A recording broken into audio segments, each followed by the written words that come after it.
As Death Sovereign, Black Witch, and Sword Saint emerged from the first floor gate, the eager reporters on the scene couldn't contain their excitement. They quickly recognized Black Witch and Sword Saint standing beside him, leading them to a thrilling revelation.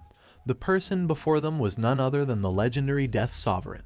In a frenzy, the reporters surged toward him, bombarding him with questions. They wanted to know if it was true that he had single-handedly cleared the treacherous 20th floor. Feeling slightly taken aback by the unexpected media attention, Death Sovereign found solace in the whispering voice of Black Witch, who advised him not to say anything and suggested that he lacked experience in handling such situations. Black Witch presented Death Sovereign with a critical choice, whether he wanted to embrace a mystical persona or become a popular star. She emphasized the difficulty of changing this decision once made. To be a popular star akin to a movie star, he would have to engage with social media, have a personal secretary, and Black Dragon would provide manpower and security for him. Sword Saint expressed a desire to work alone and avoid the hassles of managing fame. Intrigued by the idea of being mystical, Death Sovereign inquired about the requirements for such a path. Black Witch provided a straightforward answer, instructing him to remain emotionless and steer clear of social media, magazine appearances, broadcasts, and personal broadcasting.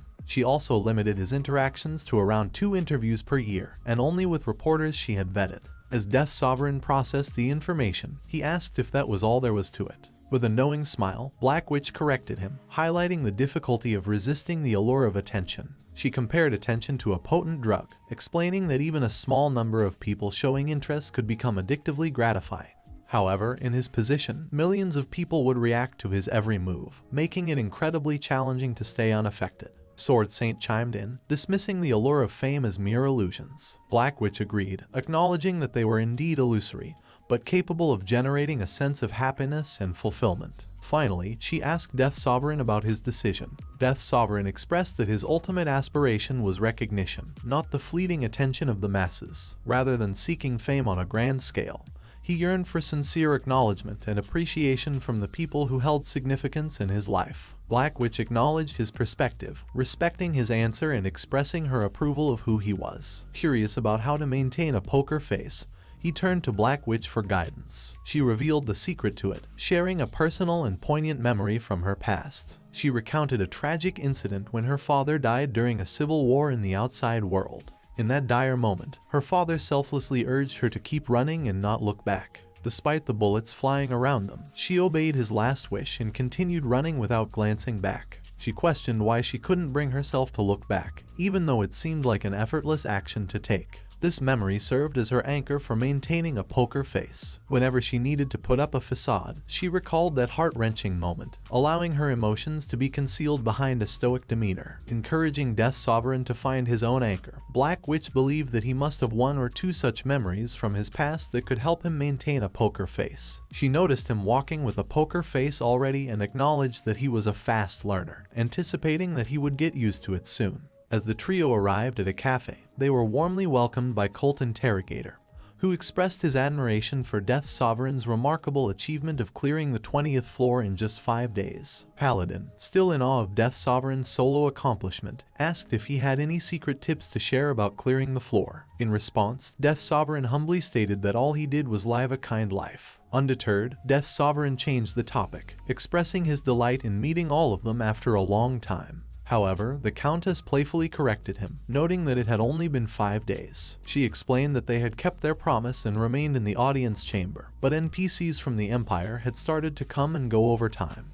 Death Sovereign thought back to the incident when he drove back the Demon King on the 12th floor, realizing that it might have caused the NPCs to become active. Cult Interrogator chimed in, sharing his experience of the NPCs mistaking them for enemies trying to invade the Empire. This led to the Night Order and elite soldiers coming after them, which sent shivers down his spine. Viper playfully praised Cult Interrogator's ability to escape the prison they were once held captive in. Cult Interrogator proudly recounted the experience, finding joy in discovering a secret pathway in the underground prison, which brought back memories of his younger days. Viper teased him, reminding him of his past encounter with the Bulgaria Mafia, to which the Cult Interrogator enthusiastically affirmed, relishing in the memories of his adventurous youth. Black Witch initiated a conversation about their past lives in the outside world. She revealed that Countess was born in a poverty-stricken village in India. Viper's parents held prominent positions in a gang, and Paladin had faced hardships in Venezuela. Reflecting on their backgrounds, she remarked that they were all considered trash when they first met each other in the outside world. Paladin, feeling uncomfortable with the topic, suggested that it might not be suitable for discussion during their meeting. She questioned if they were treating him as one of their own. Black Witch responded affirmatively, stating that Death Sovereign played a crucial role in raiding the tower. In the recent raid, thanks to his involvement, not a single person died, despite the participation of numerous hunters on the 11th floor. She expressed her desire to make him into a hero representing the tower, contrasting his potential with the traits she perceived in the rest of the group. She humorously mentioned some of their unique characteristics, like the Countess' obsession with money, Cult Interrogator's past actions of killing too many people, and Paladin's aversion to attention. She then asked for forgiveness from Viper and admitted that he was just too ugly. Sword Saint was obsessed with his sword and she had to maintain secrecy in many situations, which might hinder her public image. However, she saw potential in Death Sovereign due to his relative obscurity with the public. Cult Interrogator concurred that they had been active for a long time, and their influence on the public was diminishing, as evidenced by declining magazine sales featuring news from the hunter world. Cult Interrogator couldn't resist poking fun at Death Sovereign's height, though in a lighthearted manner. He assured him that looking good in photos would be enough for his public image. When he asked if he was currently dating anyone, Death Sovereign replied in the negative, which seemed to please Cult Interrogator, as it meant they wouldn't have to worry about scandals. They continued discussing Death Sovereign's image and decided to go for a mystical feel. Death Sovereign was taken aback by their conversation, unsure of how to react to their enthusiasm about crafting his image. He voiced his concern, believing that they were going for a mystical feel and questioning the need for a designer. Black Witch, with a smile, reassured him that this was just for today and that the public was eager to know who he was. She suggested taking just one picture for them to see, explaining the need for it on this special occasion. As the group began the impromptu photo shoot, preparing Death Sovereign with makeup and directing him through different poses, Sword Spirit, who had been quietly observing, couldn't hold back his laughter. As the frustration built up within Death Sovereign, he threw away his jacket and expressed his discontent with the group's focus on appearances and media attention. He firmly believed that a hunter's primary focus should be on climbing the tower, not getting entangled in unnecessary matters like photo shoots and press coverage. He criticized them for being unable to clear the 10th floor for years due to their concern about such things. Black Witch acknowledged that Death Sovereign's words were quite impactful. Cult Interrogator proposed the title for the magazine to be A Hunter Being One Who Climbs the Tower. Despite Death Sovereign's passionate plea to focus on the 20th floor discussion, the others continued their pursuits without paying much attention to his words. Sword Saint empathized with the situation, having experienced similar circumstances when he ranked number 1. He recognized that their actions were likely influenced by an inferiority complex, leaving behind everything they had to come to the tower. Seeing the situation unfold, Sword Saint suggested leaving the place to avoid wasting more time. Death Sovereign agreed, and together they swiftly ran away from the gathering. Before they left, Black Witch reminded Death Sovereign about the upcoming press conference and urged him to return by morning. She cautioned him to be careful and to avoid being seen outside. As Death Sovereign and the Sword Saint arrived at a tower, a guard recognized Sword Saint. Sword Saint requested a brief moment of privacy from the guard. Curious, the guard then looked at Death Sovereign and hesitantly asked if he was indeed Death Sovereign. Confirming his identity, Death Sovereign acknowledged himself. The guard's excitement was palpable as he expressed his awe and enthusiasm at seeing Death Sovereign in person for the first time. The guard excitedly asked both Death Sovereign and Sword Saint to sign a paper. He explained that it was his lifelong wish to have their signatures. Death Sovereign hesitated, admitting that he had never done this before, but the guard's genuine enthusiasm convinced him to comply. As both of them signed the paper, and the guard left in utter happiness, declaring that he would treasure it as a family heirloom. After the guard's departure, Death Sovereign initiated a serious conversation with the Sword Saint. He acknowledged that Sword Saint, like himself, had likely taken many lives, and he wasn't trying to judge him for it. He understood that Sword Saint had his own standards for killing, namely, punishing those who had harmed many others. Death Sovereign explained that his standards were centered around punishing groups of people who had caused harm. He tried to convey that they both walked their paths based on their own principles and standards, and there was a commonality between them. However, Sword Saint reassured him that there was no need to convince him, as he had a different perspective from other hunters. He grew up without many issues and had not lacked anything, which led him to wonder if his success was solely due to his natural abilities. But he knew it wasn't just that. He wanted to prove that his pride wasn't a delusion and that he could stand upright after experiencing the good things in the world. Sword Saint drew his sword, reaffirming his determination to climb the tower to validate his strength and worth. Sword Saint opened his skill card called Detective's Insight. He admitted to Death Sovereign that he had unknowingly let down his guard over time. He had become foolish, relying too heavily on his skill and trusting only in his own eyes and hands. Realizing this, he expressed his regret for becoming overly dependent on his ability. Sword Saint then asked him one last crucial question: whether he had ever taken the life of an innocent person. Death Sovereign remembered the Tower Master's advice to speak not with the head but with the heart. With sincerity, he replied that he had never killed anyone innocent before, nor did he intend to do so in the future. Suddenly, Sword Saint swung his sword and destroyed his skilled detective's insight, and chose to believe in his own eyes. Sword Saint thanked him for playing along with his stubbornness during the last 5 days. He expressed his enjoyment of their journey together from the 12th to the 19th floor. Sword Saint advised him to rest up for the upcoming press conference on the 21st floor and looked forward to seeing what he would achieve on the other floors. With those words, Sword Saint departed, jumping away from the tower. Death Sovereign questioned Sword Spirit and sought confirmation whether Sword Saint had just acknowledged him.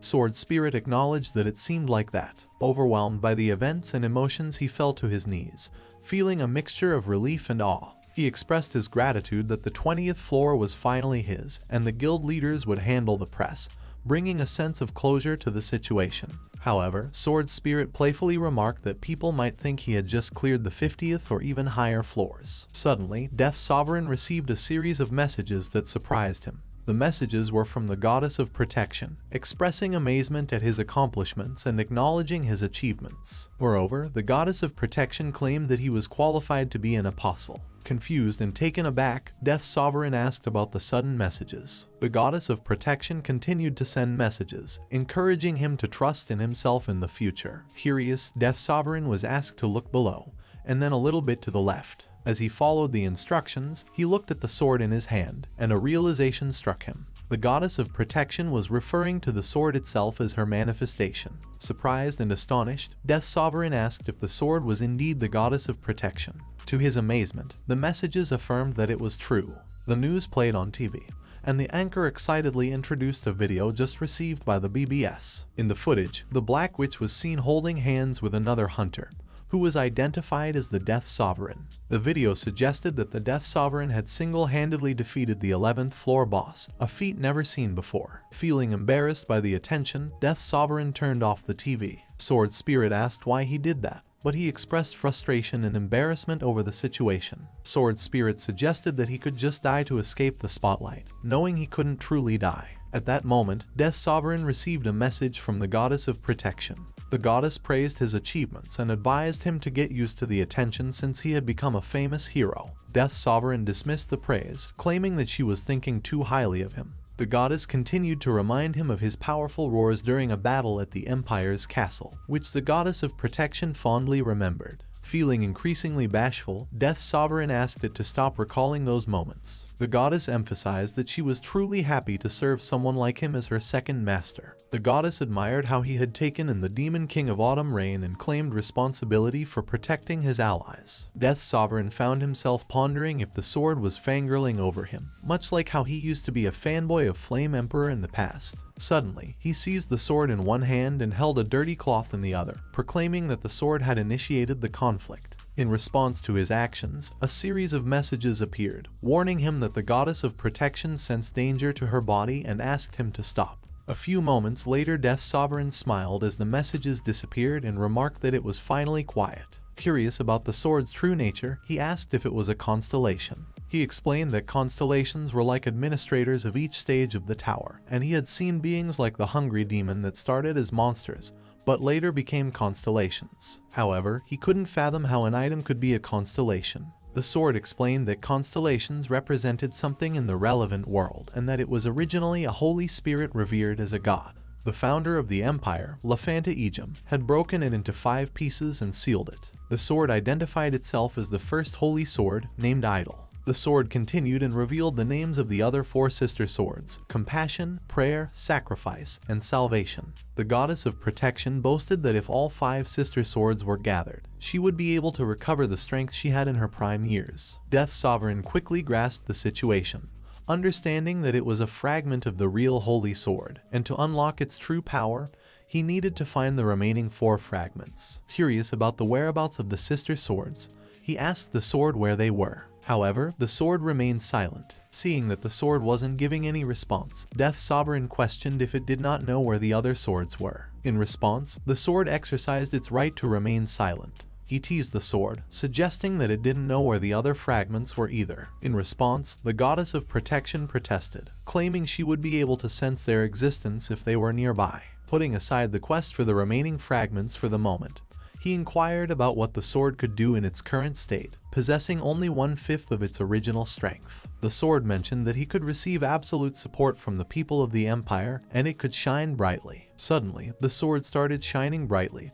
and Death's Sovereign felt a sharp pain in his eyes. Frustrated with hearing about the sword's abilities repeatedly, he demanded to know what else it could do. Sword responded confidently that it was adept at cutting down monsters, and, reluctantly, also humans. Amidst their conversation, Black Witch informed him that a press conference was scheduled in 5 minutes, and after that, the 21st floor would open. She instructed him to head for the 21st floor after answering some questions at the press conference. Death's Sovereign acknowledged the instructions, ready to face whatever awaited him on the 21st floor. He then turned to Sword and asked if she could do anything other than shining. The goddess protested against his unfair opinion, but he brushed it off and renamed her Sparkly. He claimed the name Holy Sword or Goddess of Protection was wasted on her. He pointed out that she couldn't even protect her own country, and demanded that she stop speaking unless absolutely necessary, threatening to send her back to the Ejim Empire if she disobeyed. Sparkly replied, acknowledging the command. Later, Death's Sovereign, Black Witch, and Sword Saint sat on a stage in front of a large group of reporters. Black Witch thanked everyone for their warm welcome and acknowledged the achievement of clearing floors 11 to 20. She mentioned that the press had already highlighted this incredible feat, expressing gratitude for not having to worry about promotion expenses. However, she revealed that what they were most proud of was not just clearing the floors but doing so without any casualties. They had achieved their goal of 0 deaths, which made them incredibly happy. Black Witch addressed the audience, asking them to look down at the floor of Babylon Plaza, where they were all standing.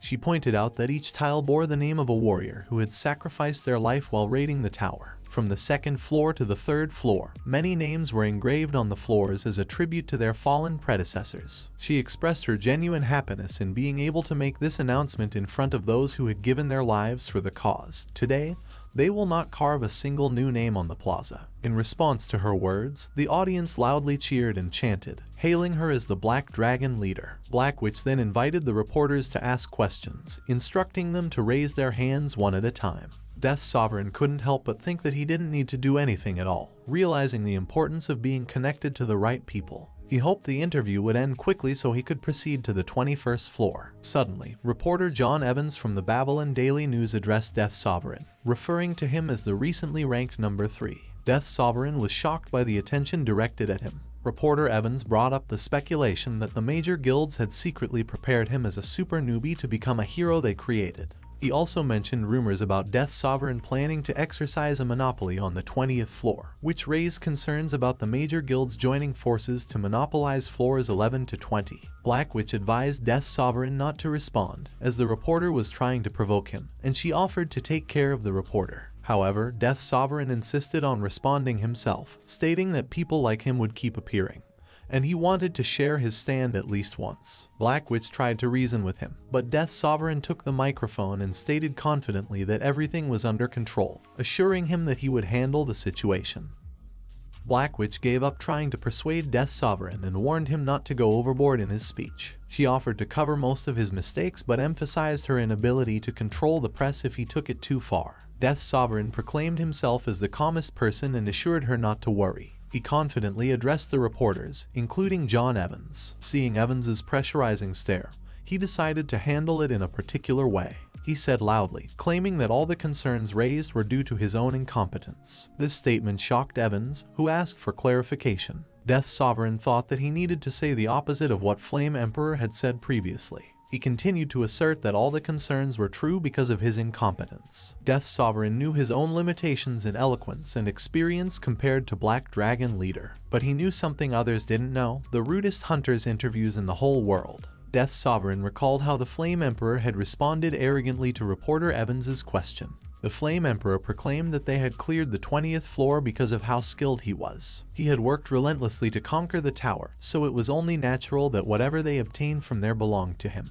The Flame Emperor turned to reporter Evans and asked, "Who should take it if not me?" "Your father." This incident became famously known as the "Your Father" incident. Despite the Black Dragon Leader's attempts to stop the press conference several times, the Flame Emperor persisted in confronting the reporters and went on to insult their parents and in-laws, using various offensive language, which quickly spread throughout the world due to streamers. So Death's Sovereign realized that doing the opposite of the world would make it better. He then acknowledged the attention he received from the public, but humbly stated that he owed his success to the help of the Black Dragon Leader and Sword Saint. He had worked hard to achieve his objective of 0 deaths, but he didn't consider it a sacrifice. Instead, he viewed it as something he felt obliged to do as both a human and a hunter. He declared that he had no intention of asserting his claims and had entrusted the authority of sharing information on the 11th to 19th floors to the guild leaders. The 20th floor would remain a green belt region where the original tower residents would continue to reside, while Death's Sovereign would take on the role of an administrator. After answering reporter Evans's questions, he offered to address any additional inquiries. The reporters continued asking questions, and Death's Sovereign felt that his strategy of saying the opposite had worked, attributing this idea to the influence of the Flame Emperor, who acted as a guiding compass in his life. As time passed, Death's Sovereign answered some more questions, and it was only 5 minutes before the 21st floor was set to open. Black Witch addressed the crowd, expressing gratitude for their curiosity about the new hero, but reminded them of the limited time available. They had just rested for the night and were about to resume raiding the tower, aiming once again for 0 deaths. She requested the audience's continued interest and encouragement while they pursued their objectives. A reporter raised their hand and asked the Black Dragon Leader about her relationship with Death's Sovereign. Black Witch smiled and replied that they were more than just friends, they were comrades. The reporter seemed surprised, seeking clarification on her statement, but Black Witch reaffirmed that they were comrades, hoping there would be no misunderstanding.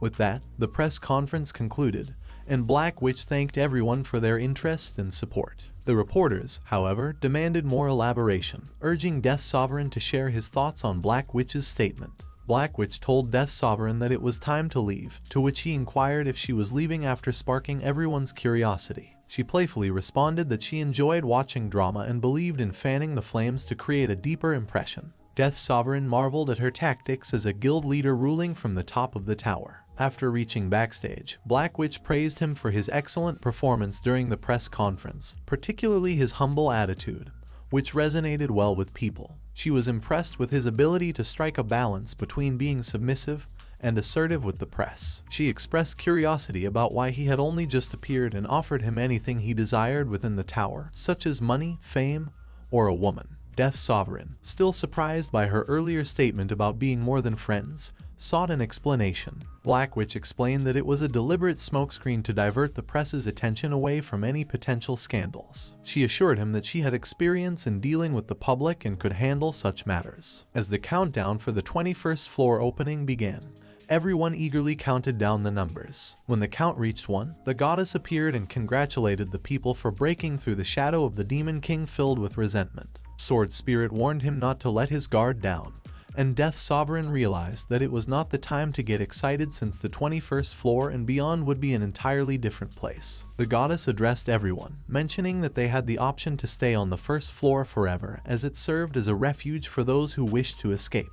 However, she acknowledged that all of them had chosen to break through the 10th to the 20th floor, expressing their desire to see the end of the tower. In response to their determination, she announced that they would be granted what they wished for. Suddenly, some hunters were enveloped in a mysterious light, leading to confusion among them. One hunter speculated that it might be a forced transmission. The goddess spoke again, explaining that those who had chosen to climb the tower and become warriors by taking on a new name would now be selected for a noble task. In a breathtaking moment, the hunters were transmitted to the 21st floor. There, they were greeted by a childlike figure floating in the air, welcoming them to the great library of all creation, expressing that he had eagerly awaited their arrival for a very long time. The librarian warmly greeted the warriors who had climbed the tower, expressing his long-awaited anticipation for their arrival. He believed that life's essence lies in meeting certain individuals, and waiting is a seasoning that enriches life's experiences. A message appeared, stating that the Constellation Librarian in a corner welcomes everyone. The librarian reiterated his heartfelt welcome to the great library of all creation. The hunters who had been transmitted to the 21st floor were taken aback by the sudden change and questioned their surroundings. One of the hunters was even caught in the middle of a bath during the transition. Black Witch, seeking answers, inquired about the librarian's identity and their current location. Before she could finish, the librarian humbly described himself as a mere manager of a slightly bigger library compared to her. He hoped to be treated as a nobody by her. The Death Sovereign, astonished by the vastness of the library, remarked that it resembled a world built upon a library. The librarian smiled and appeared in front of the Death Sovereign and acknowledged his identity. The librarian reassured the group, urging them not to be wary of him. He simply wished to welcome them, seeing them as no different from the heroes depicted in epic stories. Piper questioned the notion of being considered heroes from epic tales. The librarian retrieved a book from his collection, explaining that his hobby was reading books. But the ones in his library are not ordinary books. They contain the history of everyone and the worlds constructed by the tower. He revealed the reason why all 302 warriors were selected. It was because they were the only ones in their respective worlds who had received a name as a character. Black Witch was taken aback by this revelation, questioning whether only hunters with nicknames were summoned and if they were the only ones tasked with raiding the tower. The librarian assured them not to worry, citing their previous achievement of protecting the Aegim Empire with just 3 of them. With 300 hunters now gathered, he believed they had 100 times more strength to tackle the stages he had prepared. Death Sovereign urged the librarian to proceed and begin their tower ascent promptly. The librarian acknowledged their eagerness and admitted that he had forgotten to deliver the quest.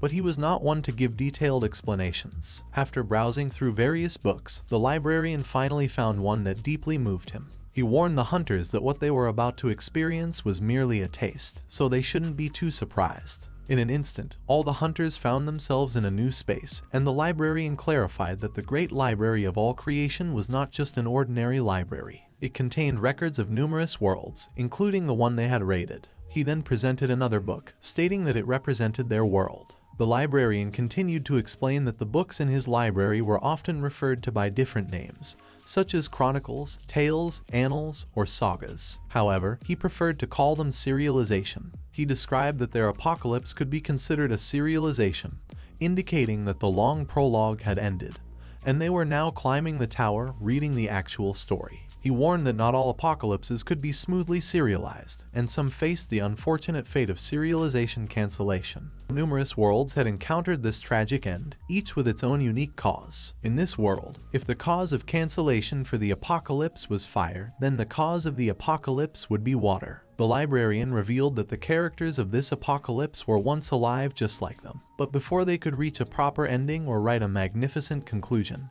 everything was unjustly brought to an end. He called this the serialization cancellation, but they can simply call it the end of the world. As the librarian closed the book, everyone returned to the library. The experience had been overwhelming for the hunters, causing most of them to vomit. Sword Spirit acknowledged that such a sight was difficult for normal humans to handle. The librarian presented a simple quest to all the hunters. They were to choose among the 8 cancelled apocalypses, worlds that had met their end. His desire was to read the stories of these worlds that had experienced serialization cancellation. The hunters were tasked with entering the 8 books of apocalypses and preventing their ends. This quest was bestowed upon them by the constellation known as Librarian in a Corner. A quest message appeared. The quest name was Remake the World, first book. The difficulty level was undecided, and the mission objective was to save one of the worlds that had faced an unreasonable end. If they succeeded in saving that world, it would become the 22nd floor for all of them. However, failure to save the world would mean that the 22nd floor would not be open to them.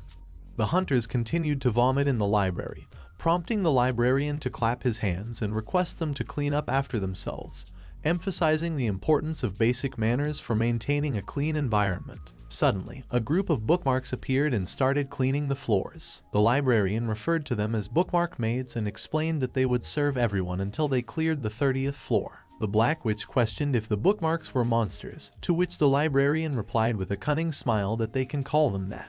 He then cautioned the group about touching any books without his permission, as those books were unique apocalypses collected through his own efforts. An enraged hunter accused the librarian of being the boss monster and suggested that they should focus on killing him to clear the 30th floor. He pointed his finger at Death Sovereign, asserting that if the latter managed to reach the 20th floor alone, they could defeat him as well. The hunter also criticized the top 5 guild leaders, accusing them of hogging raids from the 11th floor onwards and manipulating a random kid into becoming a hero. Black Witch expressed her frustration, but Death Sovereign intervened, advising her to hold her emotions in check. He revealed that their actions were currently being broadcasted live through a hologram in the plaza. He recalled observing the raid up until the 30th floor before returning to the past. He emphasized the significance of their actions being watched by viewers and how any negative behavior would leave a lasting impression. After calming down, Black Witch acknowledged the importance of how they cleared the floor in this situation. Death Sovereign explained that they were essentially participating in a production called the Great Library. Just then, Death Sovereign received a message welcoming him and offering rewards for clearing the 20th floor. The first reward was the blessing of the God of Beauty, which would allow him to see how the characters felt towards him from the 21st to the 30th floor. Another message revealed a hidden stage reward called the Blessing of the Snake God, enabling him to understand what the characters thought from the 21st to the 30th floor. A status window appeared, displaying Death Sovereign's inner thoughts, expressing his satisfaction with these rewards,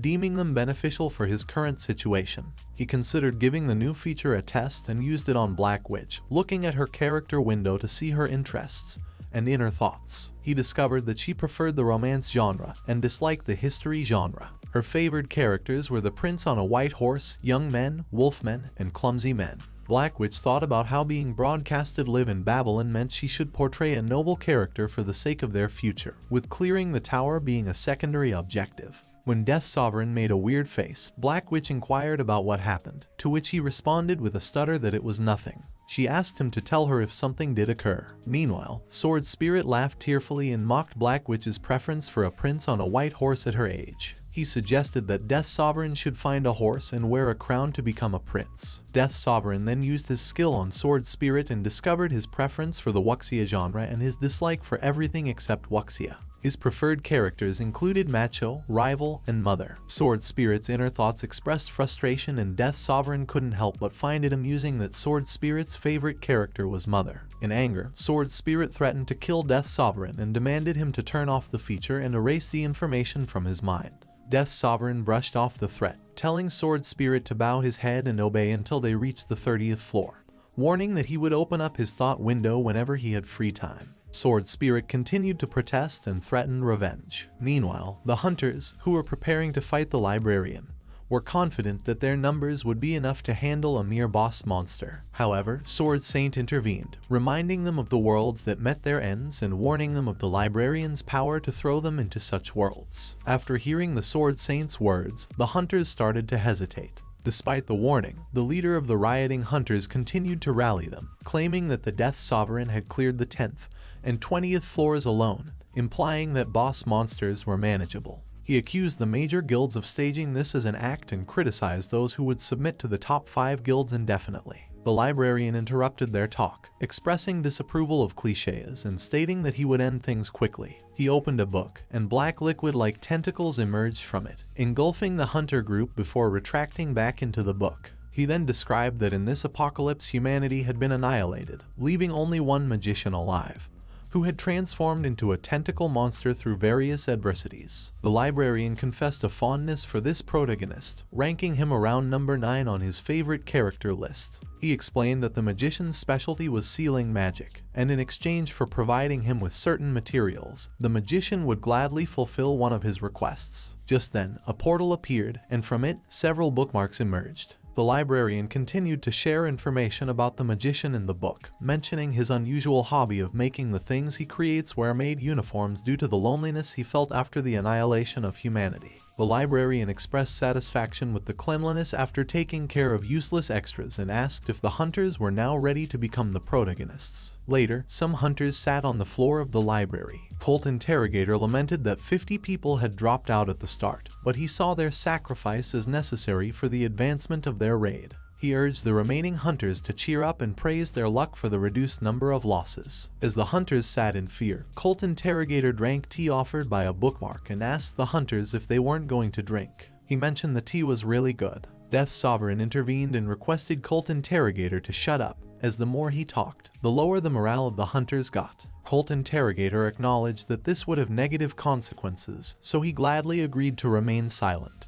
Death Sovereign thought that he was now ranked number 3. He was a strong hunter who had the third most speaking rights, so he needed to get used to getting attention. He stood up and advised everyone not to fight against the constellation recklessly. He urged them to quietly complete the quests given by the constellation, as doing so might not necessarily be bad for them. Death Sovereign told everyone to take a look at the quest window and emphasized the importance of the last part of the quest, explaining that depending on which world they save, their rewards would differ significantly. He gave an example of saving a world full of diamonds, which would become the 22nd floor for all of them. He mentioned that other worlds might have an abundance of rations, water, and various resources. Black Witch acknowledged that this would make them self-sufficient, and they could resolve issues with rations even without help from the outside world. Death Sovereign nodded in agreement. He then opened a book, and Viper expressed concern, but to their surprise, nothing happened. The librarian clarified that unless he used his abilities, these were just normal books. But the forbidden books that are too dangerous have been hidden very well. Death Sovereign reiterated that they needed to stick together and read the books in the library, selecting certain books that they could understand and benefit from.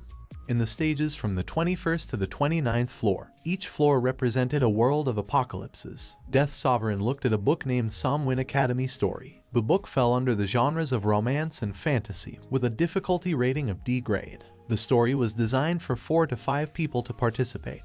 The introduction of Manwha Academy Story explained that the academy was a magical institution with a rich history, where ordinary elements of life such as friendship, competition, love, and jealousy were prevalent. However, the story took a turn when it was revealed that an end-of-the-world artifact was sealed within the Academy's grounds. The serialization of the book was cancelled due to a female student, who had been reincarnated and stole the fiancé of the villainess. The villainess became so furious that she unleashed the sealed artifact, resulting in the release of a great demon, ultimately leading to the apocalypse. Death Sovereign pondered the situation, realizing how disappointing it would have been for readers of a romance novel to have such an exciting story end abruptly. He empathized with how much worse it would have been if these worlds were real and experiencing actual apocalypses. Death Sovereign addressed everyone, emphasizing the importance of selecting books with suitable difficulties and content that they could clear and benefit from. However, the hunters appeared unresponsive to his polite approach. Sword Spirit pointed out that talking to hunters required a more casual tone as they tended to be stubborn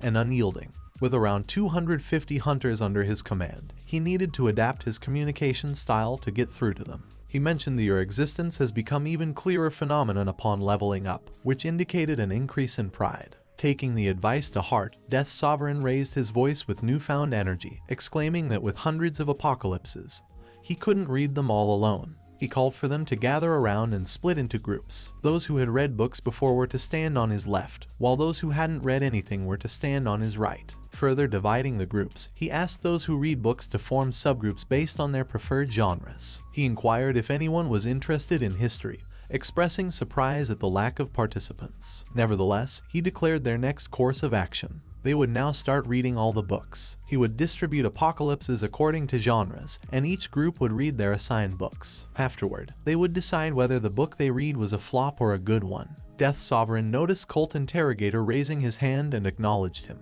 The Cult Interrogator expressed his confusion about the term flop. Death Sovereign grabbed a book, Survive in a Volcano, as an example of a flop and explained its content. The book depicted a world devastated by a nuclear war, where the male protagonist and his lover survived amidst the ruins. They aimed to overcome adversities and hardships to become the new Adam and Eve. The cause of the cancellation was a meeting in a volcanic area, leading to humanity's demise. Cult Interrogator questioned if the romantic aspect and the notion of a new Adam and Eve made it a good story. However, Death Sovereign pointed out that saving this world was futile due to the nuclear war, rendering the 22nd floor radioactive. Upon realizing the situation, Cult Interrogator smiled, showing he understood. Death Sovereign reflected that the Flame Emperor had chosen magma or volcanoes for each floor until the 29th, as he was immune to fire. He could have potentially yielded 8 treasure boxes for the tower, but it seemed the Flame Emperor didn't care about anyone else. Death Sovereign emphasized that they shouldn't worry about the feasibility or protagonist's personality in the stories they chose. Instead, they should focus on how much they could benefit by saving those worlds. Suddenly, a shocked expression on his face, he addressed Black Witch, reminding her that she was currently in the detective group. Black Witch acknowledged this fact.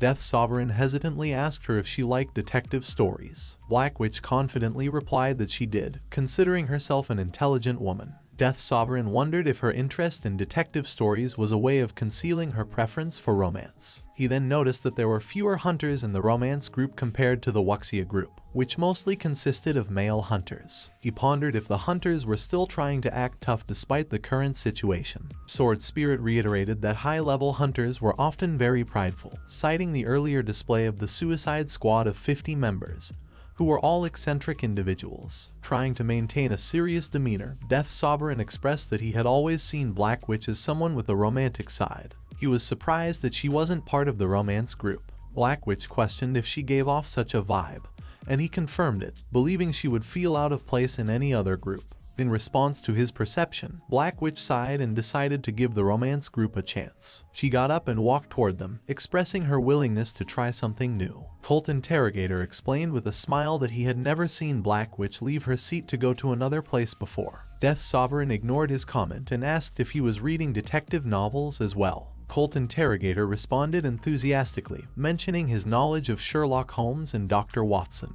Death Sovereign activated his skill and peeked into Cult Interrogator's character window, discovering that his preferred genre was fairy tales and mythology, while he had no disliked genres or characters. Cult Interrogator enjoyed plots that led to the ultimate happiness of the majority, and had no disliked plots. Amused by the consistency between Cult Interrogator's appearance and character preferences, he declared him as the sole member of the fairy tale group. Cult Interrogator embraced the responsibility with excitement, promising to evaluate all the books thoroughly. Inwardly, Death Sovereign knew that there were no fairy tale books among the apocalypses. It was unlikely to find stories with an ending that led to the end of the world in the fairy tale genre. Death Sovereign sighed, and Sword Spirit commented on how 111 out of 250 hunters were hiding their preferences, deeming them to be quite eccentric. Death Sovereign approached the last person he wanted to evaluate and activated their character window. He discovered that this person's preferred genres were Isekai, Strongest MC,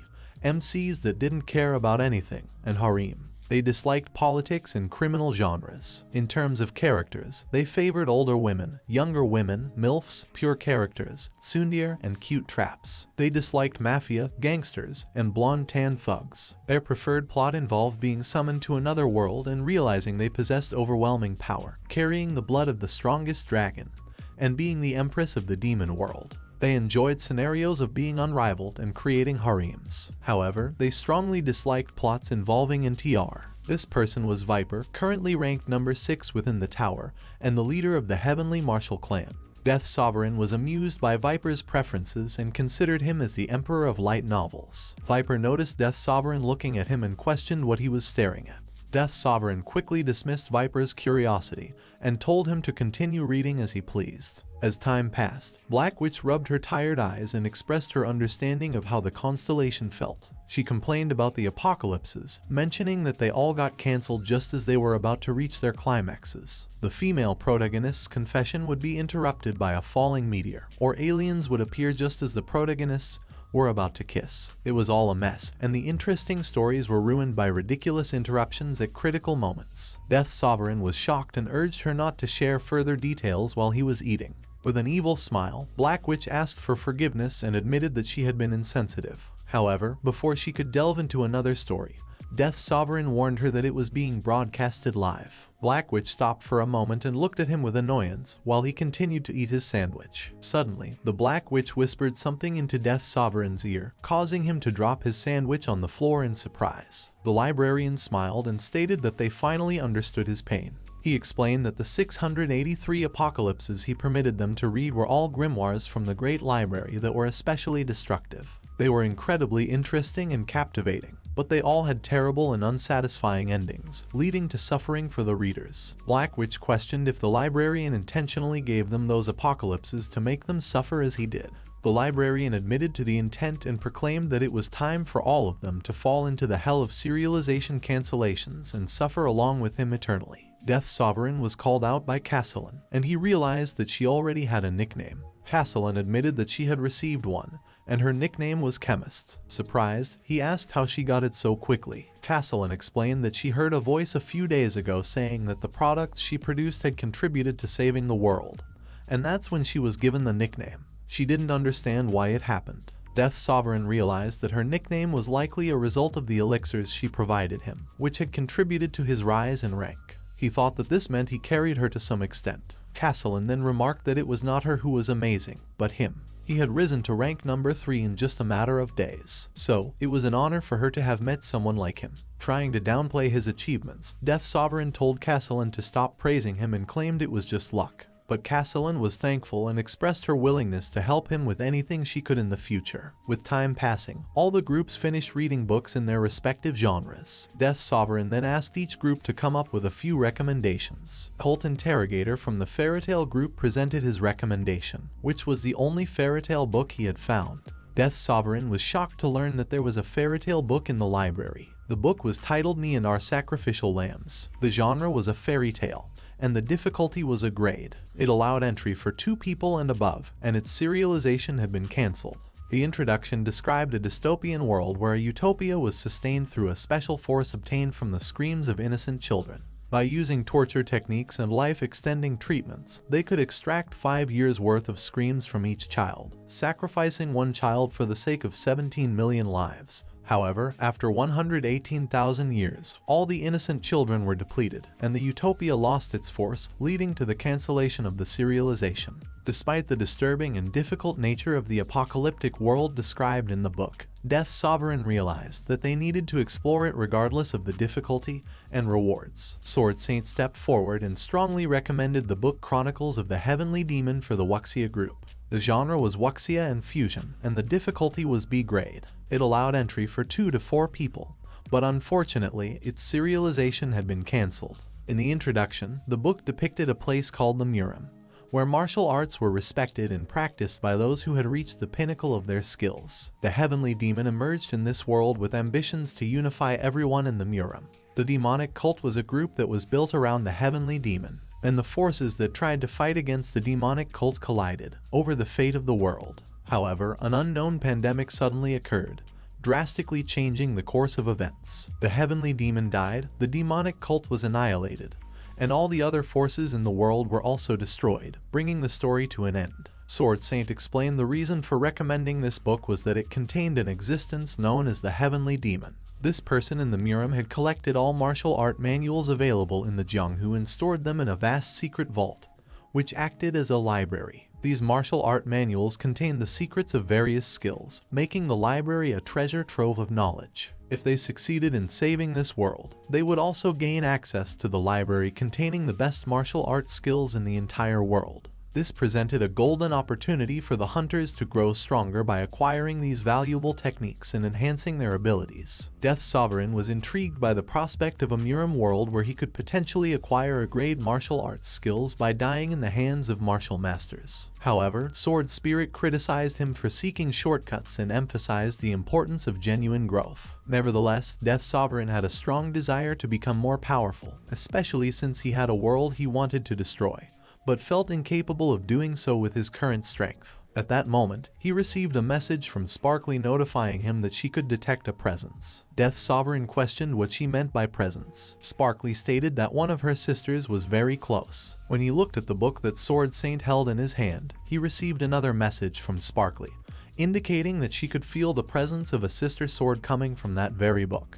Death's Sovereign decided that before heading to the Murim world, he was gonna die once. Sword Spirit questioned the purpose of this decision. A message arrived, indicating that Sparkly also didn't understand his intentions. Death's Sovereign revealed that Lafanta Ejim, the first emperor of the empire, was the one who turned the goddess of protection into Sparkly. This meant Lafanta possessed the ability to travel between worlds. Sparkly, originally from the Ejim Empire, now existed in both worlds, suggesting Lafanta's power to cross between realms. He speculated that Lafanta was skilled enough to establish an empire, and strong enough to shatter a constellation, cautioning against recklessly entering the Murim world due to their vulnerability. Inwardly, he admitted feeling a growing unease, fearing that his confidence could devolve into arrogance if he lowered his guard. Despite his achievements, ranking third, single-handedly defeating the Demon King, and commanding respected hunters, he recognized the danger of complacency. The memory of the Flame Emperor's fate reinforced the necessity of remaining vigilant. Death Sovereign acknowledged the need for more information about Lafanta, anticipating a potential encounter in the Chronicles of the Heavenly Demon, as their current lack of information posed a problem. Sword Spirit acknowledged his cautious mindset but questioned how they planned to gather more information about Lafanta,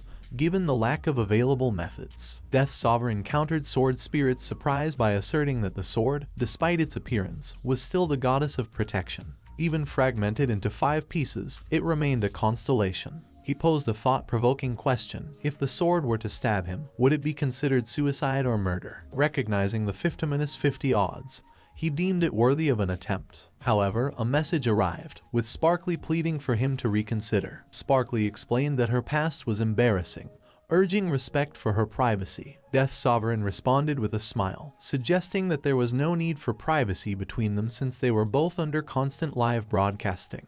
Despite Sparkly's pleas, it was too late. Subsequently, a series of messages revealed that because of his death skill requirements has been met, the skills of the Goddess of Protection were sealed and unattainable. Another message indicated that his current hunter rank was D, and he was under a penalty of intermediate level due to their skill. The Goddess of Protection expressed her satisfaction, comparing the current situation to the completion of a long journey. She addressed the hero, confident in his ability to succeed. The hero simply replied in agreement. Speaking to Lafanta Ejim, the Goddess of Protection reminisced about his initial confusion upon being summoned. She marveled at how he had evolved from that moment to become the Emperor who unified the continent. Observing Hero, Death Sovereign realized that the hero was Lafanta Ejim. Sword Spirit commented on Hero's appearance, likening him to the Constellation Killer. Death Sovereign asked Sword Spirit if he knew him and what the term Constellation Killer meant. Sword Spirit explained that the Constellation Killer was Lafanta Ejim's nickname, earned through his ruthless pursuit and defeat of constellations. He revealed that the tower was linked to other worlds, and beyond the 50th floor,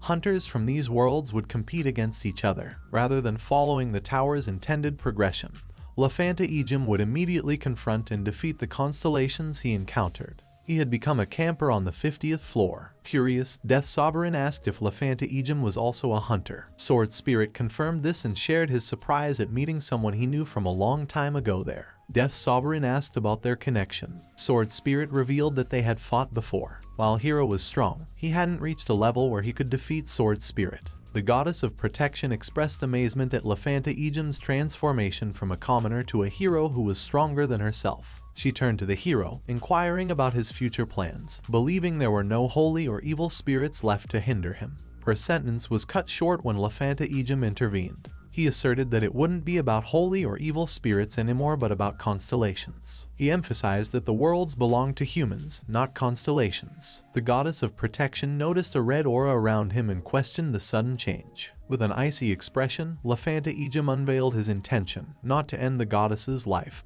given that he had come this far with her assistance. Thus, he resolved to break her existence apart and seal her away, preventing her from reclaiming her power. He deemed this to be the most fitting course of action. Subsequently, the Death Sovereign received messages indicating the completion of trauma reenactment. Another message revealed that the subject's self was confirmed to be intact, and the penalty has ended. Death Sovereign awakened and questioned Sparkly about the situation, admitting his confusion despite witnessing it. He asked why Sparkly's previous master had sealed her. Sparkly sulked and responded that she didn't know either. She recalled Lafanta Ejim as a hero with an overwhelming sense of justice. She couldn't comprehend why he had sealed her or turned his back on the empire he had established. Sword Spirit interjected, reminding Death Sovereign that higher-level hunters tend to exhibit increasing levels of eccentricity. He advised against trying to understand these individuals and urged him to focus on becoming strong like him and confronting constellations. Standing up, Death Sovereign acknowledged that he had gained something by recognizing what Lafanta Ejim looked like. Considering further, he realized that the Constellation Killer would perceive him as an enemy due to his possession of a fragment of the sealed constellation.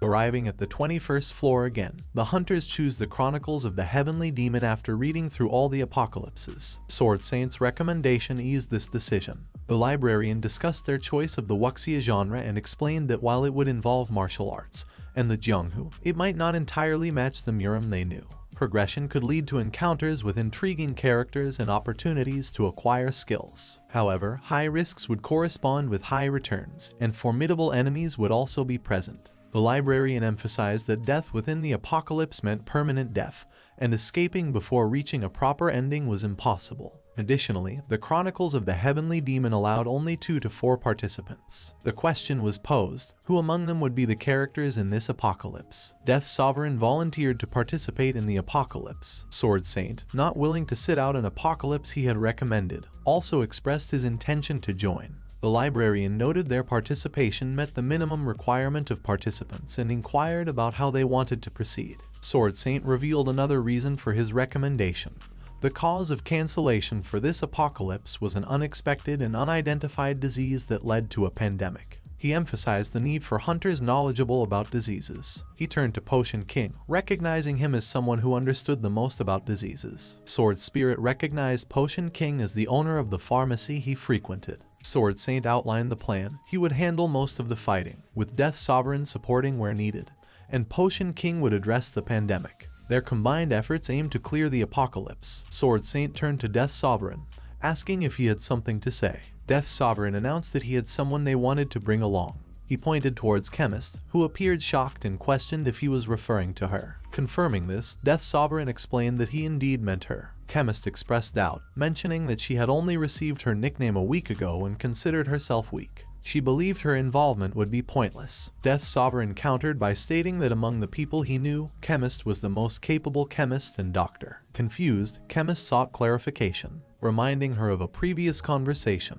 Death Sovereign mentioned her offer to help with anything in the future. He questioned whether she meant those words and if she would assist them. Inwardly, he reflected that if Chemist had received their help, it was only fair for her to repay the favor.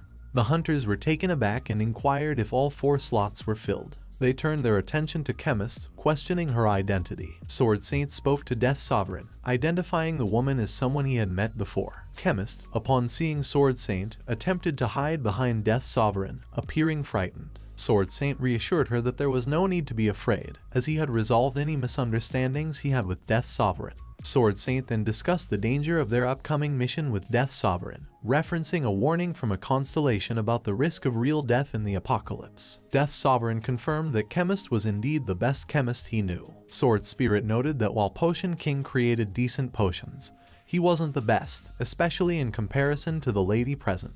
Death Sovereign observed Sword Saint's thoughts through his status window, noting that he recognized Chemist's exceptional skills, despite her physical appearance. Sword Saint's thoughts delved into the matter, considering Chemist's excellence due to the recommendation from an exceptional fellow. He reflected on the idea that when a once significant entity enters a larger arena, it might not realize its diminished stature. Death Sovereign privately mused about Sword Saint's tendencies to think he knew best. He surmised that the Sword Spirit accompanying Sword Saint must have similarly underestimated Chemist due to her appearance, much like his own Sword Spirit had done before. At that moment, Potion King's voice dripped with disdain as he expressed his dissatisfaction. He criticized the young hunters for considering themselves the best when they had only achieved something minor. He continued, berating the brashness of the younger generation, seeing reflections of his own past in their behavior. He found their attitude displeasing and emphasized the importance of life experience. He recalled his own past, comparing their attitude to his own when he earned $1 billion in Silicon Valley. Sword Saint interjected, attempting to mediate the situation by explaining that Death Sovereign was an exceptional young man who lacked some life experience. Potion King retorted with anger, stating that experience was indeed crucial. He felt embarrassed for them and drew parallels to his own attitude in the past. He expressed his efforts to restrain himself due to Sword Saint's presence, despite the younger individuals attempting to take charge. He also expressed frustration over the idea of bringing Chemist along. Death Sovereign observed the situation, acknowledging the stubbornness that managed to fluster even the mighty Sword Saint. Sword Saint urged Potion King to calm down, to which Potion King responded by indicating that he was already trying to do so. He begrudgingly controlled himself, despite feeling irritated by the situation. Amid the tension, Chemist spoke up. She accepted being called a brat but defended Death Sovereign, stating that he wasn't one. She also took issue with the notion of a poor attitude. Potion King remarked to Sword Saint about Chemist's response, playfully suggesting that she was acting like Death Sovereign's protective spouse. Paladin also stepped in, requesting everyone to cease the argument. She vouched for Chemist's exceptional skills, revealing that she had been supplying the Vigilante Guild with countless outstanding potions. Potion King responded, belittling the Vigilante Guild's capacity to appreciate Chemist's talent. Paladin took offense and questioned Potion King's statement. Potion King further remarked that those unfamiliar with greatness might mistake the ordinary for something remarkable. He implied that the Vigilante Guild wouldn't be capable of purchasing from his store, likening their audacity to his own youthful recklessness. Sword Spirit whispered to Death Sovereign, questioning his tolerance for Potion King's comments and suggesting that he stop holding back. Death Sovereign clarified that he wasn't holding back and pointed out that their current situation was being broadcast live in Babylon Plaza. He contemplated if this was the ideal moment for one debut and the other's retirement. Then, Death Sovereign challenged Potion King to a match. Potion King assumed they were seeking a physical confrontation due to their inability to win with words. However, Death Sovereign clarified that he wasn't proposing a fight. He offered to provide the potion ingredients, and each side would create a potion using those materials. This way, they could compare the efficacy of the potions and determine who was better. Chemist approached him, expressing her concerns about Potion King's insults. Death Sovereign interrupted her worries and expressed his belief in her. He urged her to believe in herself as well. With a hesitant but confident expression, Chemist responded that she would give her best, and she was determined to win. The competition began, with both Chemist and Potion King fervently crafting potions. Observing the event, one hunter commented that Death Sovereign might have been a bit reckless in challenging Potion King. Another hunter chimed in, noting that despite Potion King's expensive potions having a month-long waiting list, he wouldn't likely lose. The difference in experience between Chemist and Potion King was substantial. Countess proposed a bet on who would win, urging others to place their bets. Black Witch approached Death Sovereign, expressing concern and revealing the current betting odds. Death Sovereign suggested placing a bet to maintain the odds and earn some profit. Black Witch highlighted the potential hit to his reputation if Chemist, his recommendation, performed poorly on the live broadcast. Death Sovereign confirmed the worldwide live broadcast situation and expressed a mixture of sympathy and anticipation for Potion King's upcoming predicament. Potion King confidently announced the completion of his potion, asserting its greatness. The potion was a special grade recovery potion, marked by its rarity and effectiveness in treating critical wounds. However, it had certain side effects. The hunters marveled at the creation, praising Potion King's incredible skills. As Potion King's potion garnered attention, the hunters expressed their desire to purchase it, even arguing about their place in the queue. Amidst the attention on Potion King's creation, the chemist's potion glowed brightly in her hand. She spoke up, expressing that she had also successfully completed her potion. The recovery potion crafted by Chemist was given the name Soma Strawberry and held a rarity of pure legendary grade. The concept of a strawberry flavor in the potion seemed puzzling. How could it have a strawberry taste without any actual strawberries used? Moreover, its effect was astounding. It could reattach a limb, even if severed, without any adverse consequences as long as the body part was in good condition. Observing Potion King, Chemist remarked on the potion he had created. She examined it with a smirk, seemingly unimpressed by its appearance. Meanwhile, Death Sovereign contemplated whether this person could be the type who continuously grew stronger when believing they held the advantage. Both Chemist and Potion King spoke simultaneously, each expressing their disbelief. Chemist questioned, "Old man, could it be that you're that incompetent?" Potion King retorted, "Brat, could it be that you're that lucky?" Amidst this banter, Potion King reminisced about a past achievement, where he had earned $1.7 billion in just 10 minutes on Wall Street. He attributed this success to a sense of competence similar to what the chemist might be experiencing. Annoyed by Potion King's words, Chemist challenged him, suggesting another round of competition. Potion King responded with a cautionary tone, implying that luck might not favor the same person twice and criticizing the youth of today for their attitudes. After another round of competition, Chemist emerged victorious once again over the Potion King. His frustration grew as he remarked that the goddess of fortune doesn't favor the same person 3 times. Despite their repeated attempts, the outcome remained consistent. As Potion King faced yet another loss, Sword Saint intervened, urging him to stop as his current state was appearing rather pitiable. Potion King, in tears, insisted that he would definitely overcome the newcomer's luck with his experience, citing his own path to victory. Sword Saint addressed the chemist, apologizing for his earlier doubt and acknowledging her true expertise. Chemist acknowledged the Potion King's skills, admitting that he was better than the average person and could serve as an assistant. Suddenly, Countess grasped Chemist's hands excitedly, proposing an exclusive contract with her. She assured the chemist of the best treatment in the industry, even offering the opportunity to interact with her cat. Others joined in, expressing their desire for the chemist to work with them. Amidst the enthusiasm, another individual suggested the title Chemist Potion Empress, calling upon the goddess of potions to bless them with her concoctions. Chemist's voice rang out loudly as she announced her terms. Anyone wishing to buy from her would need to gain approval from the Death Sovereign. She stated that she would only sell to those permitted by him, with an exception for the paladin who was already a customer. Death Sovereign smiled and suggested discussing this after clearing the chronicles of the Heavenly Demon. The librarian confirmed that the character assignments were complete and reiterated the stakes of the apocalypse. If anyone died in this world, it would translate to real-life death. The only way out was to save the world and provided a fitting conclusion. Questioned about the nature of a proper conclusion, Death Sovereign learned that the definition depended on his judgment. The possibilities were vast, eradicating a pandemic and saving the realm, or exploiting it for control. With the decision made, Death Sovereign was about to request entry into the chronicles of the Heavenly Demon when a hunter from the Heavenly Martial clan pointed out Viper, the clan leader. They believed this world suited him best due to its Jianghu elements. Another member supported this sentiment and encouraged the clan leader to join the endeavor. Viper, with a smug expression, assured everyone that he was already interested in joining. He playfully reminded them not to forget about him and confirmed his intention to participate. Observing Viper's status window, Death Sovereign gained insight into his thoughts. Viper's inner musings revealed his annoyance with his disciples making a fuss about sending him to what seemed like a countryside setting.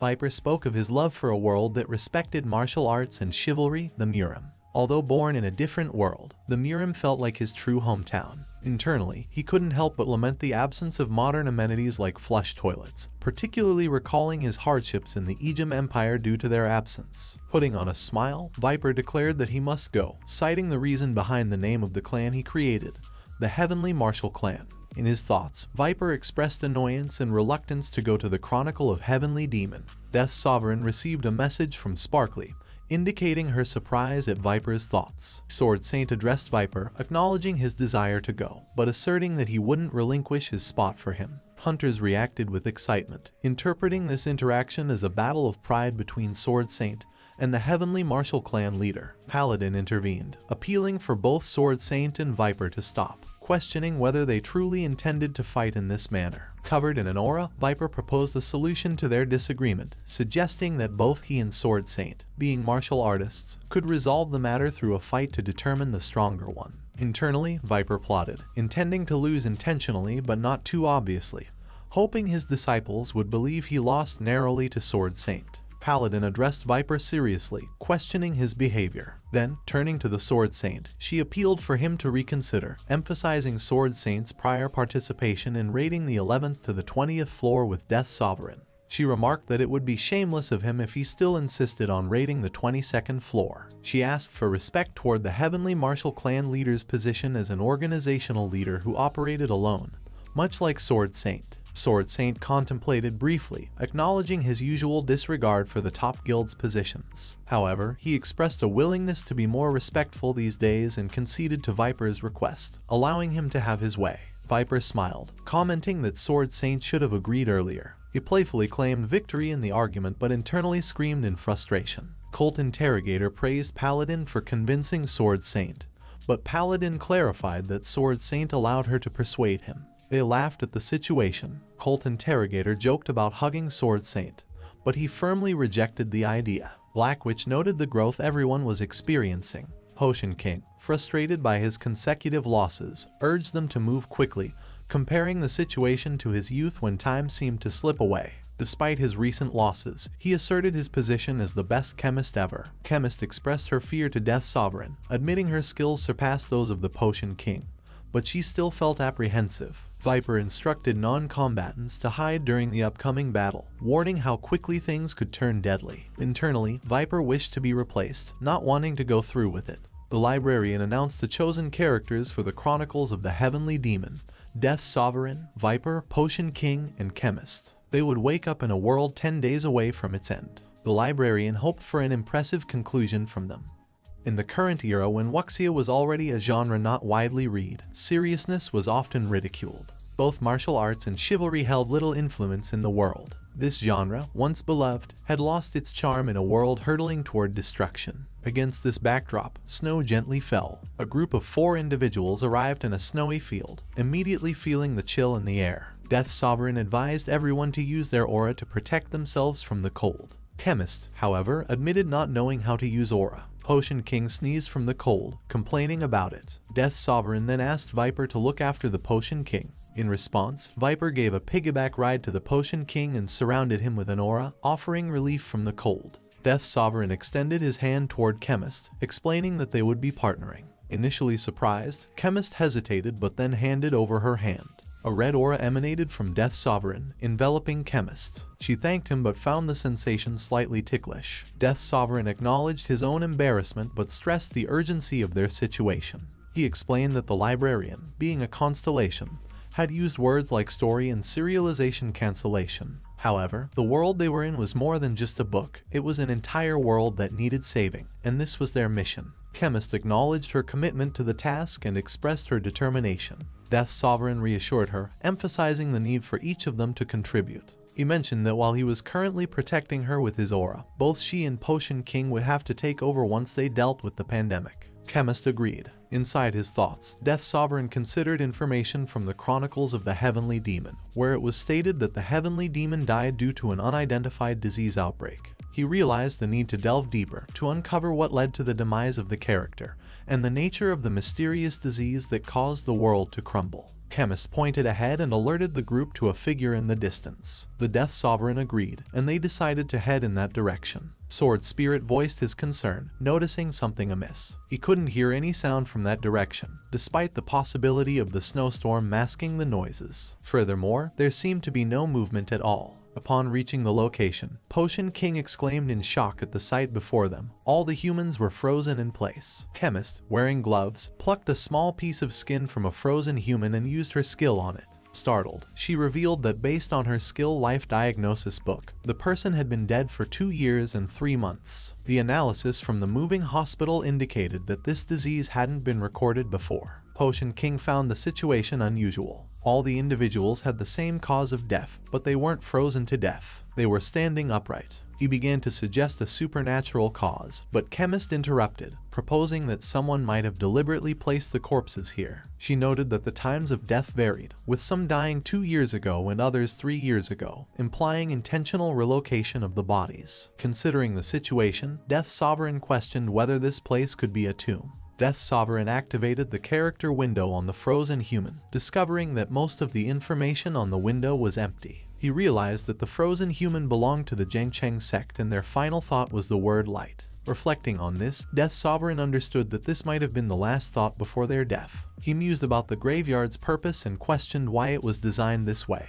He pointed out that the aura provided some relief and noted that the frozen individuals still had weapons at their waists. Suddenly, faint laughter sounds reached his ears. An old man proclaimed, "The demonic faction will meet their end today." A woman responded with skepticism, calling it a joke. The woman, dressed in black, confidently stated that the demonic faction would endure as long as she lived. She taunted Axe Immortal, claiming he would bid farewell to the Orthodox sect Murim. The old man retorted, declaring that he had already beheaded the blood demon squad that the demonic cult was proud of. He boasted of decapitating the demonic elders and sending their heads to the underworld. He asserted control over 500 martial artists in the Murim who followed him, challenging any sorcery the woman might use to stop him. The woman dismissed his claims, revealing that the blood demons were on a mission under her secret orders. Death Sovereign advised his team to approach quietly. The woman in black attire turned her attention to Axe Immortal, mocking his fallen state. She questioned the whereabouts of his once proud comrades from reputable clans, implying his diminished stature as the former alliance leader of the Murim. Murim leader shouted back, claiming his status was not her concern.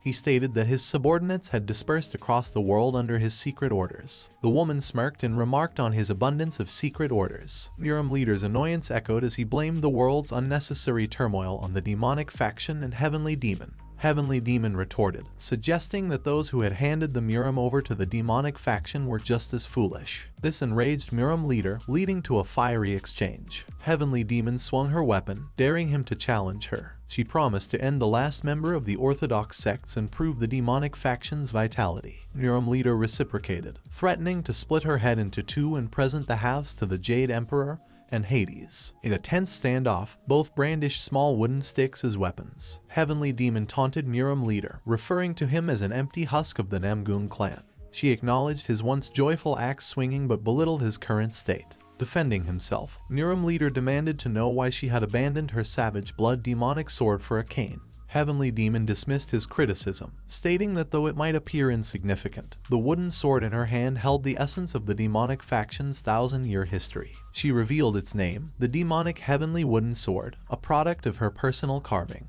Murim leader questioned Heavenly Demon's decision to name a mere cane a demonic heavenly weapon.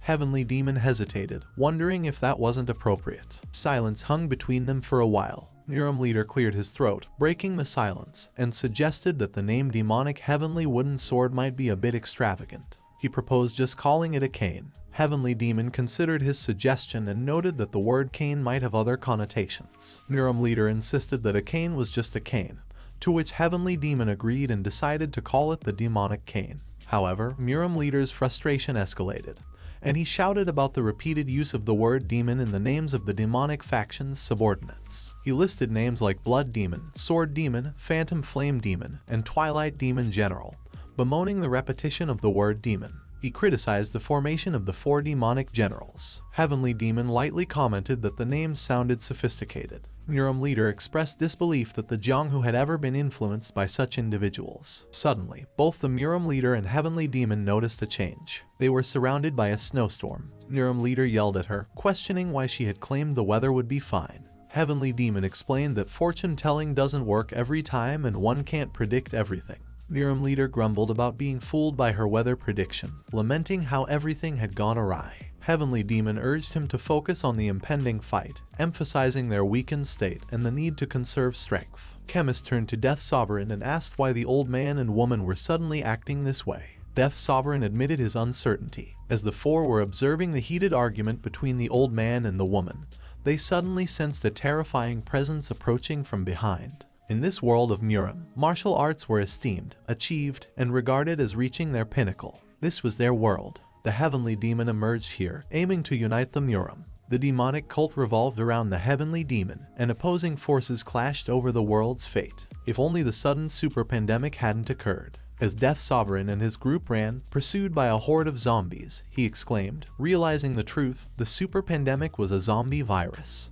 Chemist and Potion King sprinted with all their might, closely followed by zombies chasing after them. Potion King pointed at the pursuing zombies, expressing his disbelief and fear, suggesting that these creatures were not something he had encountered in Silicon Valley. He declared the world to be on the brink of destruction and emphasized that the current setting was already a world that had ended. Death Sovereign swung his sword and beheaded one of the zombies. Frustrated by their resilience, he realized that these zombies likely only stopped when their brains were completely destroyed. Urging his group to flee first, he shouted for them to distance themselves from the danger. Heavenly Demon noticed Death Sovereign's group and questioned their identity. She then shifted her attention to Murim leader and inquired whether her eyesight was deceiving her, as she could clearly see 4 living humans. Murim leader acknowledged that his own eyesight had also faltered, and he attributed all this to her fucking stupidity. Death Sovereign yelled at them, urging them to run away quickly and also requesting information on where they could find safety. Heavenly Demon discussed the possibility of their group being living humans and asked whether they were in a utopia or hell. Murim leader asserted that his countless good deeds meant he couldn't possibly be in hell. He contemplated that they might be in utopia,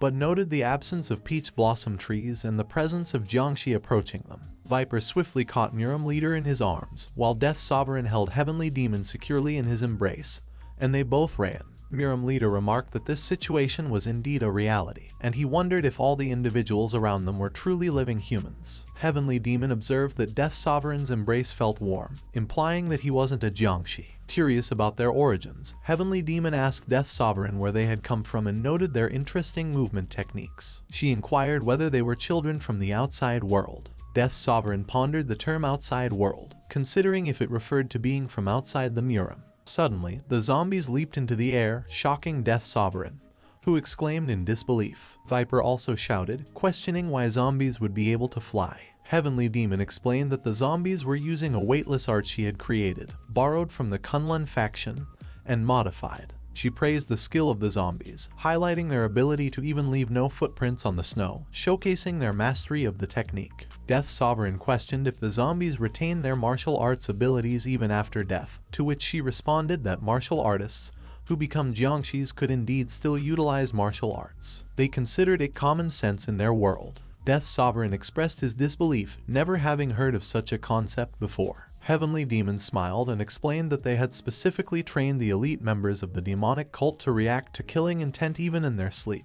She expressed pride in their ability to use the weightless art even after becoming corpses, emphasizing their dedication and skill. Potion King looked back at the pursuing zombies, urging Viper to run faster and expressing his fear of getting bitten and turning into a zombie himself. He threatened to bite Viper if that happened. Viper, frustrated, questioned whose idea it was to bring the old man along and complained about the arrangement with old men both in front and behind him, while Death Sovereign only had women with him. Death Sovereign retorted that their current predicament was more important than their arrangement. Sword Spirit informed Death Sovereign that the pursuing creatures were indeed zombies. Desperate to find a weakness, Death Sovereign asked Heavenly Demon about the zombies' vulnerabilities. She explained that destroying their heads would stop them, but Death Sovereign asked if there was an easier way. After a moment's thought, she suggested that light could also immobilize the zombies. Realizing the situation, he made a difficult decision. He apologized to Heavenly Demon and Chemist and informed them he would need to throw them into the air temporarily. He threw them up and looked back at the encroaching zombies. Sword Spirit taunted him, suggesting that a zombie was about to be killed by a real zombie, something he can tick off from his bucket list. Death Sovereign raised his sword and shouted defiantly that he was still alive.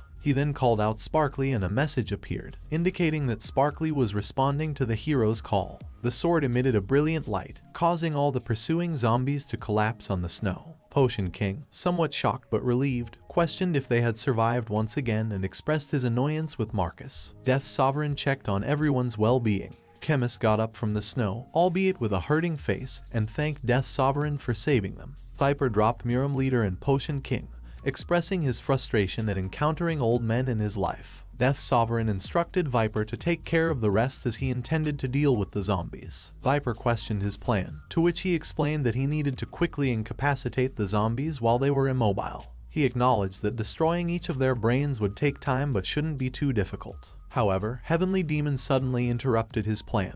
She expressed gratitude for his help but stated that she had no choice but to stop him from killing the zombies. Death Sovereign was taken aback and questioned her motives. He speculated that the zombies might be under a unique curse. Killing them could potentially result in him taking on the same curse. Heavenly Demon explained that the zombies were all members of the demonic cult under her leadership. They were her disciples and subordinates, and they were currently engaged in a massive war against the Orthodox factions. She emphasized that they needed all their martial masters, as they were already outnumbered and couldn't afford to lose their elites. Death Sovereign found it hard to believe that a great war was ongoing, considering that the world of the Chronicles of the Heavenly Demon was so close to its end. With only 10 days left until the world's complete destruction, it seemed unlikely that any forces remained capable of starting a war. Muram Leader introduced himself as the Axe Immortal and Muram Alliance leader. Heavenly Demon then revealed that she had been in conflict with the old man for 3 years, precisely 989 days since the declaration of the Orthodox demonic Great War. They had both sworn not to leave the place until one of them admitted defeat. She pleaded with Death Sovereign not to kill the zombies indiscriminately, as even though they had turned into Jiangshi, they still retained their demonic martial arts skills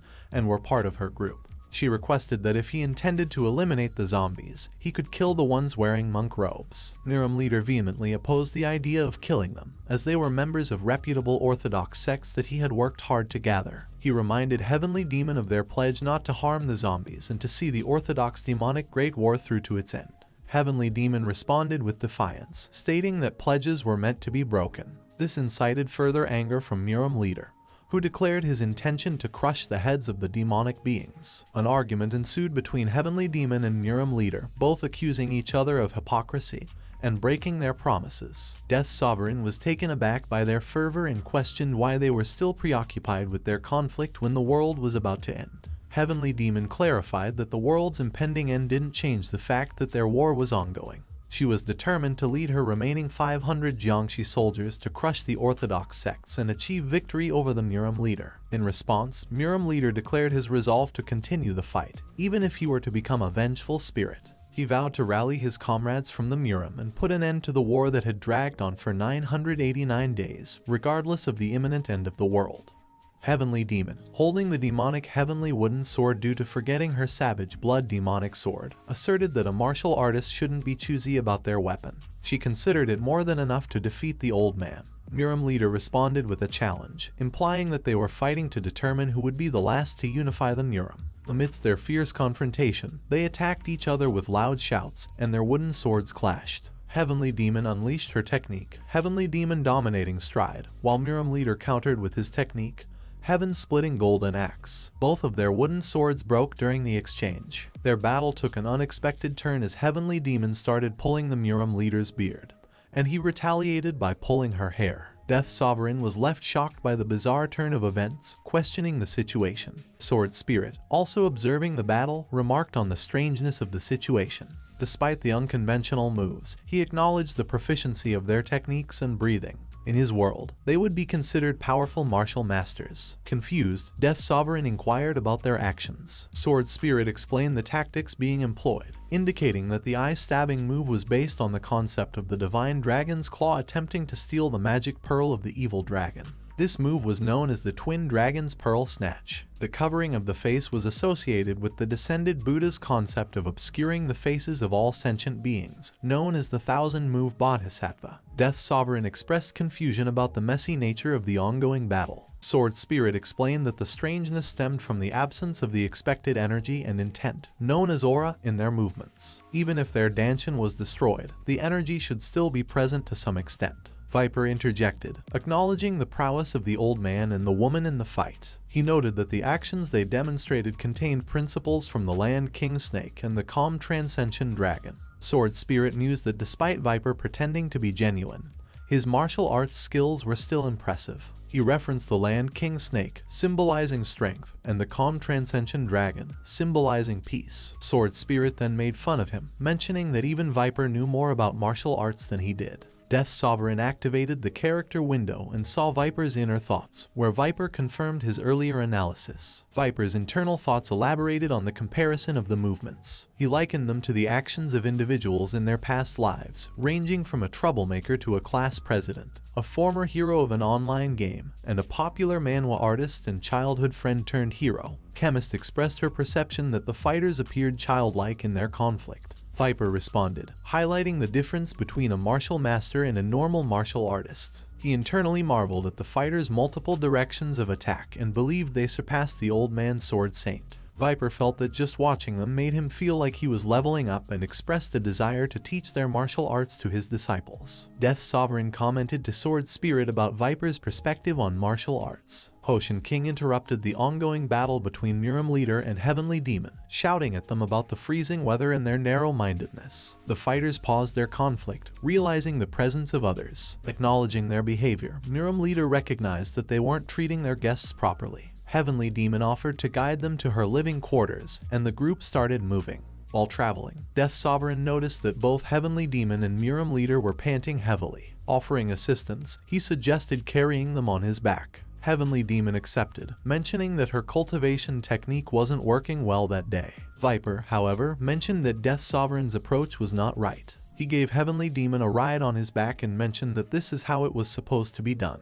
As they continued walking, Death Sovereign noticed something peculiar. Despite the freezing weather, Murim leader's body was warm. This observation puzzled both him and Sword Spirit. Upon reaching their destination, Heavenly Demon revealed her abode. Chemist was surprised by the presence of the hot spring inside the abode. Heavenly Demon explained that she had discovered this resting place a long time ago, and had never expected to have outsiders as guests. She suggested the group take a bath while she and Murim leader searched for food. Murim leader questioned her if they had anything except grain balls. Heavenly Demon playfully referred to Murim leader as an old man and asked if he was deaf. She had just suggested that they were going to search for food. Murim leader retorted that she kept on calling him an old man when their ages weren't that different. Heavenly Demon humorously mentioned that if he had a problem, he should consider undergoing body reformation too. After Heavenly Demon and Muram Leader left the group, Chemist found it fascinating how they had been on the brink of a deadly fight just a while ago. Potion King remarked that since they had been fighting for 3 years, the attachment could form after such a prolonged period. He mentioned the warmth of the area and humorously requested the Heavenly Martial Clan leader to give him some space, as he found constantly holding hands with an adult man embarrassing. Viper teased Potion King about why Sword Saint would befriend an old geezer like him. Potion King defended himself, asserting that he was the one who had befriended the Sword Saint.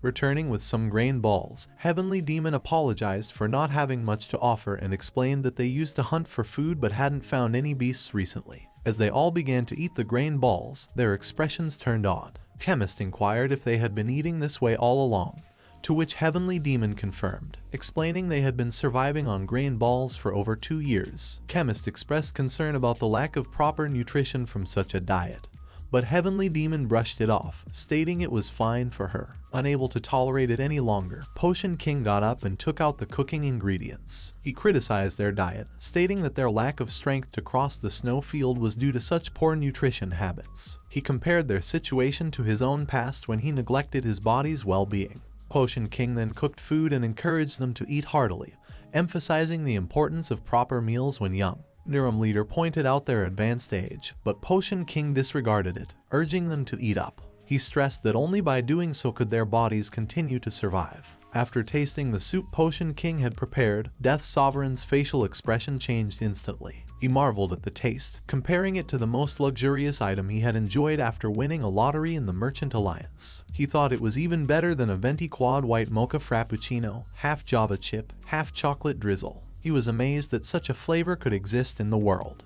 Chemist also praised the food, expressing how good it was. Heavenly Demon commented on the incredible taste, wondering if Potion King was a cook for the Imperial family. Muram Leader, despite having experienced various dishes as the Alliance leader, had never encountered a delicacy like this and expressed his appreciation. With a smirk, Potion King revealed that he had been a chef in his own restaurant during his 50s and had received 3 Michelin stars. He mentioned that with a proper stove, he could have prepared even more food. Viper asked Potion King why someone as amazing as him would come to the tower. Potion King retorted that Marcus had also come to the tower, implying that it wasn't unusual for accomplished individuals to be there. Viper further inquired if he had known Sword Saint from outside the tower. Potion King denied any prior knowledge, describing Sword Saint as an annoying son of a rich family who was seen as lucky by someone who had succeeded through their own efforts. According to him, Sword Saint had come to the tower after experiencing a string of unfortunate events in his later years. After enjoying the food, Heavenly Demon expressed her curiosity about the group's origins and their purpose in coming to this place, noting the strange food and the affluent aura they exuded.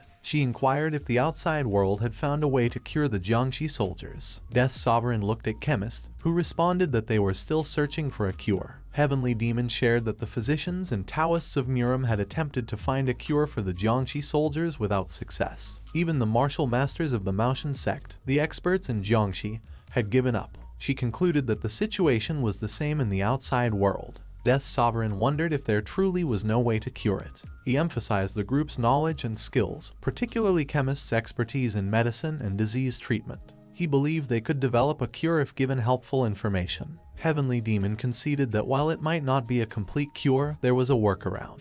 Chemist inquired about it. Heavenly Demon requested them to wait for a while, and left with Muram Leader. They returned with a coffin and placing it on the ground. When the coffin was opened, it revealed a figure resembling a zombie, tightly bound with iron chains and nails covering the entire body.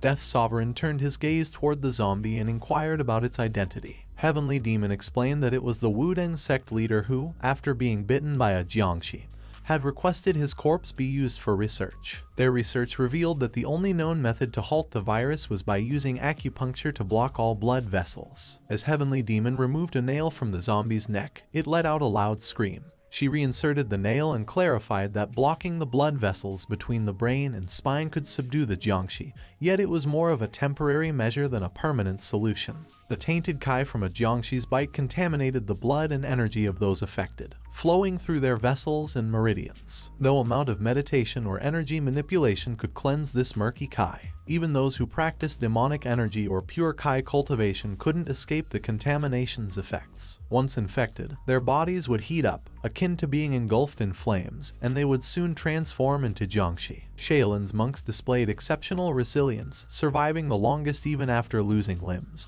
and maintaining their consciousness for up to a year. However, they were extraordinary exceptions. Regular individuals, regardless of their martial prowess, would likely succumb within 15 days. Heavenly Demon turned her attention toward Chemist and Potion King, inquiring about their ability to find a cure. After seeing their silence, she stood up and expressed her gratitude for encountering other living people, as she had believed they were the last remaining individuals in the world. She then exited the area, and Muram leader suggested they rest for the night and converse further on the following day. As night fell, everyone drifted into deep slumber except for Death Sovereign, who remained awake. Sword Spirit asked him why he wasn't sleeping, to which he responded that he needed to confirm something. He pretended to be asleep and two human shadows appeared near him. One of them inquired whether the others were asleep, and the second confirmed it, suggesting they proceed immediately. Suddenly, Death Sovereign stood up, surprising Muram leader who was in the hot spring. Muram leader questioned the situation, noting that he had appeared to be asleep. Heavenly Demon commended his sharp observation skills and inquired when he had realized the truth. Death Sovereign explained that he had found it suspicious since they first met, noting that despite the cold weather, the two of them wore scant clothing. He deduced that they were using their internal energy to withstand the cold, indicating they were likely concealing something. He suggested that they had both been bitten by Jiangshi but were suppressing the murky Kai with their abundant internal energy, given their positions as leaders of the demonic cult and orthodox sects. He sought confirmation if his deductions were correct. Heavenly Demon stood up, and Muram leader attempted to halt her, but she reassured him, acknowledging that they had already been discovered. Both of them revealed their backs, adorned with peculiar marks. Heavenly Demon confirmed that they had indeed been bitten by Jiangshi 3 years ago. However, she corrected Death Sovereign's earlier assumption, explaining that they hadn't suppressed the murky Kai. Instead, they had employed their internal energy to block the acupressure vertebra on their cervical spine,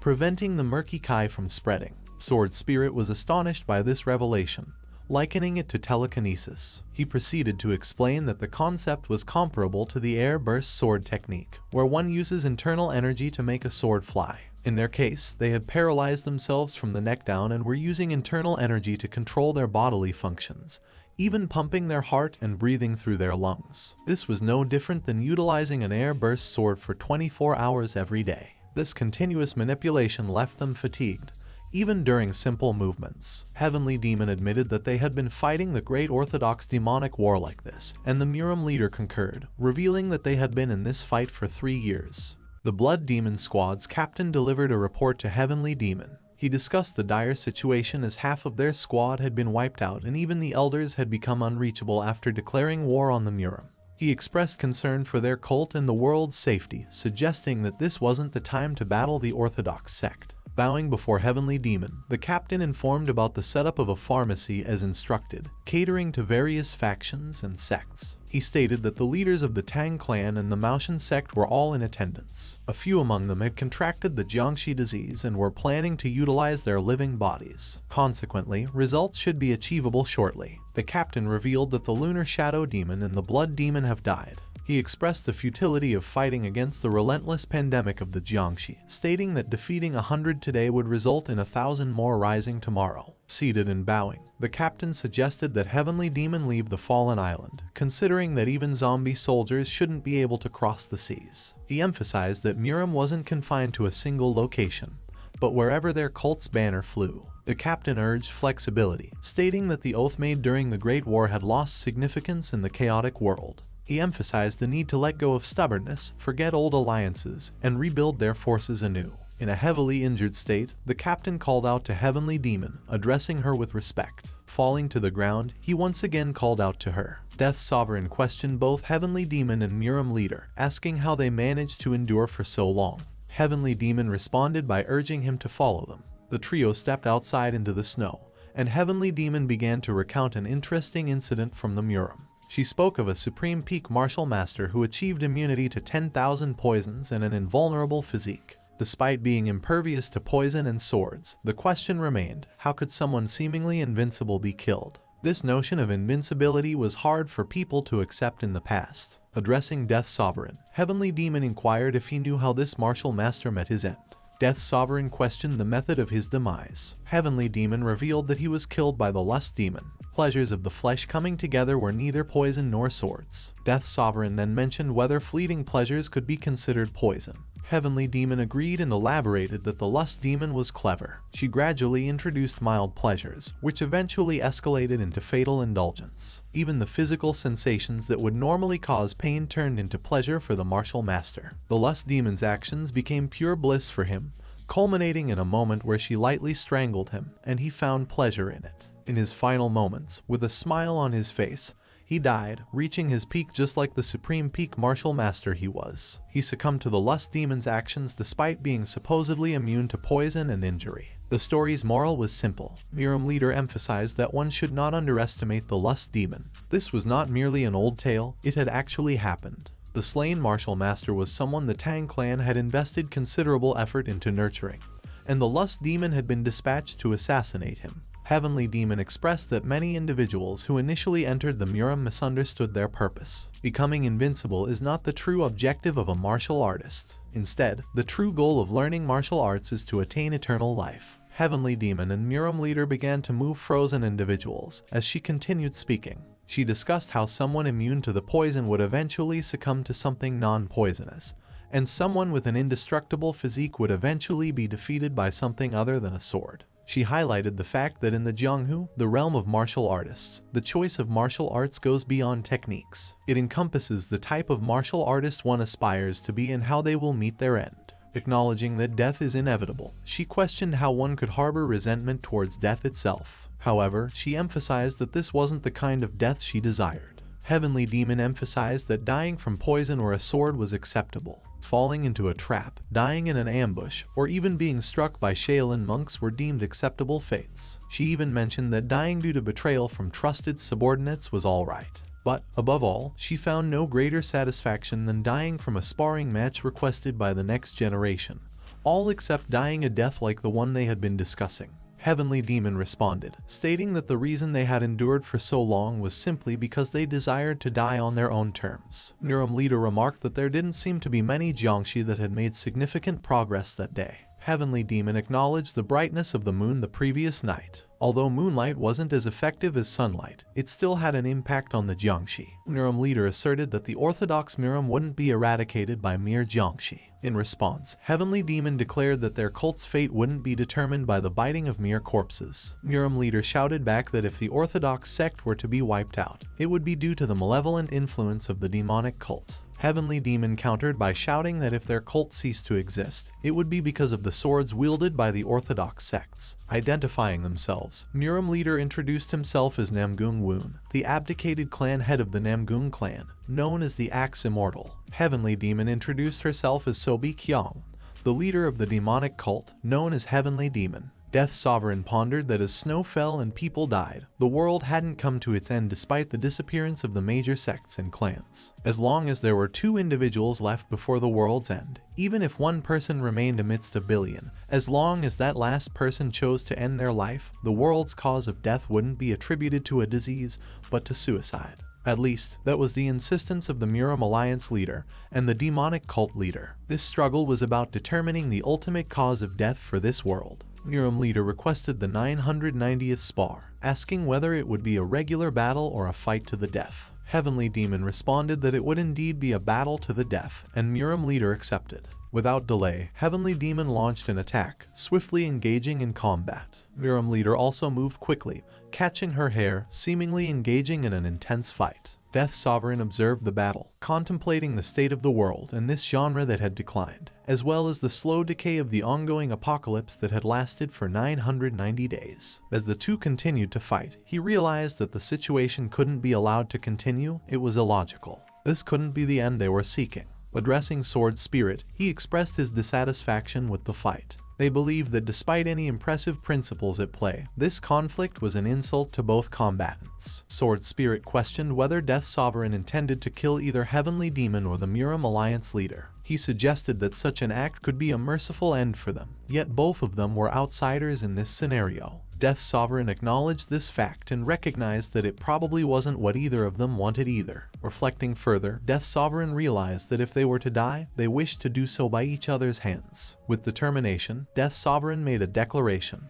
He would bring an end to things in this world in his own way. As the day began to wane, Heavenly Demon remarked that it was already nighttime, playfully addressing Nurum Leader as an old fart. Nurum Leader mused that the quick passage of the day might be due to it being winter. Heavenly Demon asserted her intention to end things the following day, to which Nurum Leader responded with agreement. Upon their return to their resting place, Viper asked where they had been. Chemist explained that they were attending to the patients and that they had been somewhat preoccupied the previous day. Death Sovereign inquired about their progress, to which Potion King responded that they hadn't made any yet. Heavenly Demon mentioned her intention to rest, and Death Sovereign offered his good wishes for a good rest. After Heavenly Demon left, Death Sovereign turned to Chemist and asked a serious question. He wanted to know how long it might take to develop a cure should they manage to do so. Chemist considered the question, hesitating slightly. She then admitted that, being completely honest, it would likely take at least 120 days. Potion King added that it could even take 2 or 3 times longer than that. He explained that they usually allocate a substantial buffer time for such situations,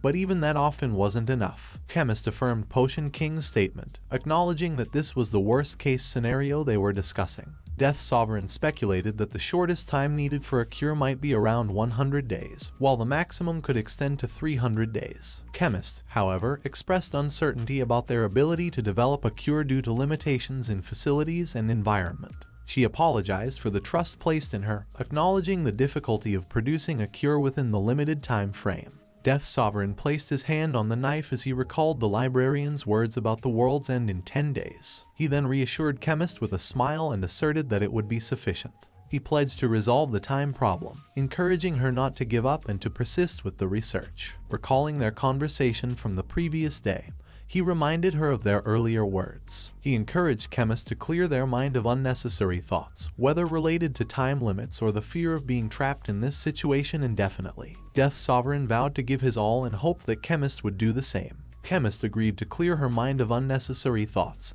and Death Sovereign extended his hand, assuring her that he would take care of other problems. In his mind, he recognized her as the future alchemist Castellan and requested her trust and continued dedication to her work.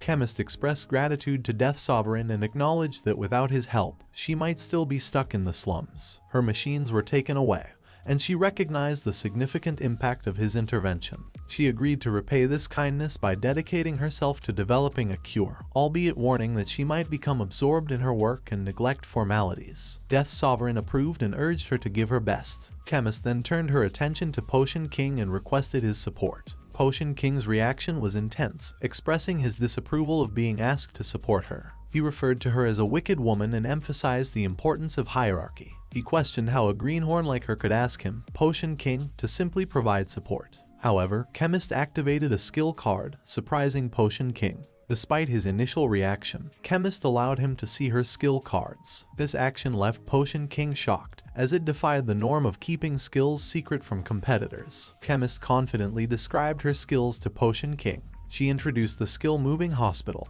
which allowed her to conduct real-time blood tests and brain scans. She could also dispense pre-stored medicine, but there was a slight 2% chance of misdiagnosis. She presented the Life Diagnosis book, which involved analyzing patients' genetic information to determine their conditions. By combining these two skills, she aimed to reduce the risk of misdiagnosis. Potion King interrupted, alarmed by her openness. He raised concerns about her revealing such valuable information to him and questioned what would happen if he disclosed this information to Alchemy Castle or competitors in the industry. Chemist responded calmly, indicating that she was willing to take that risk. She emphasized the need for his support in developing the cure quickly, acknowledging her dependence on him. Getting closer to Potion King, she confronted his feelings. She pointed out that he likely found her presence irritating, primarily because she was a young and talented individual challenging norms. She suggested that her potential for a longer and better life annoyed him greatly. To motivate him to assist her, she offered to share all her developed recipes without claiming credit, effectively passing them to him.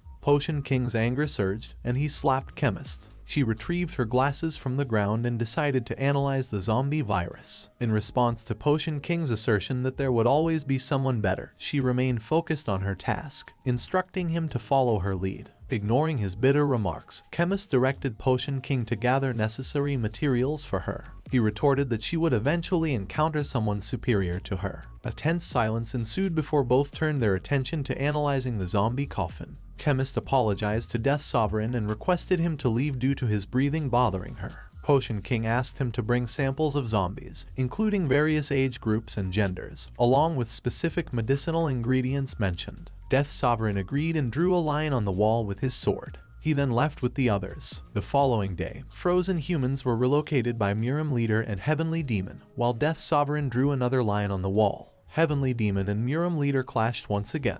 On yet another day, additional frozen humans were brought into the cave. Chemist and Potion King persisted in their efforts to analyze the zombies and develop a cure. Death Sovereign reflected on the passing time, recognizing that a week had elapsed since the onset of the apocalypse. Heavenly Demon observed the falling snow outside and remarked that they wouldn't be able to go out that day. She lit a candle and mentioned that they were fortunate to have enjoyed good weather for the past few days. However, she explained that more severe snowstorms could last over 30 days, causing darkness and immobilization. Death Sovereign noted that the Jiangshi must be in constant motion, raising concerns about their retrieval if they stray too far. Heavenly Demon acknowledged that their loss was inevitable. Just 3 years ago, they had 10,000 cult members, and the Orthodox sect also had similar numbers. However, as time passed, the Jiangshi wandered too far for them to locate. Death Sovereign commented that it must have been the most terrifying experience. Heavenly Demon didn't understand what he meant, so he explained that for her to venture into the snowfield upon waking up and discovering that the Jiangshi that were there yesterday had vanished somewhere else, it must have been frightening. She questioned whether he believed that she felt fear, to which he affirmed his belief that he thought that she did.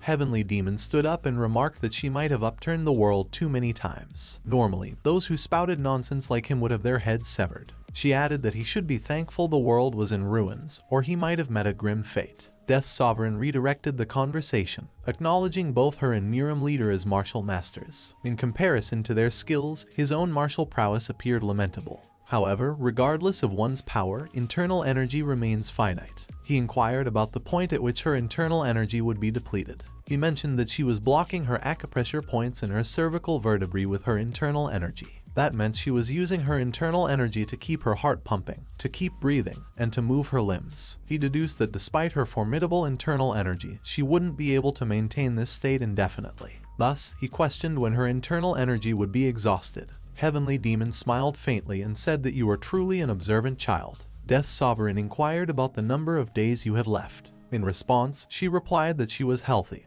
and she appreciated his keen observation. Death Sovereign's thoughts wandered as he contemplated the conclusion of the Chronicles of Heavenly Demon. He found the solution surprisingly straightforward. Returning to their discussion, he pointed out the consequence of running out of internal energy: their bodies would be immobilized. Heavenly Demon confirmed this, explaining that they would focus on maintaining their heart, lungs, and upper dantian while letting the rest decay. Death Sovereign expressed his realization that she was already aware of this strategy. Heavenly Demon recounted surviving a year with the Shaolin Temple monks, who were dedicated to appearing as monks until their last moments. She described their deaths in the lotus position, noting that despite their facial expressions, their bodies resembled jiangshi, rotting and black. She mentioned their final words, amitabha, indicating their focus on the spiritual path even in their decayed state. Heavenly Demon opened up to him and gave an answer to his previous question about whether she felt scared. She admitted that she did. She admitted being scared of her internal energy depleting, as well as her true Kai.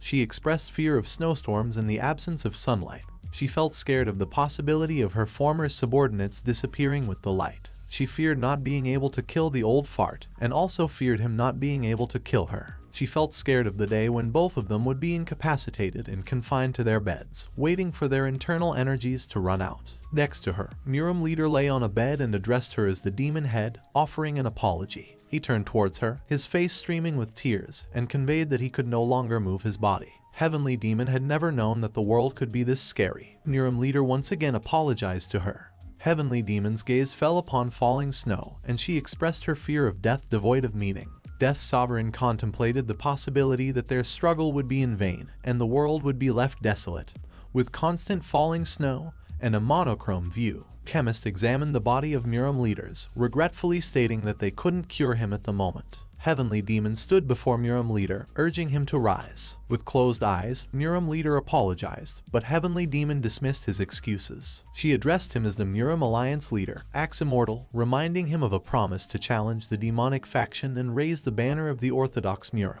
She pointed out the leader's plan to unite the 10 great sects and 5 great clans, emphasizing that such a plan couldn't be fulfilled on his sick bed. Surrounded by a black aura, Heavenly Demon instructed him to rise and wield their weapon, stating that he didn't need to hold on to the axe he was proud of. Chemist reacted with shock, covering her mouth, while Death Sovereign also realized the black aura's significance. Heavenly Demon's insistence continued as she urged Muram leader to get up, even with a cane if necessary, and to fight alongside her. Despite repeated demands, Muram leader expressed apologies. In a final outburst of anger, Heavenly Demon shouted for him to get up, clearly frustrated. Muram leader addressed Heavenly Demon, acknowledging his own weakness compared to the demon. He expressed the difficulty of holding on and stated that he had been using their innate True Kai, and his internal energy was depleted. With his True Kai dried up, he admitted that while she might endure for another year, he couldn't. Due to his weakness, he requested she kill him to prevent the possibility of turning into a Jiangshi, a creature that wouldn't truly live. In response, Heavenly Demon confronted his request, questioning if he was truly asking for his own death while lying in bed. She questioned the ending of the Great War that had been promised, reflecting on the senselessness of their struggle for honor. She expressed a regret that perhaps it would have been better to order their followers to commit suicide from the start, rather than holding on to hope.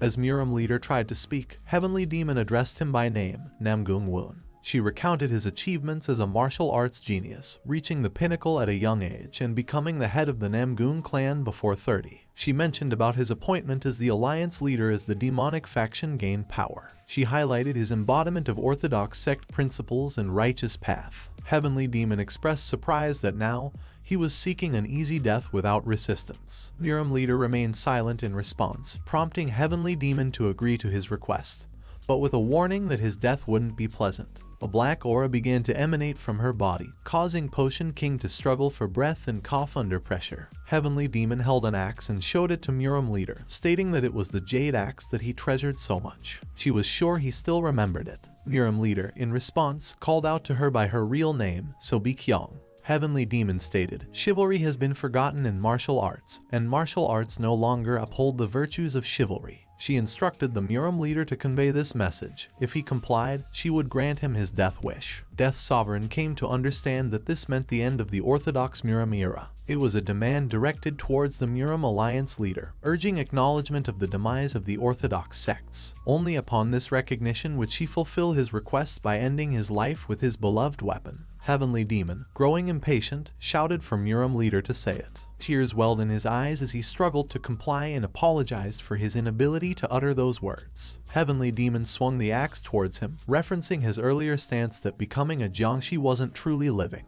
She argued that even dying at this point wouldn't be genuine death. She halted her swing midway and placed the axe on the ground. As she walked away, she expressed her confusion about the distinction between not truly living and not truly dying.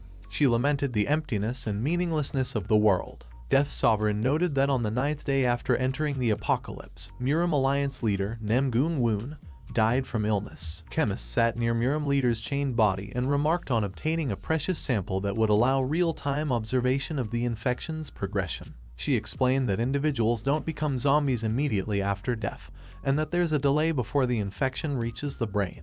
Potion King presented a prepared research report, stating that although chemists might excel in making medicine, her ability to explain things was lacking. He commented on the ineffectiveness of people who act without restraint. Chemist stated that despite her best efforts, developing a cure was impossible due to insufficient time, requiring around 90 to 120 days. Amidst this discussion, the deceased Muram leader suddenly began shouting and struggling to free himself. As everyone looked at Muram leader in shock, Heavenly Demon entered the scene, finding his actions pathetic. Approaching him, she remarked on his bestial behavior, comparing him to a creature that would eat until its body could no longer move. She recited the phrase, "Chivalry has been forgotten in martial arts, and martial arts no longer has chivalry," and inserted her hand into Muram leader's mouth, encouraging him to eat. Viper objected, warning that this action might turn her into a Jiangshi as well. Death Sovereign intervened, cautioning against approaching Heavenly Demon, as the situation was already beyond rescue.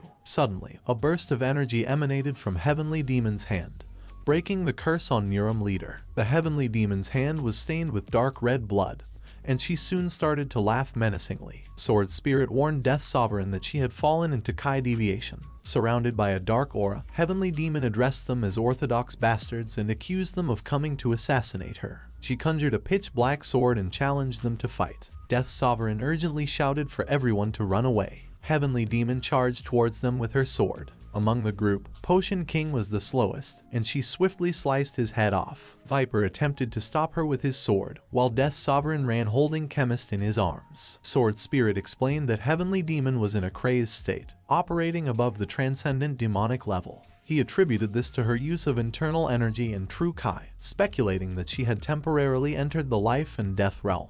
Even in his prime, Sword Spirit acknowledged that he would likely lose in a battle against her. Heavenly Demon poised to swing her sword, reciting, "As grief fills the world, Mount Song sleeps. Let the grievances set the heavens and the earth on fire and burn Mount Wudang.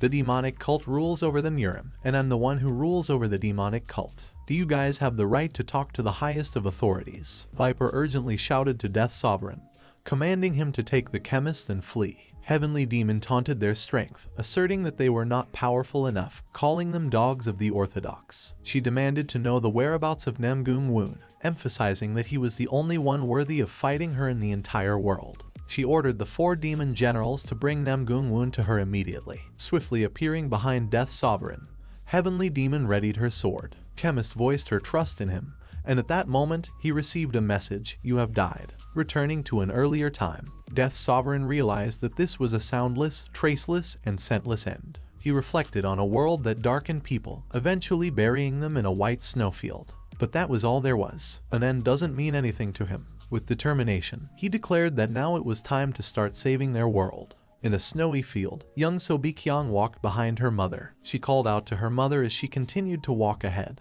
but her mother's figure gradually moved away and eventually disappeared. Young Sobikyang didn't know whether it was intended for them to be separated while crossing the snowfield or if she had really lost her mother. There was no way she could know. Awakening in the underworld, Death Sovereign questioned Sword Spirit about his familiarity with Chemist's documents. Sword Spirit confirmed that he had memorized a substantial portion, which should allow them to reconstruct the information. He acknowledged the need to return quickly. Deciding to choose a skill, Death Sovereign and Sword Spirit examined skill cards. Sword Spirit proposed a skill card called the Demonic Heaven Divine Art with a rank of a plus. The skill's effect revolved around the demonic cult's loathing and cursing of the heavens, creating a martial art that embodied these sentiments. This art allowed one to tear apart the heavens and conquer mountains, but it required an understanding of the deep-seated loathing and curses embedded in the techniques. The more intense one's loathing and curses against the heavens, the more the skill's power grew. Mastery of the Demonic Heaven Divine Art would transform the practitioner into a heavenly demon capable of overthrowing the heavens. However, the cautionary note warned that maintaining control while using this skill would prove challenging. Death Sovereign expressed recognition of the Demonic Heaven Divine Art, referring to the martial art they had just seen. Sword Spirit confirmed that it was a typical demonic art and noted that whether it was martial arts or trap formations, everything boiled down to how individuals deal with the world. When Death Sovereign inquired about how you deal with the world, Sword Spirit elaborated. He explained that the Orthodox sect martial artists aimed to embrace the world, while the demonic cult practitioners sought to ravage it.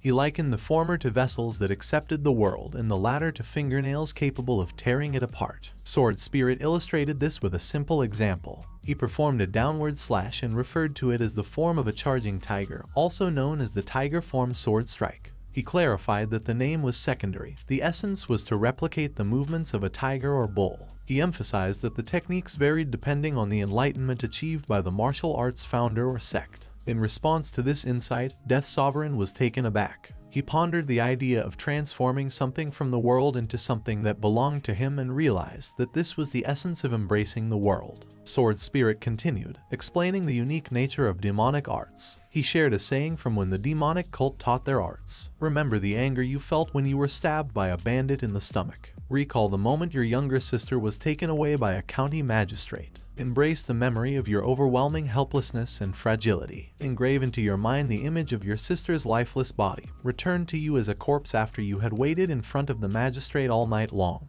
Once again, visualize the haunting scene of your sister's lifeless form drenched in blood. Was it winter? The ground had frozen, making it hard to dig. Did you use the tips of your fingers to claw through the unyielding earth? Did your fingernails break? Did your hands bleed? Did you lay your sister to rest in that shallow grave, not even an inch deep, and cover her with earth? Recall the texture of each grain of soil. With the same hands that dug into the ground, grasp a sword. Mourn your powerlessness and nurse the bitterness that arises from the world's mercilessness. Taken aback, Death's Sovereign internalized this revelation. Sword Spirit clarified that the cultivation of internal energy was about training one's heart. Whether someone was a martial artist or a hunter, their success hinged on how effectively they used their aura or internal energy. Essentially, it was a battle of spirits, and demonic arts were imbued with denser spirits. Sword Spirit advised that he didn't need to learn it. However, in the next moment, Death's Sovereign declared his intention to learn the demonic art. Sword Spirit was shocked and questioned this decision. However, Death's Sovereign reiterated his desire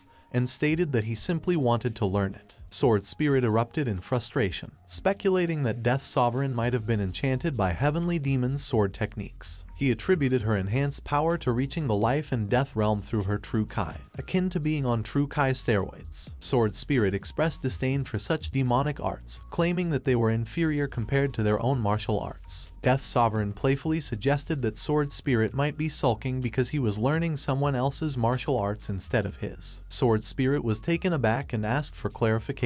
Death's Sovereign assured him that his martial arts were indeed the best and revealed his true intention behind learning the demonic heaven divine art. He explained that his goal was to achieve a perfect ending for the story. Even if they succeeded in making the cure, it would only save a few people. Most had been dead for over 2 years and couldn't be resurrected. Death's Sovereign contemplated the possibility of the Muram Alliance leader and Heavenly Demon becoming Adam and Eve, which he found unsatisfactory. He desired a more fulfilling conclusion for the characters. Death's Sovereign chose a skill card, indicating his decision to learn the demonic heaven divine art. As the process began, a message appeared, confirming the selection and indicating that the skill would be copied. Another set of messages appeared, saying that since his hunter rank was D rank and the penalty for his skill was taking place, the trauma of the enemy who had killed him was being recreated and the level of penalty was medium. Death's Sovereign acknowledged that this wasn't the end. Heavenly Demon's nightmare was another hell he had to cross, and there will be time to talk about this slowly. As they entered a snowy field, Viper exclaimed in shock about the cold, humorously comparing the place to Siberia. Death's Sovereign took Chemist's hand and enveloped her in his aura to shield her from the cold.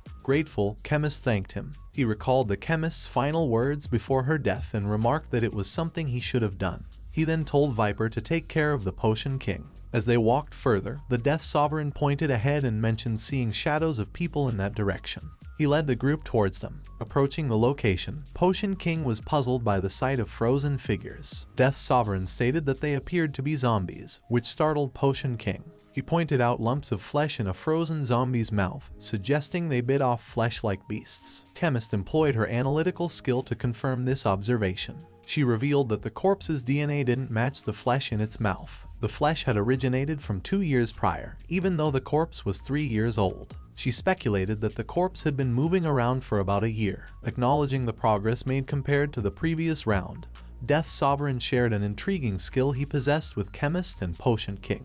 He then proceeded to explain the details about zombies and the virus cure, drawing upon the knowledge he had gained from them in his previous round. Chemist was impressed by his research method, acknowledging its perfection while admitting that she would have phrased it differently. Potion King expressed relief at the reduced research time and a strong desire to escape from the zombies. Just then, they overheard a conversation between Muram Leader and Heavenly Demon. Muram Leader proclaimed that the day marked the end of the demonic faction. Heavenly Demon responded with humor, implying that even a passing dog would scoff at such a statement. She declared that as long as she was alive, the demonic faction would endure. She then stated that he would be the one bidding farewell to the orthodox sect of Muram. Death's Sovereign recognized her as the strongest in this world. She was the one who survived alone until the very end. She was a martial artist who actualized what it meant to be alone in the whole universe. As Death Sovereign approached her, she sensed his approach and questioned his identity. He knelt before her and explained that they hailed from a distant place in the outside world.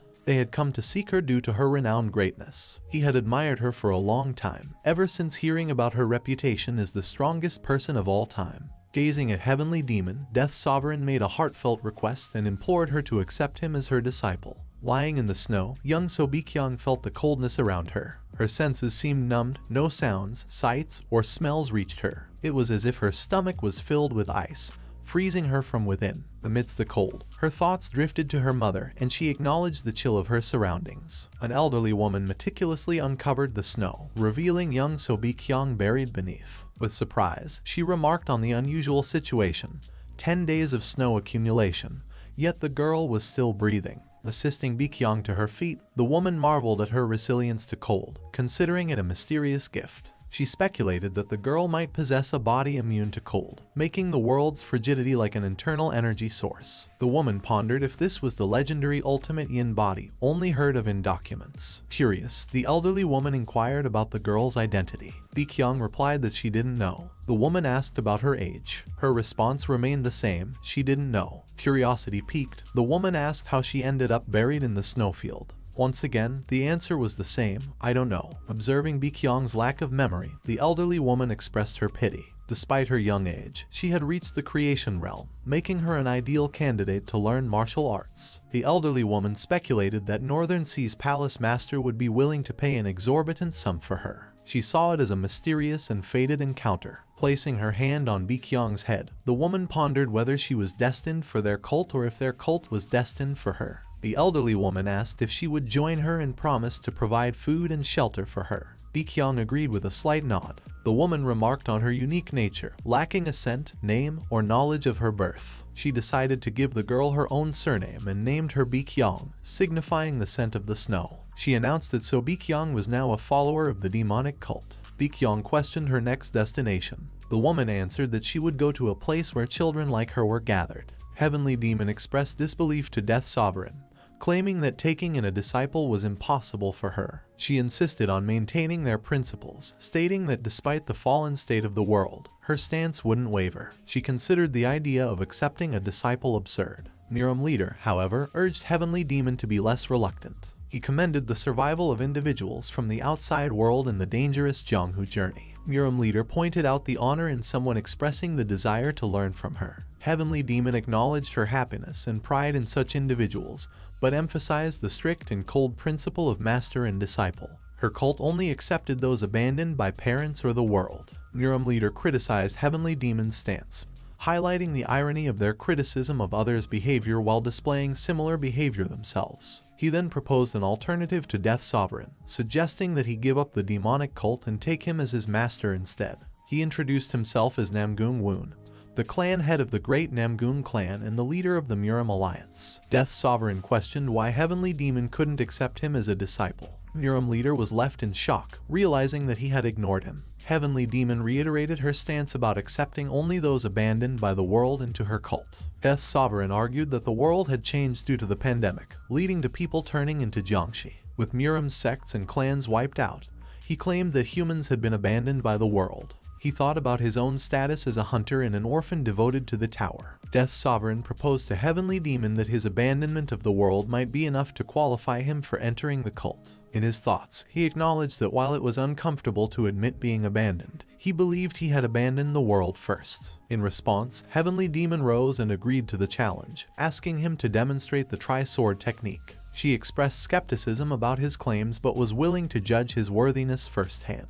Thanking Heavenly Demon for the opportunity, Death Sovereign drew his sword and activated the demonic Heaven Divine Art. In his mind, he recognized the patterns and moves of various sword techniques but felt an inability to fully comprehend the demonic Heaven Divine Art. Despite the possibility of making mistakes, he was determined to make the most of the situation. Recalling his anger and frustrations with the tower's world, he channeled these emotions as he used the demonic Heaven Divine Art. As he continued to use the demonic Heaven Divine Art, he found that the more he utilized the technique, the more his perspective changed. He realized that the essence of the demonic cult was more about screams than subtlety. He observed that no matter how profound the principles of yin and yang were, the world they gave rise to was still filled with sorrow. He believed that even the most eloquent teachings from the 4 books and 3 classics couldn't surpass the impact of a single scream from an ordinary human. Comparing the Sword of Laments to yin-yang sword techniques and those based on classical teachings, he understood that the Sword of Laments possessed a sharper edge and a greater strength when wielded after a scream.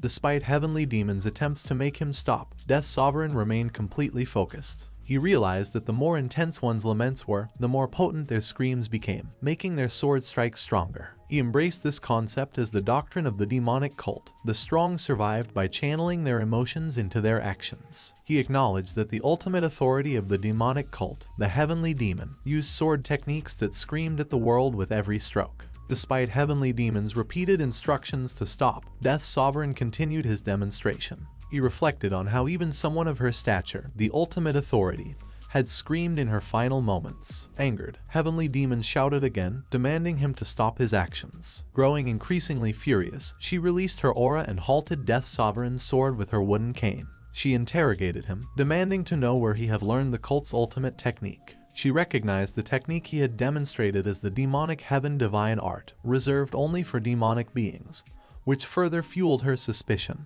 Death Sovereign, although heavily sweating, maintained his intense gaze and asked if he was worthy. Heavenly Demon studied him briefly and then began to exit the cave. As she turned to leave, Death Sovereign collapsed to the ground. Viper, addressing Death Sovereign, noted that he had expended too much aura and offered to inject liquids into him. Sword Spirit chastised Death Sovereign, noting that his current state was a consequence of attempting an unsuitable martial art. He expressed his earlier advice about starting from the foundations. Despite this, Sword Spirit admitted that his performance was commendable and acknowledged his potential. Elderly women welcomed Baekhyun to her new living place, granting her freedom to eat, sleep, and play as she pleased. She assured her that she could live her life on her terms. Some children were seated around a table, enjoying their food. A girl remarked on the kindness of the adults, noting that they weren't required to do anything. A boy questioned if they were being raised as slaves, to which the girl countered that her experience of a year contradicted that notion. The conversation shifted to the influx of new kids joining the group lately. They attributed this to a poor harvest year, suggesting that the children would have faced starvation in their hometowns. Baekhyun overheard their conversation and decided to ask how they had come to this place. The children regarded her with suspicious eyes before they began to share their stories. One had fled after being hit by his father, while another had a conflict with his grandfather. These stories reminded Baekhyun of the concept of jinkan.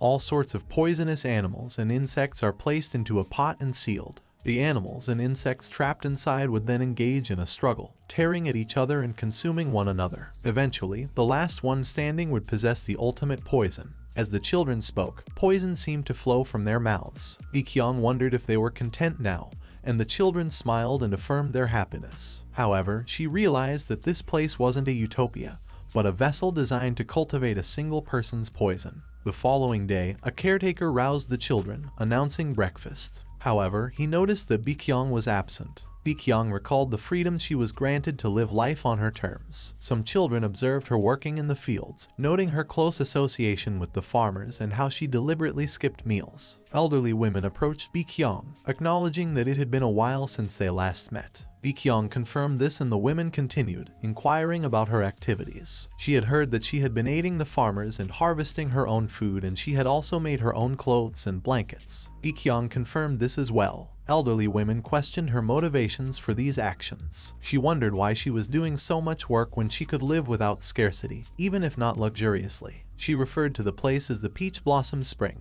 where adults cared for the children by farming and providing fruits. She questioned why Baekhyun, as a young child, would voluntarily choose to work. Baekhyun spoke about Mr. Mo, who farmed at the mountain's base, losing 2 daughters to the county magistrate. She mentioned Mr. Kiwi, an orchard worker, whose sons were lost to the magistrate's orders to build fortress walls. Despite his complaints, the government responded with violence, taking his first son's life as well. Mr. Kiwi and his wife came to believe in this place and joined it as a result. Baekhyun emphasized that the farmers sustaining and clothing them were all victims of the unfair world. She asserted that the place they were in wasn't a utopia. She stood up and stated that the farmers weren't providing for them out of foolishness, but with the hope that the children would seek revenge on their behalf. The elderly women asked why the farmers would do this, to which Baekhyun replied that these farmers had experienced such unfairness that they couldn't forgive the county magistrate and the officials who had ruined their lives. She explained that while the farmers desired revenge, they lacked the power to achieve it. Baekhyun alluded to the concept that martial arts must be learned from a young age to be mastered completely. The farmers, being older, couldn't attain high-level martial arts skills. However, they could provide for the children who could learn these skills. She revealed that the Peach Blossom Spring was about seeking revenge on behalf of the farmers, not just living off their generosity. The elderly woman called out to Baekhyun,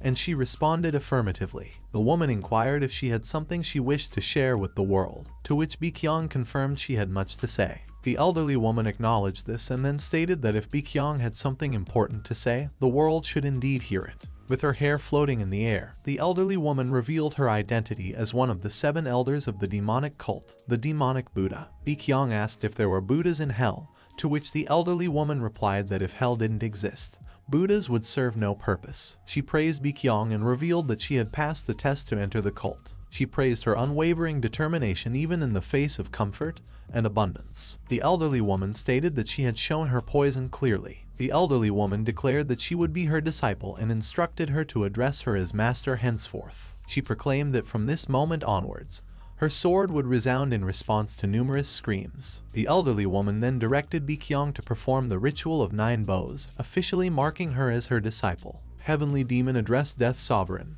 telling him to get up. Death Sovereign remarked on the challenge of standing up with Heavenly Demon squatting, fearing their heads might collide. Heavenly Demon, noting his fluent speech upon waking, concluded that his body was functioning properly. She stood up and instructed him to bathe and purify himself, while she waited for him at the cavern entrance. After bathing, Death Sovereign looked at his peacefully sleeping teammates and wondered what they were dreaming about. He opened the character window and witnessed Potion King's dream of his 100th victory against Sword Saint. He had already emerged victorious 999,999 times against Chemist. Chemist's thoughts expressed frustration at having to explain something simply, deeming his companions as stupid as water fleas. Viper's thoughts consisted of laughter. Death Sovereign decided not to wake them up, especially the last one. Heavenly Demon asked if he had cleaned every corner, and Death Sovereign confirmed that even his heart felt cleansed, leaving him feeling very clean overall. Heavenly Demon expressed her concern about his eloquence, stating her dislike for guys who were too good with words, considering them more like conmen than real men. Death Sovereign pondered this as he activated the character window again, attempting to read her thoughts. Heavenly Demon pondered Death Sovereign's attributes, noting his charm and good looks, suggesting that he could become a leader of the ignoble clan. She then led him, and as they walked, she explained the typical process for joining their cult. Candidates usually had to wear the cult's clothes and endure various tests. Being proven worthy didn't guarantee immediate acceptance. Death Sovereign finished her sentence, stating that the first test was the test of comfort. Those content with being provided for would be considered external family disciples, taking up roles as farmers, blacksmiths, or escort warriors. However, those who passed this test would be internal family disciples, officially learning the demonic arts and fully entering the cult. Heavenly Demon questioned how he knew this, and he thought about the trauma he had witnessed when she killed him. He then stated that he was knowledgeable. Heavenly Demon lamented her fate of encountering someone so sly for her final encounter, wondering if she truly had to accept such a seemingly unimpressive disciple. Sword Spirit suggested that Heavenly Demon had good judgment in recognizing people.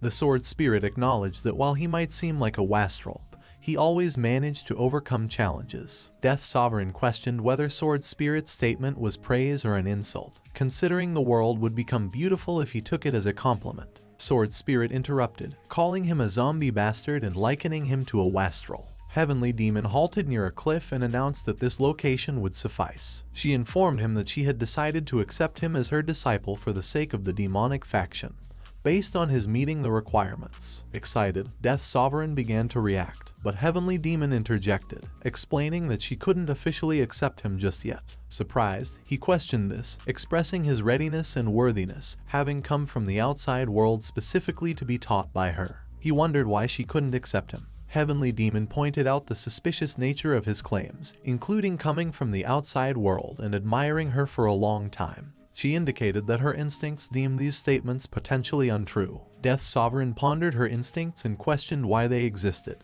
Heavenly Demon explained that she had left him alone previously due to his seeming lack of malevolence. She found it unusual that he possessed a kind personality. She wondered whether their connection was fated. Death Sovereign inquired about the test, to which Heavenly Demon pointed ahead and revealed that she had thrown a peak martial master Jiangshi soldier down there. This soldier had been highly regarded in the Jianghu. To be accepted as her disciple, he had to defeat Jiangshi. However, he must fight while feeling hungry. Heavenly Demon reiterated the crucial point. As he battled the Jiangshi, his heart should only be filled with hunger and suffering. He should exclude all other emotions. She asked if he could manage that. Death Sovereign contemplated that Heavenly Demon's words about not officially being her disciple were likely insincere. He believed that in her heart, she already considered him a disciple who had received teachings from the demonic cult and the demonic heaven divine art. Heavenly Demon instructed him to remember the actions and sensations of starvation, including voices, groans, and hand and leg movements. She emphasized gathering these into a single emotion and using that emotion to swing his sword, solely feeling starvation. She explained that this would enable him to fully harness the true power of the demonic heaven divine art. Curious, Death Sovereign asked about the outcome of swinging the sword with only the feeling of starvation. Heavenly Demon revealed that doing so would allow him to strike down someone who had never experienced starvation. She mentioned that she had used this technique to eliminate 50% of the orthodox Murim with a single strike. Heavenly Demon then outlined the training process, learning the sensation of dying from starvation first and then dying of thirst. By mastering the ability to swing his sword solely with the feeling of thirst, he could cut down those who hadn't experienced such intense thirst in a single strike. She promised he would learn the sword of all 9 things, granting him the power to overturn the world. Death Sovereign found this proposition appealing. Heavenly Demon smiled and urged him to take action immediately. Without hesitation, Death Sovereign leaped into action, holding his sword, and assured her that he was ready. Death Sovereign mused about words that didn't fit well with zombie in the world, and he found force palm to be that word. Suddenly, a zombie struck him with a palm strike, sending him soaring through the air. Reacting swiftly, Death Sovereign prepared to draw his sword, expressing his disbelief at the situation. Heavenly Demon cautioned him against haphazardly swinging his sword. She reminded him of the importance of recalling the memory of someone who suffered from starvation to the point of death. She emphasized that merely swinging the sword wouldn't suffice. The demonic heaven divine art would remain incomplete without genuine emotions. Death Sovereign responded by saying he wasn't hungry at the moment. Heavenly Demon's retort was firm, highlighting that just as one can think of something red even without seeing it, not feeling hungry presently shouldn't prevent him from recalling the feeling of hunger. She explained that if he couldn't conjure those emotions, it was because he hadn't truly grasped the sensation of starvation and was still emotionally distant. Learning the demonic heaven divine art required the ability to evoke specific feelings at will. Heavenly Demon instructed him to recollect a memory of his longest period of hunger, urging him to relive it. She asked for details about the memory, such as the circumstances, the strongest craving for food, and the duration of the starvation. Blocking an attack from a zombie, Death Sovereign recounted his experience of starving for around 3 to 4 days. Heavenly Demon looked disdainfully at him, expressing disbelief that he had only gone hungry for such a short period. She pointed out that the world had long been in turmoil, with prolonged seasons and years of famine, suggesting that only members of reputable clans could afford such brief periods of starvation. Death Sovereign clarified that the outside world he lived in was more abundant compared to the Central Plains. Heavenly Demon reiterated that the sensation of starvation was an urgent and universally understood suffering. She stressed that human nature drove individuals to fulfill their hunger irrespective of their status. Without comprehending this, his grasp of the demonic heaven divine art would remain incomplete. In his thoughts, Death Sovereign recalled his experiences as an F-class hunter for over 10 years, acknowledging the many instances of hunger he had faced. He even remembered buying limited portions of tteokbokki to stretch his resources. As Heavenly Demon began to walk away, she dismissed her expectations of Death Sovereign, deeming him as someone who only talked without genuine understanding. Watching her depart, Death Sovereign called out to her, his voice growing desperate as she vanished from sight. He shouted once more, desperately trying to capture her attention. Upon her departure, he voiced his frustration and questioned the logic that not being hungry should prevent him from learning martial arts. A zombie bit him, and he died, arriving in the underworld. Amidst his exasperation, he declared that he had faced considerable suffering in his life. Sword Spirit chimed in, commenting on the traditional nature of the training he was about to undergo, and the significance of learning Heavenly Demon's ultimate technique. With determination etched on his face, he addressed the challenge and affirmed that he wouldn't be intimidated. Despite his appearance, he had endured the flames of death and wasn't about to falter due to hunger. Seeing him leaving, Viper inquired about his condition. Death Sovereign responded that he was searching for an item necessary to clear the stage. Sword Spirit, observing the unfolding events, realized the situation was deteriorating.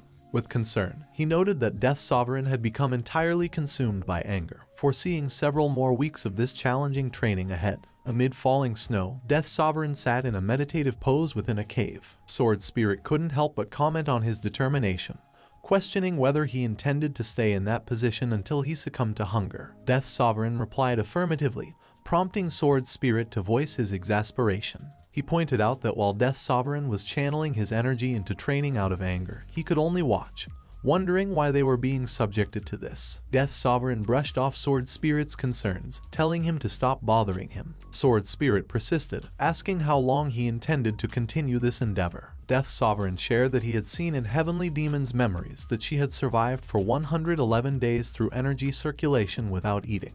Thus, he aimed to survive for 112 days. Sword Spirit criticized his decision, calling him a goddamn fucking idiot. He pointed out the current cold weather and the necessity of covering himself with aura to survive. He challenged his plan to maintain aura for a full 100 days and emphasized that enduring starvation for such a prolonged period was no longer a simple matter. He questioned whether he had ever starved for 100 days before and urged him to admit if he hadn't attempted it previously. Death Sovereign questioned back and asked if he had starved before. Sword Spirit confirmed that he had fasted with monks when young, enduring hunger for days until the feelings subsided after about 15 days. He explained that this kind of experience was more about training the mind rather than true starvation.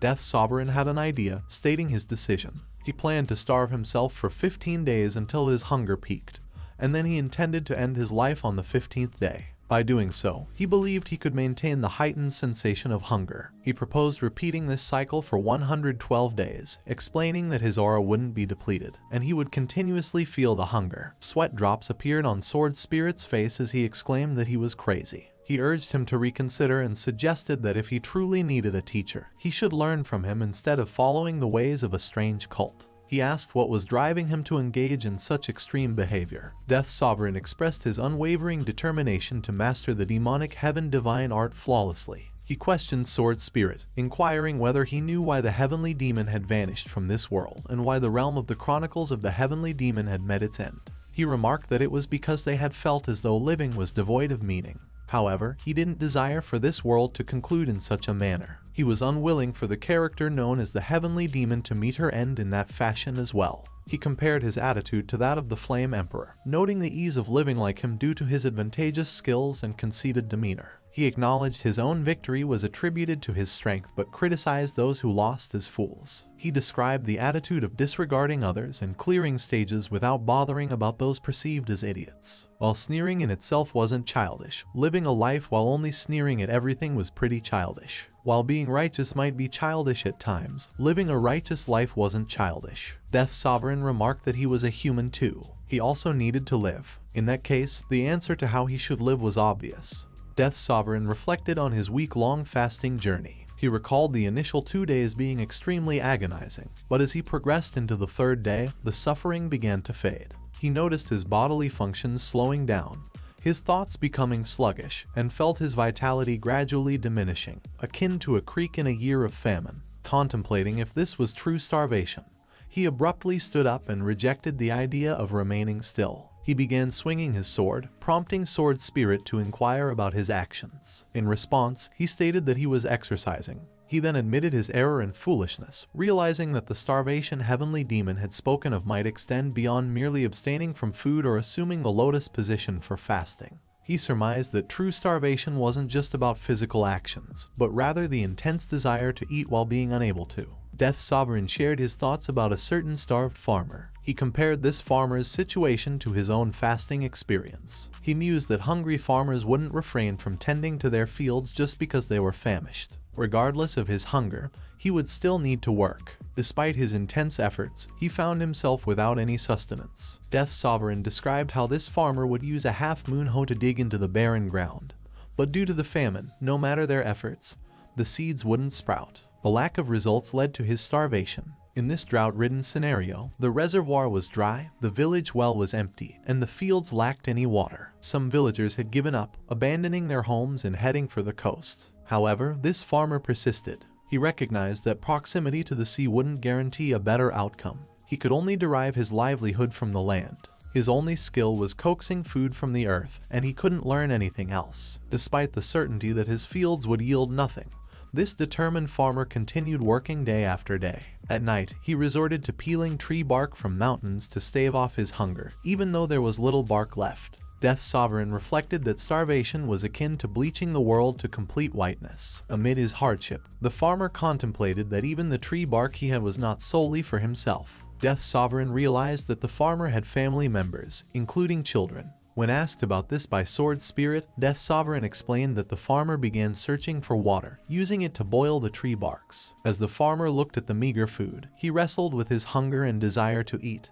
but he couldn't act on it. He felt the need to give the little food he had to his children, prioritizing their needs over his own. However, his children rejected the bowl of food, causing it to fall to the ground. In his frustration, the farmer was about to strike his child, but he stopped himself, recognizing that this wasn't who he was. He realized that his actions were a result of the severe famine and prolonged hunger, making him unusually sensitive and reactive. He understood that he wasn't the kind of person who would harm his child. The extreme circumstances had distorted his behavior, but he knew that this wasn't the life he was meant to live. Death's Sovereign pondered the recurring nature of famines throughout history. He understood that countless farmers had faced similar situations, dealing with their own struggles and the agonizing choices imposed by starvation. Death's Sovereign turned his attention to his sword and proclaimed that he would fight while feeling hunger. He believed that all his sword swings should originate from the movements of his starving body. As he swung his sword, he contemplated whether his hands moved in a particular manner during his starvation. He realized that indeed, there was a distinct hand movement associated with starving. This hand movement was the same that the farmer had used when he struck his own child. It was the same movement the farmer employed when opening doors, venturing out, discarding the tree bark on the ground, and later offering soil-covered tree bark to his child. Death's Sovereign grasped that throughout history, farmers had used this hand movement, whether in acts of violence or gestures of apology, survival, or sacrifice. He summoned the power of the demonic heaven divine art, performing the first form, the Sword of Starvation. Exhausted and panting, he realized that what he was experiencing was hunger and starvation. However, he admitted that even with this, it still wasn't sufficient. Observing this, Sword Spirit questioned whether he was a crazy bastard. Death's Sovereign responded to his remark about him being a crazy bastard by defending himself, stating that he had trained properly this time. Sword Spirit countered, claiming that ignorant individuals were the most terrifying, labeling him as a unique kind of crazy. He mentioned that his soul belonged to the Orthodox while his thoughts leaned toward the demonic cult. Confused, Death's Sovereign asked what he was trying to convey. Sword Spirit expressed frustration, highlighting the challenge of teaching someone with such conflicting martial arts inclinations. He humorously likened him to a martial master who could only use demonic arts despite being associated with the Orthodox. Amidst their conversation, Death's Sovereign's thoughts wandered to his hunger and his desire for a choco pie. He questioned if starvation was choco pie. He then mentioned considering leaving the mountain for a short while. Sword Spirit inquired about his intentions, questioning whether he planned to impress Heavenly Demon this time. Death's Sovereign dismissed the idea, revealing that he had just begun learning the demonic heaven divine art, and was thinking of committing suicide to return to Heavenly Demon. He mused that the best possible reaction he could elicit from Heavenly Demon would be her acknowledging that he wasn't entirely hopeless. Sword Spirit concluded that this was a positive outcome since it meant she had acknowledged him. Death's Sovereign expressed his frustration, stating that there was nothing good about being acknowledged by Heavenly Demon. He recounted feeling discouraged and hurt when the Heavenly Demon looked down on him for not having experienced starvation before. He revealed that he held grudges and that mere acknowledgement wouldn't be enough to heal his emotional pain. Sword Spirit playfully called him creepy, to which he responded by sharing his desire for a surprised reaction from Heavenly Demon. He envisioned her recognizing his exceptional talent and feeling regretful for not realizing that he was fated with her.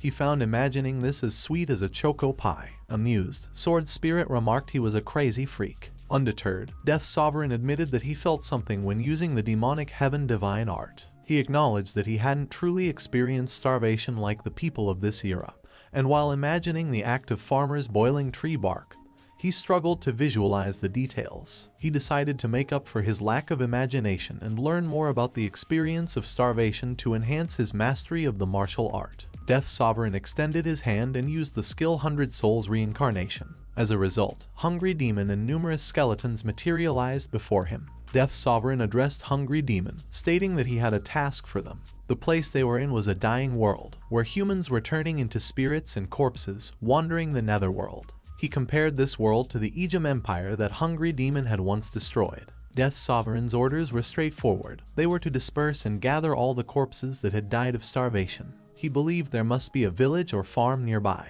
He instructed them to locate corpses that had perished due to starvation and bring them to their current location. Acknowledging that these corpses could still move and resist, he advised overwhelming them with sheer numbers. Hungry Demon asked how many corpses they should bring back, to which Death Sovereign smiled and replied, 112 corpses. Inwardly, he resolved to learn all about their starvation and get closer to the heavenly demon.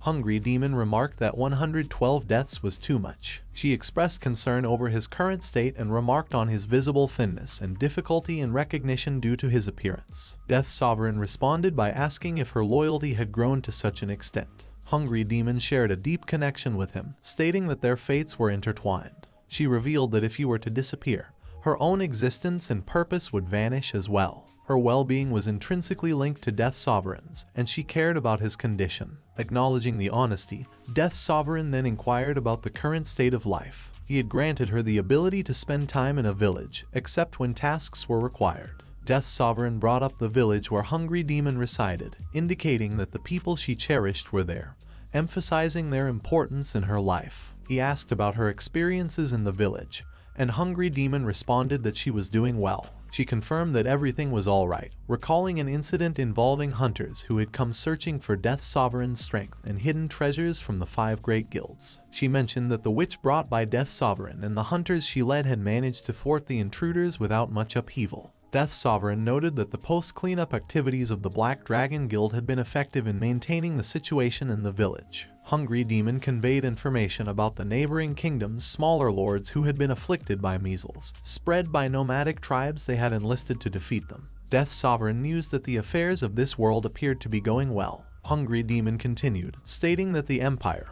and the Temple had both declared her town a holy land. Various beings, like lizard men and elves, brought her presents. However, she expressed a lack of power beyond that. She discussed the influx of sick individuals and pilgrims seeking miracles, uncertain about how to handle them. Assuring her, he revealed plans to build a new alchemy store on the 20th floor for chemists after the ongoing expedition. This store would be linked to the alchemy castle and would require careful filtering of customers, especially since she had mentioned taking new customers through him. He intended to have Hungry Demon as her assistant and potentially recruit a disciple who aspired to be a chemist, thus expanding the store's size. Death Sovereign then inquired if there was anything else. Hungry Demon mentioned Daisna, a child in her village fond of rice cakes brought by hunters, and Garzov, an old man tending to the orchard. Garzov exchanged fruits with the Black Dragon hunters guarding the village. Death Sovereign noted overall everyone seemed to be living well. Hungry Demon acknowledged his understanding and emphasized the significance of ensuring a decent life for people around the world. Death Sovereign then ordered the quick gathering of bodies. In his thoughts, he recognized her as a fallen constellation once known as the Demon King of Autumn Rain, believed to be responsible for the world's destruction. She now possessed the knowledge of harvesting death. Hungry Demon conveyed her plan to find a town or city with government offices, where maps might still be available despite their conditions. These maps would help them explore remote rural areas and fishing villages. She described the tragic situations of various individuals who had perished due to the epidemic, including children beside their withering mothers and villagers who had cursed their deceased mothers. She mentioned bringing the bodies of those who had hidden in wells to escape the epidemic, as well as prisoners who had starved to death without a chance to escape. Hungry Demon then knelt before Death Sovereign, presenting 112 carefully selected bodies of people who had died from starvation, indicating that she had gathered them as instructed. Death Sovereign bared his chest and instructed the release of the zombies. He discarded his shirt, and the zombies charged towards him. He welcomed the challenge and dared the zombies to approach. As the zombies attacked, one bit his shoulder and another bit his arm. More zombies surrounded him. A message appeared, indicating that he had died and the trauma of the enemy who had killed him was being recreated. An old man lay in a boat on a lake, clutching his injured arm. He contemplated that dying on a boat would prevent him from causing trouble to the world. He found solace in the fact that he could die in a place where he had spent his entire life, remarking on the quietness. Death's Sovereign received a message reiterating the recreation of the trauma of the enemy who had killed him. A subordinate reported to Castellan about the scarcity of resources, with the barn empty and food reserves running out within 15 days. The Castellan instructed ration reductions for the elderly and children to 1/3 of their usual intake and half for the younger ones. The subordinate expressed concerns about opposition to this decision. The Castellan, however, decided to set an example by starving himself, believing that if the leader abstained from eating, complaints would lose their impact. He acknowledged that the place wouldn't endure for long and that a few days of starvation wouldn't make a significant difference. Death's Sovereign received yet another message about the recreation of the trauma of the enemy who had killed him. A group of 4 children gathered on dry land, discussing their dire situation. One of them voiced concerns about starving to death. A girl among them criticized the Castellan's decision that children shouldn't eat, considering it was as good as asking them to die. A boy asked for suggestions on what to do. The girl proposed a plan, suggesting that the kids who could swim catch fish and keep them among themselves, not giving any to the adults. The rest of the group would gather mud from the river. When questioned about the purpose of the mud, she assured them that she had learned a recipe from the beggar sect, and it was called an earth biscuit. After some time, she proudly announced the completion of her creation. A boy questioned the nature of the result, pointing out that she had merely spread soil on the ground and let it bake in the sun. The girl defended her creation, explaining that it was a recipe handed down in the beggar sect. She sprinkled salt on the soil creation, declaring it ready to eat. As they prepared to eat, the girl cautioned them to eat slowly and not to lick it too much. They found the biscuit surprisingly edible, praising its salty taste. The girl emphasized that they needed to lick and chew at the same time to fully experience the flavor. Suddenly, a boat arrived at the shore, and one of the boys pointed out a dead body on the boat. The children approached the boat, speculating that the person had likely starved to death on the water and assumed that he was a fisherman. However, the supposedly dead person suddenly attacked them, causing the children to flee in fear. Death's Sovereign contemplated the children's struggle for survival, realizing the extent to which they endured hunger and hardship. Every action, from digging through mud to baking earth biscuits, showed their determination to survive. He received a message confirming the completion of the reenactment of trauma, with the subject's self intact, signaling the end of the penalty. Standing up, Death's Sovereign mused about learning to boil tree bark, acknowledging that reality far exceeded his imagination. He started digging the soil with his bare hands and pondered the desperation that would drive people to even eat mud when pushed to the brink. He dug deep into the earth, reaching soft mud. He then created an earth biscuit and let it dry under the sun. As Death's Sovereign took a bite from the earth biscuit, he found that the taste wasn't very good. He then sat down on his knees and declared that it tasted really bad. He contemplated the origin of humanity from the earth and questioned why the earth wasn't edible. He pondered why the smell of the ground and the texture of the soil were so unpleasant. He concluded that emotions that can't be expressed in words can usually be expressed through actions. He realized that martial arts was simply a way of channeling the emotions that reside in one's hands. He gripped his sword, deciding to return. His thoughts focused on showing Heavenly Demon his sword techniques and honoring the unnamed individuals who had died. He planned to showcase their sword techniques to her. Heavenly Demon issued a challenge to Death's Sovereign, stating that he must defeat a Jiangxi soldier below to be accepted as her disciple. However, she stipulated that he should fight while feeling hungry. Death's Sovereign continued to swing his sword, all the while acknowledging his lack of knowledge of martial arts principles such as yin and yang and the 5 elements. He believed that if there were any principles within his martial arts, they would be screams. He believed that if his blade were to encapsulate the laws of nature, it would encompass the actions of those who had been forsaken by the heavens. As he felt the sensations of soil in his mouth and the earth on his hands, he connected these to the resentments and grudges that rise to the heavens, which he termed as demonic heaven. He then executed the demonic heaven divine art, first stance, Sword of Starvation. Heavenly Demon was visibly shocked by his move. Death's Sovereign knelt with a broad smile and asked her what kind of death he should display next. Heavenly Demon explained that the demonic heaven divine art consisted of 9 stances. The Sword of Starvation he had demonstrated was the first stance. The next would be the Sword of Forthirst. Death's Sovereign questioned whether the following stance was indeed thirst. Heavenly Demon acknowledged and commented that his presentation of the Sword of Starvation had been pretty well, and she suggested that with proper training, he could become proficient in the technique. Death Sovereign interrupted and reacted to the term pretty well, expressing a moment of doubt and self-critique before quickly regaining confidence and stating that his performance should be considered excellent, not just pretty good. Heavenly Demon responded with a single word, punk, and then admitted that Death Sovereign had skillfully displayed the Sword of Starvation. However, she cautioned against boasting about having fully mastered the demonic heaven divine art. Death Sovereign reacted incredulously to being called skillful. Heavenly Demon, raising her voice, accused him of attempting to mock her with wordplay and asked if he would only be satisfied after she performed the ritual of 9 bows. Expressing exasperation, she referred to him as an insolent brat and humorously suggested that the roles be reversed, with Death Sovereign becoming the master and Heavenly Demon becoming his disciple. Internally, Death Sovereign noted the engagement and thought that she had taken the bait, getting interested in his proposal. Death Sovereign then questioned if he was being acknowledged as a true disciple of Heavenly Demon, rather than just an external one. Heavenly Demon remained silent for a moment and then advised him to avoid irrelevant remarks and focus solely on the teachings he would receive from that point onward. Internally, Death Sovereign reflected that Heavenly Demon had indeed chosen him as a disciple, even though she wouldn't explicitly state it. He surmised that the master-disciple relationship in the Jianghu might be more serious and weighty than he initially thought, possibly leading to hesitancy in openly acknowledging the discipleship due to the gravity it holds. He speculated that she might be contemplating whether to open her heart to someone from outside the Central Plains. Heavenly Demon proceeded to explain that if he had mastered the Sword of Starvation to such a level, he had earned the right to listen to their cult's teachings and even assimilate them.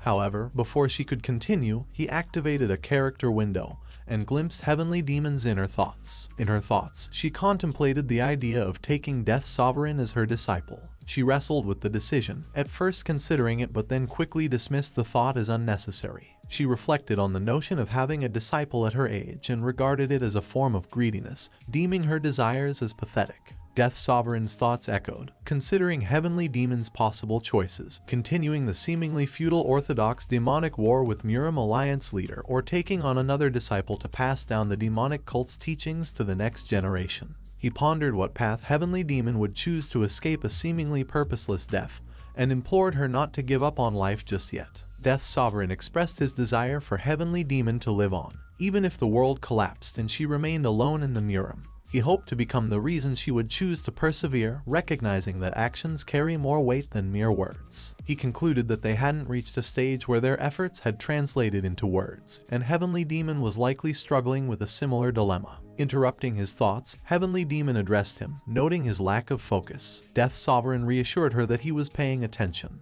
Their gazes met for a moment, and Heavenly Demon stood up, conceding to Death Sovereign's overflowing confidence. She declared that she would allow him to undertake the next trial. Heavenly Demon walked away, instructing him not to follow due to her busyness. Death Sovereign was surprised when he noticed that she left no footprints in the snow. Sword Spirit then expressed a desire to spar with Heavenly Demon. Death Sovereign reacted in shock, asking for clarification. Sword Spirit elaborated that the demonic cult from the Murim where he originated was weak, and he used to find entertainment in defeating its members. He even claimed to have beaten down the so-called Heavenly Demon. He expressed envy for the Murim Alliance leader's position. He imagined engaging in a deathmatch with Heavenly Demon while savoring a fight and afterward enjoying a peaceful moment overlooking the Jianghu, but lamented being a ghost. Death Sovereign pondered for a moment and formulated a plan. First, Chemist would focus on developing a cure for the epidemic, and after that, he would formally become Heavenly Demon's disciple. However, he felt something was lacking for the finale until Sword Spirit's musings resolved his concern.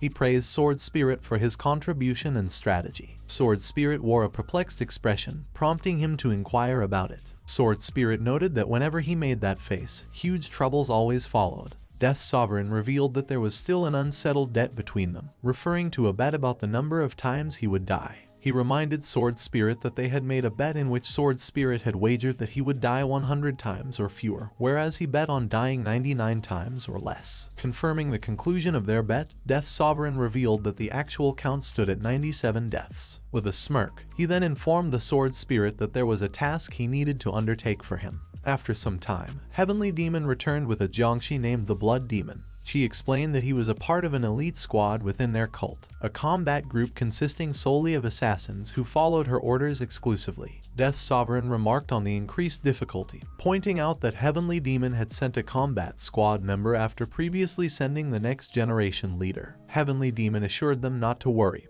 mentioning that she only brings opponents at his level. She emphasized that he needed to demonstrate the same as he did in the morning, fighting the Jiangxi soldier with only the sensation of thirst in his heart. Internally, Death Sovereign thought that Heavenly Demon must have personally chosen his opponent by searching through the snowfields and considering numerous zombies. He sensed her consideration and sincerity in this act. Heavenly Demon released the Jiangxi, instructing him to start the fight with only the sensation of thirst in his heart, excluding all other emotions. Death Sovereign agreed enthusiastically. However, he soon received a message indicating his death. Frustrated and exasperated, he shouted in frustration, expressing that the opponent was incredibly strong. Death Sovereign inquired about the progress of the cure for the zombie virus, addressing Chemist and Potion King. He then gave them the reports on the virus cure's advancement. Later, Death Sovereign entered a cave and summoned Hungry Demon along with a group of skeletons. He instructed them to spread out and collect the bodies of those who had died from thirst. He assigned an additional task, instructing them to locate Jiangxi capable of using martial arts in the vicinity. These included demonic beings dressed in black robes and warriors dressed in white robes. He emphasized that regardless of whether the distance was 50 kilometers or 150 kilometers, they should search through the snowfields and bring all of them back. Taken aback, Hungry Demon questioned the purpose of gathering these corpses. Death Sovereign explained that in a devastated world, only 2 individuals lingered on the battlefield.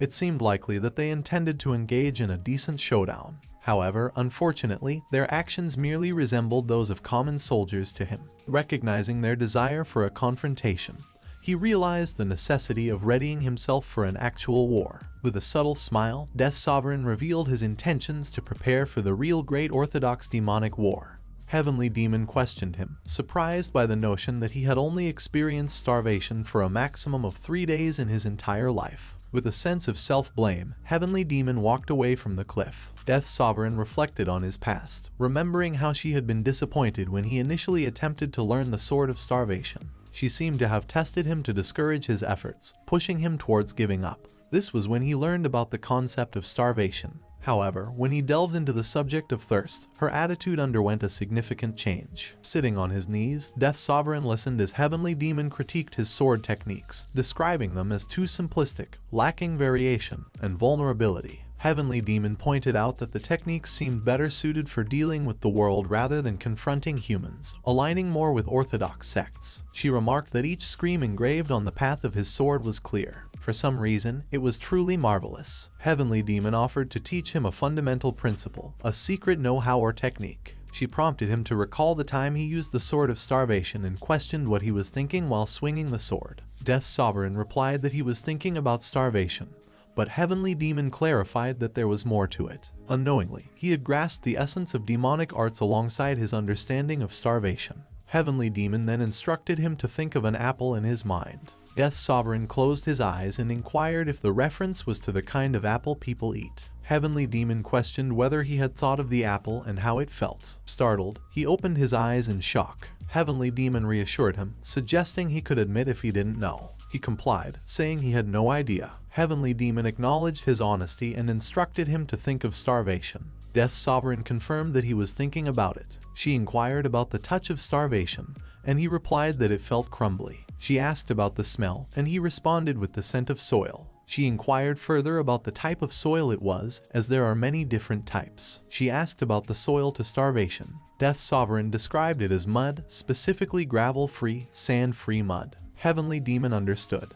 She proceeded to ask how starvation tasted. Death Sovereign remained silent, prompting Heavenly Demon to ask why he didn't answer immediately. He finally replied, stating that the reason was that he was feeling sad. Children were drying mud cookies in the sun, having nothing to do but wait for the mud to dry. Heavenly Demon reflected on this, acknowledging that children were waiting for sunlight and that starvation was about that waiting. Heavenly Demon called it his poem. She contrasted his response to questions about the apple and starvation, the uncertainty of the apple versus the vivid experience of starvation, involving touching, smelling, chewing, eating, and sensing the environment. She continued, explaining that while an apple possesses a distinct form, starvation does not. Apples have a taste, but starvation does not. Despite this, he had aptly described what starvation meant to him was mud, sunlight, rivers, and children. According to her, this was his talent. Heavenly Demon elaborated that the reason he wasn't familiar with the touch of an apple was because it hadn't stimulated his memories. Knowing the touch of an apple would require having eaten one. Heavenly Demon then described how apples are typically eaten, with a soft, smooth peel and a slight crunch. However, she noted that for a child with a cold, the experience would be different. The child would need the apple to be cut in half, the peel scraped off, and the fruit spoon-fed due to the cold affecting his senses. Heavenly Demon asked if Death Sovereign had ever eaten apples that way as a child.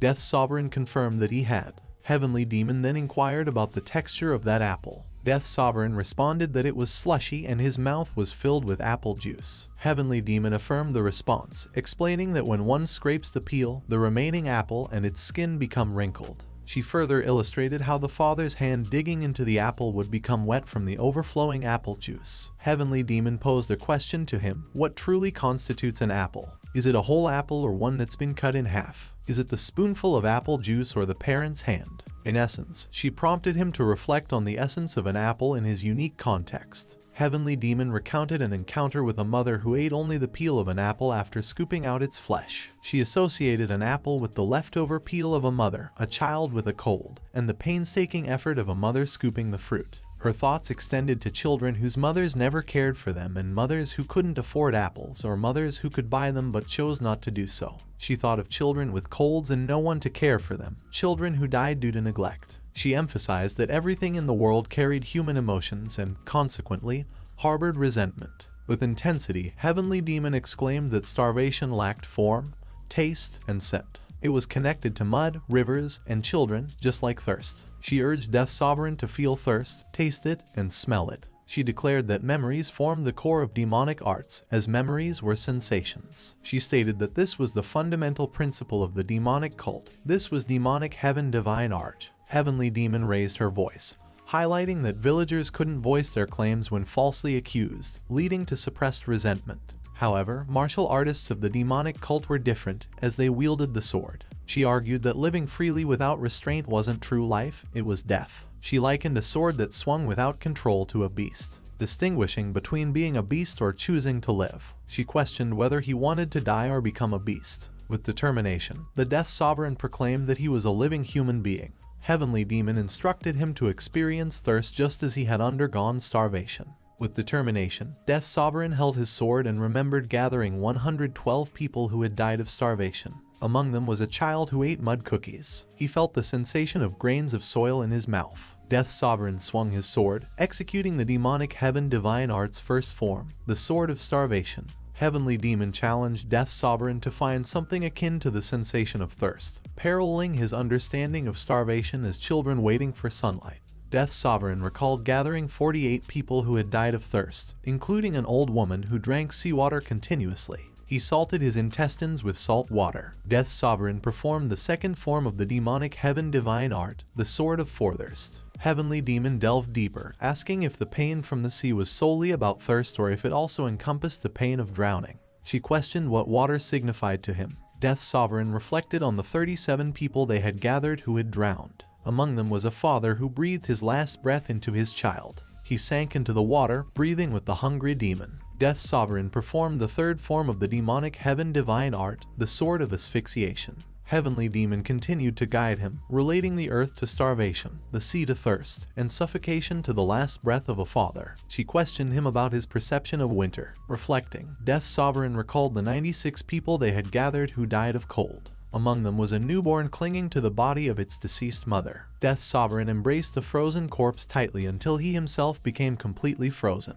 This memory propelled him to perform the demonic heaven divine art's fourth form, the Sword of Frostbite. Heavenly Demon observed the ever-changing nature of his sword techniques. She remarked that a user's life was interwoven with their martial arts, and these habits were hard to alter, especially for the demonic heaven divine art. She noted that Death Sovereign had a rich life experience. She acknowledged that comprehending all the sufferings a human undergoes among the myriad challenges they endure is difficult. However, she emphasized that even for those who grasp these sufferings, truly understanding them at their most intense points is a challenge. Nevertheless, when she witnessed him using the demonic heaven divine art, it felt like, before she could finish speaking, they noticed someone approaching. Both of them spun around in shock to behold Viper carrying the Miram leader on his back. Heavenly Demon questioned Miram leader's presence and mocked his concerned demeanor. Miram leader dismissed the mockery, revealing his worry for her well-being. He chided her for not undergoing the ritual of 9 bows, seeing it as an obvious issue he had anticipated. Death Sovereign pondered about the ritual of 9 bows. Sword Spirit explained that it was a ritual performed when a master and a disciple formed a relationship in the Jianghu. The ritual varied among sects. In some places, you needed to bow 9 times, while in others, you needed to bow 3 times. Sword Spirit stated that in his sect, one must go through the ritual of the 9 bows if they withstand 9 hits from their master. He boasted that he had endured 63 hits, marking the longest recorded instance in his sect's history. Death Sovereign realized why Sword Spirit acts like a lunatic. Heavenly Demon asserted her authority over disciple selection to Miram leader, dismissing any interference. Miram leader countered, claiming that it was indeed his concern. He emphasized their unique positions as the last representatives of the Jianghu, the demonic and orthodox sides. Miram leader argued that if Heavenly Demon took on a disciple, only the demonic side would have a successor in the Jianghu. He reminded her of their past pact, implying that Heavenly Demon's hesitance to accept a young child as her disciple stemmed from guilt toward Miram leader. Miram leader criticized her unnecessary loyalty and unwillingness to break the oath, accusing her of being overly devoted. Miram leader placed his hand on Viper's shoulder and remarked that he had preemptively taken action. Viper acknowledged the unexpected turn of events with a smile. Heavenly Demon's face showed shock as she addressed Miram leader in disbelief. Miram leader confirmed the situation, declaring that Viper was now his best disciple. Heavenly Demon's shock turned to anger, and she ran toward Miram leader, gripping his hair tightly. She expressed her frustration for not receiving the ritual of 9 bows, revealing her thoughts during that time. Miram leader silenced her, asserting that when a fateful encounter arises, it should be accepted and appreciated without being hindered by worries. He scolded her for missing an opportunity due to concern for him. Heavenly Demon then brought up the Great Orthodox Demonic War. Miram leader challenged her perspective, stating that the war didn't have to involve just the 2 of them to be significant. He criticized her for her extreme and one-sided thinking, emphasizing that the world wasn't as divided as she perceived. To him, the world was like a frozen sea, not easily split by desires. Defiantly, Heavenly Demon urged him to melt the frozen sea. Miram leader explained that to achieve that, they needed demonic followers, symbolizing the kindling of the fire that represented the way of the demonic cult. Viper and Death Sovereign observed the ongoing battle from the sidelines. Death Sovereign expressed surprise at the situation, considering Viper's status as the Heavenly Martial Clan leader, and whether it was appropriate for him to have a new master. Viper's response indicated his adaptability. He mentioned that he would conform to the practices of a particular place and learn from a master if available. He brushed off the details, implying he wasn't overly concerned about such matters. Death Sovereign cautioned Viper, emphasizing that he might regret having the Miram Alliance leader as his master, given his seemingly half-hearted approach. Death Sovereign realized that this decision, like Viper's previous choices, might stem from pride and could insult the 2 warring worlds nearby. Viper reacted angrily to his words, challenging him to prove his resolve with a sword. Death Sovereign prepared his sword and questioned Viper if he had ever experienced starvation. He used demonic heaven divine art, first form, sword of starvation, and attacked Viper. Viper managed to evade the initial attack and exclaimed in frustration. Death Sovereign continued to press the attack, while Viper remained on the defensive, struggling to withstand the onslaught and expressing his frustration and disbelief at the situation. Viper successfully blocked an attack, then stepped back and remarked that he had almost been defeated. He admitted to underestimating Death Sovereign's skills and expressed frustration. He mentioned that he could counter those moves using the Eternal Demonic Sword technique. Miram leader praised Viper, asserting that the sword technique he had just witnessed emanated the spirit of a demon, capable of freezing and shattering the world. Heavenly Demon teased Viper about his keen perception despite having only 1 eye. Miram leader complimented Viper's exceptional talent in understanding others, despite his age, calling it a remarkable ability in history. He then turned to Heavenly Demon and acknowledged her as well, noting that her disciple had quickly reached an impressive level in sword techniques, surpassing even the 4 demonic generals. He then asked her the reason for not accepting Death Sovereign as her disciple. Heavenly Demon interjected with frustration, annoyed by the ongoing discussion. Death Sovereign had his own thoughts, realizing that this duel wasn't solely between him and Viper. There was a hidden purpose, unknown to Heavenly Demon, to make her acknowledge him. Miram Leader addressed Viper as his disciple, and Viper responded enthusiastically. Miram Leader declared his intention to provide advice to Viper from that point onward, prompting Heavenly Demon to protest, questioning Miram Leader's actions. Miram Leader questioned whether she had any issues with the ongoing situation. He reminded her that she had previously stated that she wasn't the master of the new demonic being. Heavenly Demon hesitated but expressed disbelief at him providing advice during a martial arts duel. Miram Leader countered that what he saw was not just a duel between two martial artists, but a battle between a new demonic being and the proud successor of the Orthodox faction. He cited that even the laws of the Great Ming allowed Orthodox martial artists to join forces against demonic beings,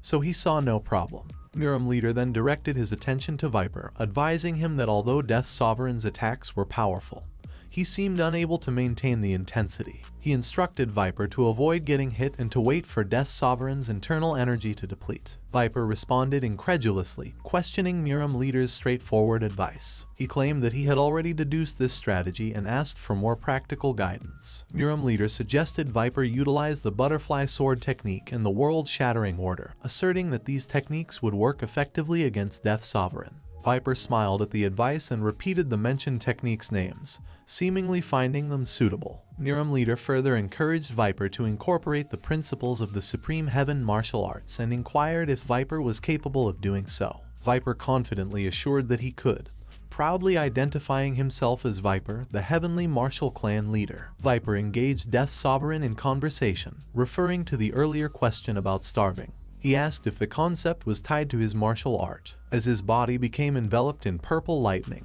he posed a question in return, asking him for his understanding of martial arts. Swiftly appearing behind Death Sovereign, Viper continued his explanation while launching an attack. He declared martial arts as the act of defeating the opponent right in front of you. Although Death Sovereign managed to block the initial attack, Viper jumped into the air and summoned electric balls, redirecting them to assault him. Death Sovereign was struck, blood spewing from his mouth. Viper taunted him, claiming victory and asserting that he wouldn't let this chance slip away. Death Sovereign found himself pushed back by Viper's continuous assault, unable to counterattack effectively. Suddenly, Heavenly Demon shouted at Death Sovereign and questioned what he was doing. She identified the sword's appearance as resembling rainwater, urging him not to fear it but rather to accept and absorb it like drinking water. This unexpected action indicated Heavenly Demon's acknowledgement of the fight. In shock, Death Sovereign realized the significance of Heavenly Demon's intervention. He confirmed his understanding and, using the demonic Heaven Divine Art's second form, initiated the Sword for Thirst. Viper smirked at his action, asking if he intended to divert his sword. The battle intensified as the clash of martial prowess continued. Miram Leader instructed Viper, referencing humus and the transformation into wet soil. Heavenly Demon responded, suggesting they turn them into a puddle. In response, Death Sovereign unleashed the demonic Heaven Divine Art's third form, the Sword of Asphyxiation. Miram Leader advised Viper to be persistent but to keep a safe distance. Heavenly Demon directed Death Sovereign to stay close to Viper. Viper, frustrated, shouted as he was hit by the demonic Heaven Divine Art's fourth form, the Sword of Frostbite. Amid the battle, Heavenly Demon and Miram Leader continued offering instructions. Viper and Death Sovereign fought on, accumulating wounds. The cold wind turned their fresh wounds into hardened scars. They fought for those who couldn't fight with their full strength, becoming the embodiments of their leader's ideals. Death Sovereign contemplated the fleeting nature of dreams and brilliance, acknowledging the inevitability of decay. He mused about the transience of life and aspirations. Heavenly Demon expressed frustration, feeling that she had abandoned something in the past and now it had returned. She questioned the purpose of this return and what she should do with it, reflecting on her feelings and dilemmas. In a world that constantly deteriorates, where genres and realities crumble, only people possess the capacity to abandon or choose not to abandon others. Death Sovereign knelt down before Heavenly Demon, expressing his desire to become her disciple and have her as his master. In his thoughts, he yearned to transform into the scenery she saw. He longed to be her enduring dream, one that never fades away. He hoped that what she saw would seamlessly merge with what he saw. He wished for her dreams to flow seamlessly into his own.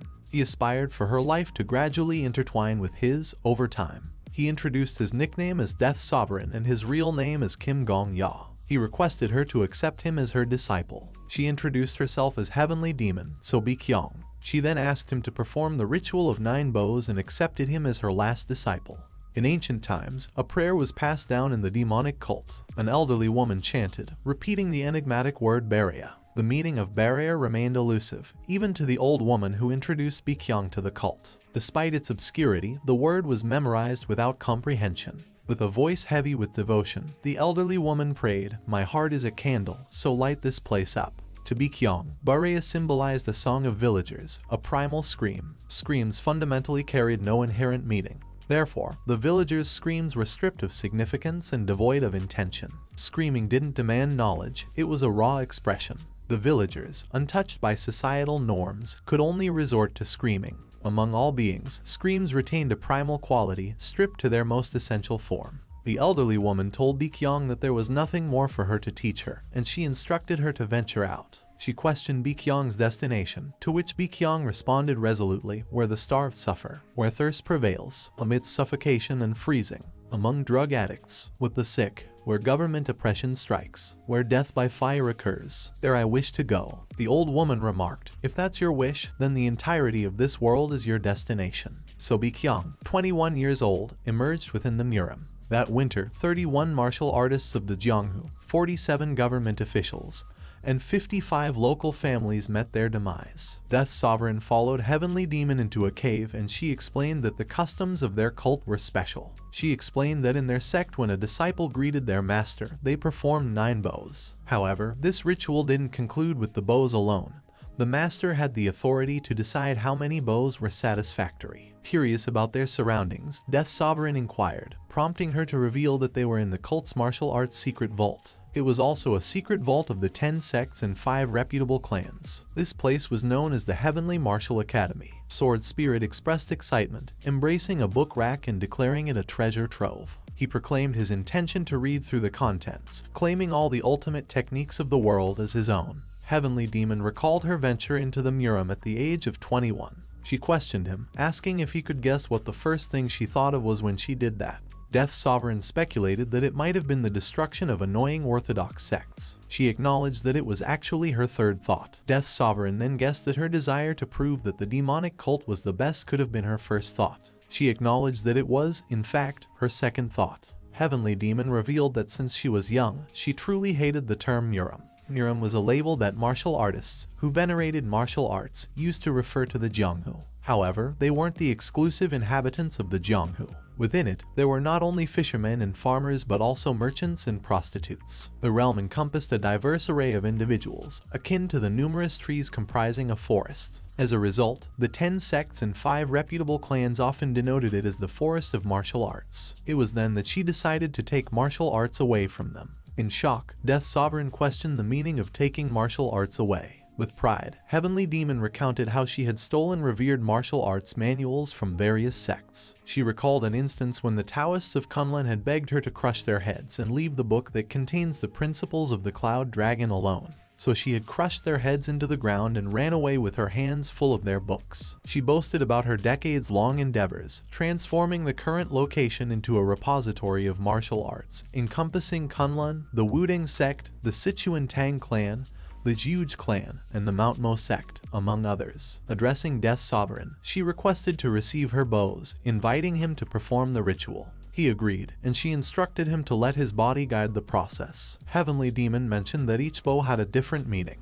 The first bow contains the heart of hunger. Death Sovereign discovered that the ritual of 9 bows was no different from the demonic heaven divine art. He reflected that starvation was like children waiting for sunlight. As he completed his first bow, Heavenly Demon acknowledged it with approval. Preparing for the second bow, known as the Bow of Thirst, Death Sovereign absorbed Heavenly Demon's teachings. Heavenly Demon explained the 4 levels within the demonic cult. The first level was Novitiate Demon, where initiates were able to express their pain. It revolved around how the cult's followers were akin to swords, and how each person could voice their own suffering through their swords. As Death Sovereign executed the second bow, he pondered that thirst was sea waves. Heavenly Demon explained that the second level was the Ultimate Demon. The Ultimate Demon could empathize with the pain of others. Thus, they became someone capable of alleviating the suffering of others through their swords. As he readied himself for the third bow, the Bow of Asphyxiation, Heavenly Demon explained that the third level was the Transcendent Demon.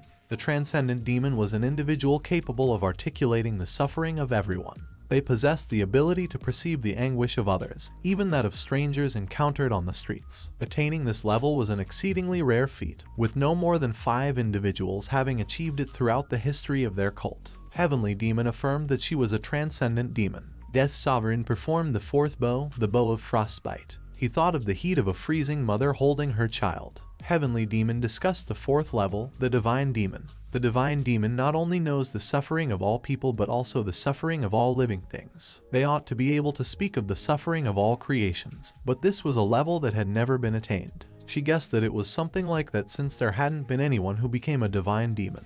Preparing for the 5th bow, the bow of death by poisoning, Death Sovereign's thoughts wandered to the 5th sword of the demonic heaven divine art, symbolizing those who perished due to drug addiction, a technique he was still mastering. Suddenly, Heavenly Demon interrupted, instructing him to stop and repeat the bow. Confused, Death Sovereign obeyed, repeatedly bowing as Heavenly Demon halted him and asked for more repetitions. Although done imperfectly, he had experienced what those who died of poisoning felt 336 times. He recalled the suffering of 189 individuals who had died of sickness and the agony of 510 people who were beaten to death. Covered in sweat, he stood up, and Heavenly Demon remarked that he was an honest child. Heavenly Demon stated that there are honest children because they were born into good families, and there are also children who are upright through their own merit despite being born into challenging circumstances. She guessed that he must be the latter. She asked him what kind of life he had lived for him to have grown up so well. She questioned how he could be so kind while living his life. Heavenly Demon remarked that if the sun represented life, then the shadows represented suffering. While each human being lived a different life, the experience of pain overlapped repeatedly. Thus, humans were not united because they were alive. They were united because of suffering. If one desired to share their pain with someone, it signified a willingness to spend their life with that person alone. Therefore, those who had been hurt by everyone might have wished to be with everyone. Heavenly Demon addressed him by his true name, Gongja. She emphasized that people not only had the ability to hurt others, but also the ability to choose who would experience pain. She conveyed that the villagers he aimed to save wouldn't become entirely good, the group he rescued wouldn't attain nobility, and the ones he loved wouldn't be flawless. Despite this, he sought to endure pain from everyone, suggesting he perceived their hurtful actions as tight embraces. Acknowledging that life inherently involves suffering, she continued by praying Bareya, Bareya, I am Bareya. She likened his heart to the candle, urging him to light his own heart to reveal the shadows cast by others. Heavenly Demon explained that the 8th demonic heaven represented immolation. She instructed Gongja to perform the bow with the emotions of those who suffered from immolation. Reflecting on his own experience of death by the Flame Emperor, he bowed. After a moment of silence, Heavenly Demon spoke again, expressing understanding. Approaching him, she stated that the last sword of the demonic heaven divine art wasn't fixed. Throughout generations, the cult leader personalized the last sword. As a result, the 9th sword of the demonic heaven divine art took various forms. She instructed him to perform the bow of his own death, the 9th bow. He prepared to bow for all his 4,090 suicides and felt his head hurt. He recalled that his hands were shaking. He was afraid that his hands would miss from shaking so much and that the pain would be prolonged. As his resolve became clouded, the days he had to die increased. The slower the death, the more clouded his resolve became, and the slower his decision-making was. But there was a person he couldn't forgive. He wasn't confident in living a life that could forgive that person. Because he desperately wanted to live, he had to die desperately as well. As he performed the 9th bow, the bow of suicide, Heavenly Demon embraced him tightly. She acknowledged him as her disciple and emphasized that no matter where he went, wherever he was the Heavenly Demon's disciple. He was Baekhyung's disciple. She assured him that their doctrine lived within his heart. Even if the Jianghu was destroyed and the world came to an end, as long as his heart didn't stop beating, the legacy of demonic heaven would continue. As Death Sovereign accompanied Heavenly Demon into the cave and she warned him about the darkness and advised him to walk carefully, Death Sovereign acknowledged her advice. However, he couldn't help but wonder about the thoughts swirling in his master's mind. Using his unique ability to access her thoughts through a character window, he learned that Heavenly Demon was contemplating the use of her remaining internal energy, estimating it would sustain her for about 1.5 years. This revelation prompted her to consider passing down her knowledge to her disciple within this limited time frame. Suddenly, Sword Spirit burst into laughter and remarked that even though their worlds were different, the people in Jianghu were roughly the same. He further remarked that the Murums weren't that different either, so it felt nice to read martial arts manuals. He then changed the topic and asked Death Sovereign if he had completed the ritual of 9 bows. A message appeared, notifying him that Sparkly was bravely stopping her tears from flowing, and she was in awe of the hero. Upon their return, Viper noticed him and inquired if he had completed the ritual of 9 bows. Death Sovereign confirmed his initiation into the demonic cult, and Viper congratulated him on this achievement. Death Sovereign inquired about Viper's journey to becoming the Murum Alliance leader's disciple. Viper explained that it happened quite naturally. He had simply asked for the opportunity to learn from the Alliance leader without any extraordinary efforts on his part. Death Sovereign, however, used his unique ability to peek into Viper's thoughts through the character window. Viper's thoughts revealed a sense of obligation and responsibility. He pondered on the elderly Alliance leader who, despite being near death, had bowed to him, expressing a desire to give Heavenly Demon a reason to live. Viper grappled with this situation, considering the Alliance leader's strength and the attention he received from others. He longed for a quiet life and wondered why his life was so eventful. Death Sovereign was left dumbfounded after gaining insight into Viper's thoughts. Just then, Chemist approached, bearing both good and bad news. Death Sovereign eagerly asked for the news, to which Chemist replied that they had succeeded in developing a cure. Heavenly Demon, in a hurry, sought confirmation, asking if they had truly created the cure. Chemist affirmed that it had been developed the previous day, and clinical trials had confirmed its effectiveness. They had conducted tests on the Wuding sect leader's corpse. The result was that the infectious disease had been cured, transforming the infected corpse into a normal one.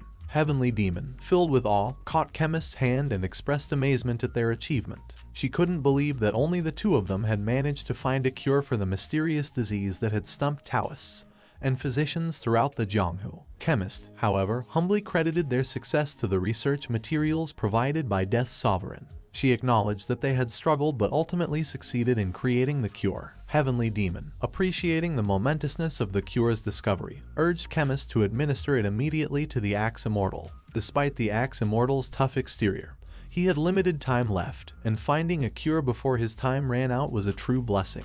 Death Sovereign couldn't help but admire Chemist's genius, although he wasn't surprised by her capabilities. Chemist then mentioned a critical detail about the cure, stating that there was a problem with it. She corrected her statement and mentioned that there was no problem with the cure itself. However, one's Danshin had to be destroyed for the cure to work. At this juncture, Murum leader addressed Heavenly Demon, acknowledging the undeniable effectiveness of the cure based on the Taoist's transformation. However, he raised an important concern. Both he and Heavenly Demon, while surviving against all odds, were essentially half-dead, using bodies that had long turned into corpses. He believed that they needed to face the consequences of their actions, as it was already remarkable that they had survived in defiance of common sense. Chemist delivered somber news, explaining that too much time had passed since Heavenly Demon and Murum leader had been infected by the Jiangxi disease. She emphasized that the cause of the disease, the internal energy, was unidentifiable at this stage. The lower Danshin's condition was especially dire, necessitating its complete removal for effective treatment.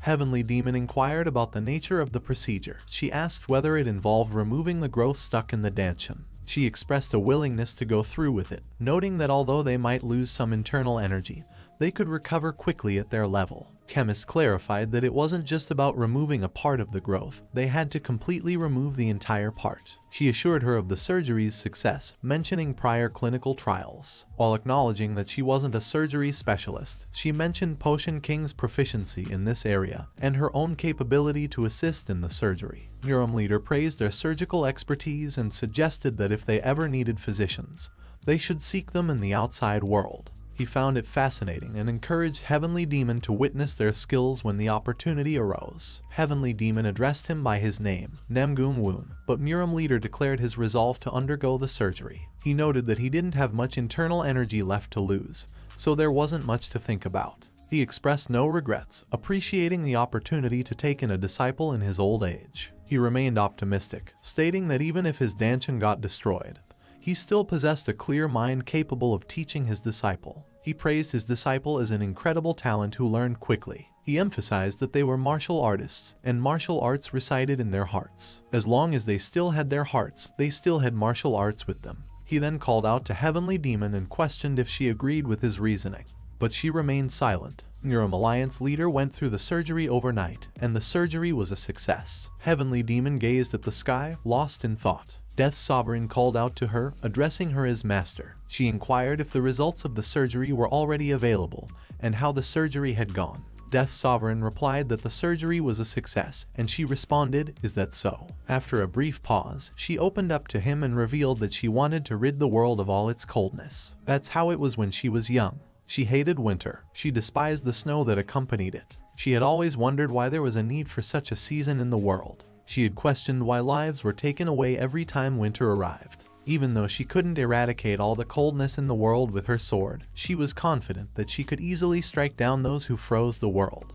Death Sovereign glanced at her sword, recognizing it as the Savage Blood demonic sword. Heavenly Demon affirmed this and told him that when she first ventured into the Jianghu, she had tried something out. It was just something childish. She imagined that the world's coldness was an object, a snow mountain, and she tried to cut it apart. At that time, she wasn't able to do anything. She then began chanting the prayer as she swung her sword, "Barrio, my heart is a candle flame and so, may it light this place up." Finally, she unleashed a sword strike toward a distant mountain. The strike reached the mountain, and snow covered its peak. Heavenly Demon observed the outcome and realized that she had only managed to cleave the peak of the mountain. She understood that her bloodless strike was still not good enough, and it dawned on her that this was her final level. She turned to Death Sovereign and firmly declared her decision to undergo the surgery.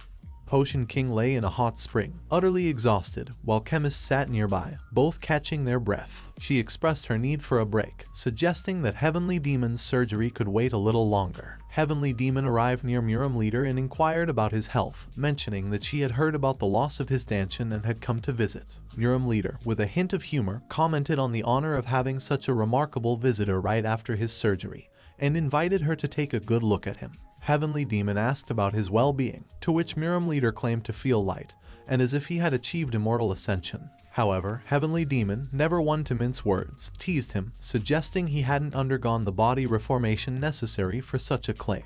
Neuram leader noticed that her face looked better now and asked if she had decided to undergo surgery. Heavenly Demon replied that she had indeed decided to do so. She mentioned that she had swung her sword to her heart's content, and had used 1 year's worth of internal energy. She remarked that it would be the last time she used her internal energy in this life. Neuram leader smiled, just thinking about the marvelous sight, but he felt that it was a pity that he wasn't able to see it because he was still recovering in bed. He asked her if she had managed to slash. Heavenly Demon admitted that she had attempted to slash at Winter but had fallen short of her goal. Neuram leader offered consolation, noting that she had achieved a level unmatched by anyone, capable of throwing the entire Jianghu into chaos multiple times. Heavenly Demon tried to say something, but Neuram leader interrupted her sentence, expressing that he had no regrets. He acknowledged the world's dire state and considered it a miracle that he had survived for 3 years, thanks in part to physicians from the outside world. He spoke of the joy of taking on a disciple in his later years, ensuring the continuation of orthodox Neuram martial arts. He saw each event as a miracle and reflected that, if there was any regret, it was that he couldn't conclude his fight with Heavenly Demon and end the great Orthodox demonic war. He believed that their disciples would eventually bring closure to this conflict. Heavenly Demon agreed, accepting whatever conclusion her life might have, given the circumstances. Suddenly, Death Sovereign began walking out of the cave and informed Heavenly Demon that he was going somewhere for a while. Heavenly Demon, concerned about his safety in the current world, questioned his intentions. Death Sovereign reassured her, saying he just needed a break and asked not to worry. Heavenly Demon was more worried because of the reassurance and inquired if he was planning something dangerous. Death Sovereign promised to return before her surgery was over and asked her to undergo the surgery in peace, assuring her that he would be waiting when she opened her eyes again. He walked through a snowy field, contemplating the state of the world before its impending end. With a heavy heart, he wondered if the forests of Neuram had regenerated and if water had begun flowing in Jianghu once again. As he arrived in front of the hungry demon, who was kneeling, she addressed him as my lord. She reported that as he had instructed, they had gathered 439 Jiangshi once known as demonic followers and 478 Jiangshi once known as orthodox followers, totaling 917 missing persons. She explained that 560 demonic followers and 521 orthodox followers had been gathered in the vicinity. In total, 1,998 Jiangshi had been assembled. Death Sovereign drew his sword, commending their efforts and instructing Hungry Demon to bring them in front of him one by one. Hungry Demon acknowledged his command and, with the assistance of 2 skeletons, presented a jiangshi in front of him. Death Sovereign swung his sword and without hesitation shouted for the next one. The process continued as he swiftly dealt with each jiangshi, urging them to move faster, emphasizing the need to eliminate them before sunset. Hungry Demon complied, instructing the skeletons to bring the jiangshi more quickly, ensuring they carried out the grim task efficiently. Death Sovereign swung his sword continuously, pondering the concept of a perfect ending. He contemplated what life must become to be considered perfect and whether his master would be satisfied with an ending where she took him as her disciple. However, he concluded that merely taking in a disciple was a normal ending at best, and he yearned for something more meaningful. Hungry Demon, ever supportive, encouraged him to persevere, assuring him that there were only a few left. A message appeared, indicating Sparkly's enthusiastic support, cheering on the hero with all her strength. As time passed, Hungry Demon excitedly reported that only 10 remained. Exhausted, Death Sovereign lay on the ground amidst the jiangshi corpses, breathing heavily. Hungry Demon looked at him with joy and praised his incredible effort. He asked her why she was so happy, and she explained that witnessing what he had just done had deeply moved her. Although she had never met his master, she believed that his actions would bring not just happiness, but also that she would be overjoyed. Death Sovereign concurred, expressing his hope that his master would indeed be overjoyed. Chemist commended Heavenly Demon and Muram Leader for their remarkable progress, and assured them that if they continued to improve a week after the surgery, they could consider themselves fully recovered. She added that even if they were bitten by another jiangshi, the chances of reinfection were unlikely. Heavenly Demon expressed gratitude, gently patting her head and acknowledging the difficulty of saving another person's life. She praised her for thinking of what she was supposed to do as something she should do and acting on those thoughts, considering her extraordinary for a young child. Death Sovereign then inquired if it was alright for the 2 of them to move about now, to which Chemist confirmed that they could move and exercise without any issues. He asked both Heavenly Demon and Muram Leader to take a walk with him. They were initially puzzled about the request, with Heavenly Demon willing to accompany her disciple but questioning Muram Leader's presence. Muram Leader humorously expressed his reluctance to stroll with the demon head and her little demon head.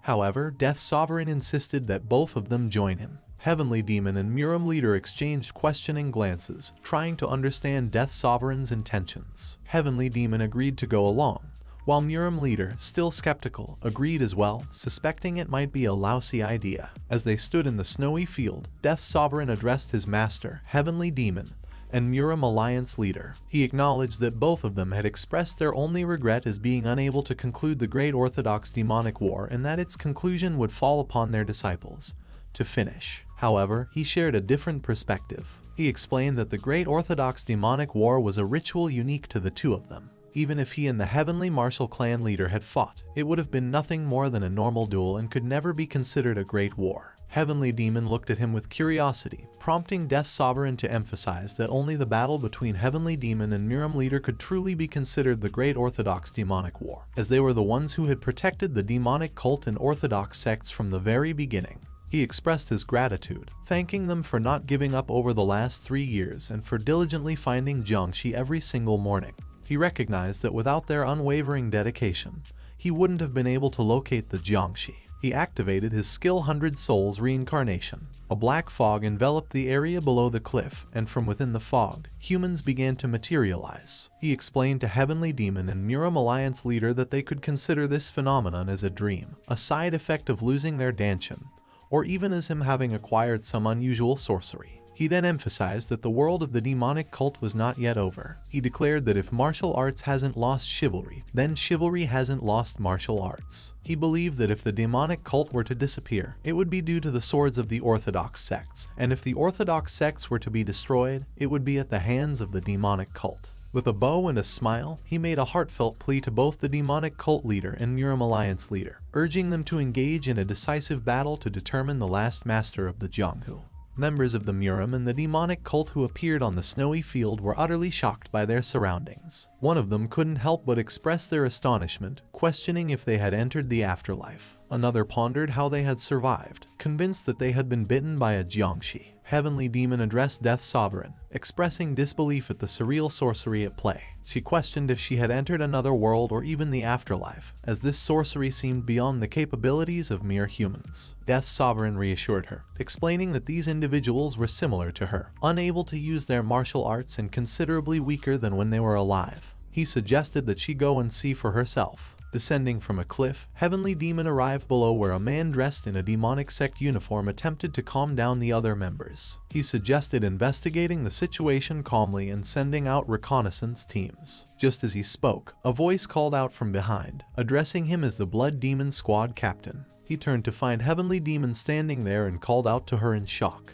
Heavenly Demon confirmed his identity and was equally shocked to see him. She then noticed 3 members bowing to her, identifying them as the Lunar Shadow Demon, Spirit Flame Demon, and Sword Demon. They acknowledged her call and expressed their readiness to follow her orders. Heavenly Demon approached them and she lifted Spirit Flame Demon's head and expressed her relief at finding them alive. She confessed to thinking she had lost all of them, referring to them as her children. A monk nearby cleared his throat and spoke up. He shared his experience of expecting nirvana in the afterlife but finding only snowfields when he closed his eyes. Miram leader rushed toward him, calling out to the monk. The monk, seemingly lost in thought, looked at the demonic cult members and remarked on their presence in his afterlife. He mused about what Buddha might expect from him in this unusual situation. Miram leader embraced the monk tightly, overjoyed to see him alive, and exclaimed that it was indeed a miracle of the Jade Emperor. The monk, still nonchalant, denied being friends with Miram leader and expressed regret over getting involved in their fight against the unorthodox sects. He believed it would have been better for him to pass away peacefully in the temple. Death Sovereign observed the monk and noted that he had survived the longest after the master and the Miram Alliance leader. Miram leader, despite the monk's unenthusiastic response,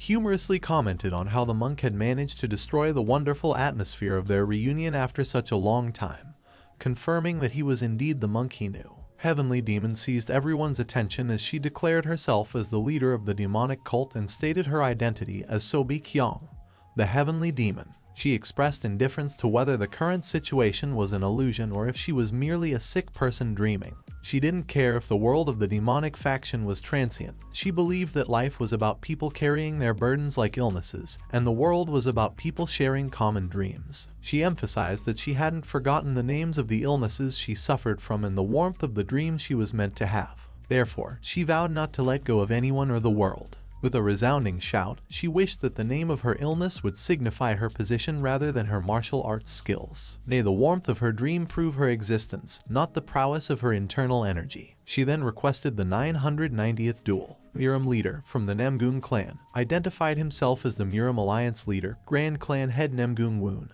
also known as the Axe Immortal. He pointed his finger at the demonic cult and accused them of incorporating the suffering of commoners into their teachings. He claimed that these screams would turn into revenge, which, in turn, would stain their swords red and the world crimson. Miram leader's voice thundered as he shouted, condemning the demonic cult members as blood-starved revenge demons. He accused them of continuing to act like weak lambs, while the world had been dyed crimson. He condemned them for crying out endlessly and clinging to Heavenly Demon, and appealing for her to turn things around for them, all while portraying themselves as weak and sorrowful commoners. He challenged them, asking how long they would dwell in the selfishness of their past. He remarked that even a tree would forsake its flower in order for the fruit to be born.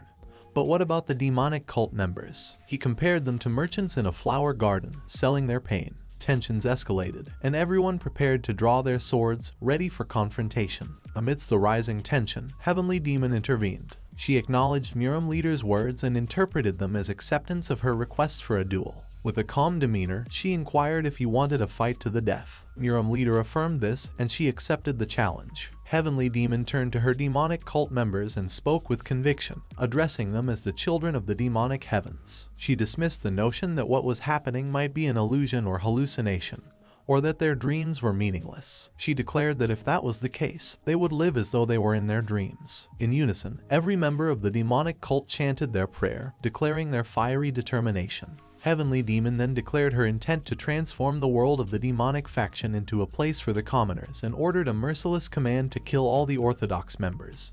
As Heavenly Demon issued the order, members of the demonic cult charged at the Orthodox Alliance with fervor. Orthodox members defiantly shouted, Eager for the battle, their voices filled with animosity. The gruesome battle began in earnest. Combatants resorted to biting each other's arms and launching surprise attacks from behind. Amidst this chaos, Lunar Shadow Demon, the Shadow Squad leader, stepped forward, challenging their opponent. Wudang sect leader, known as Sage Hyungong, declared himself and eagerly accepted Lunar Shadow Demon's challenge. With fierce determination, both warriors charged at each other. Their clash resulted in Lunar Shadow Demon striking the hilt of the sword against his throat, while Hyungong countered by hitting Lunar Shadow Demon's eyes with his hand.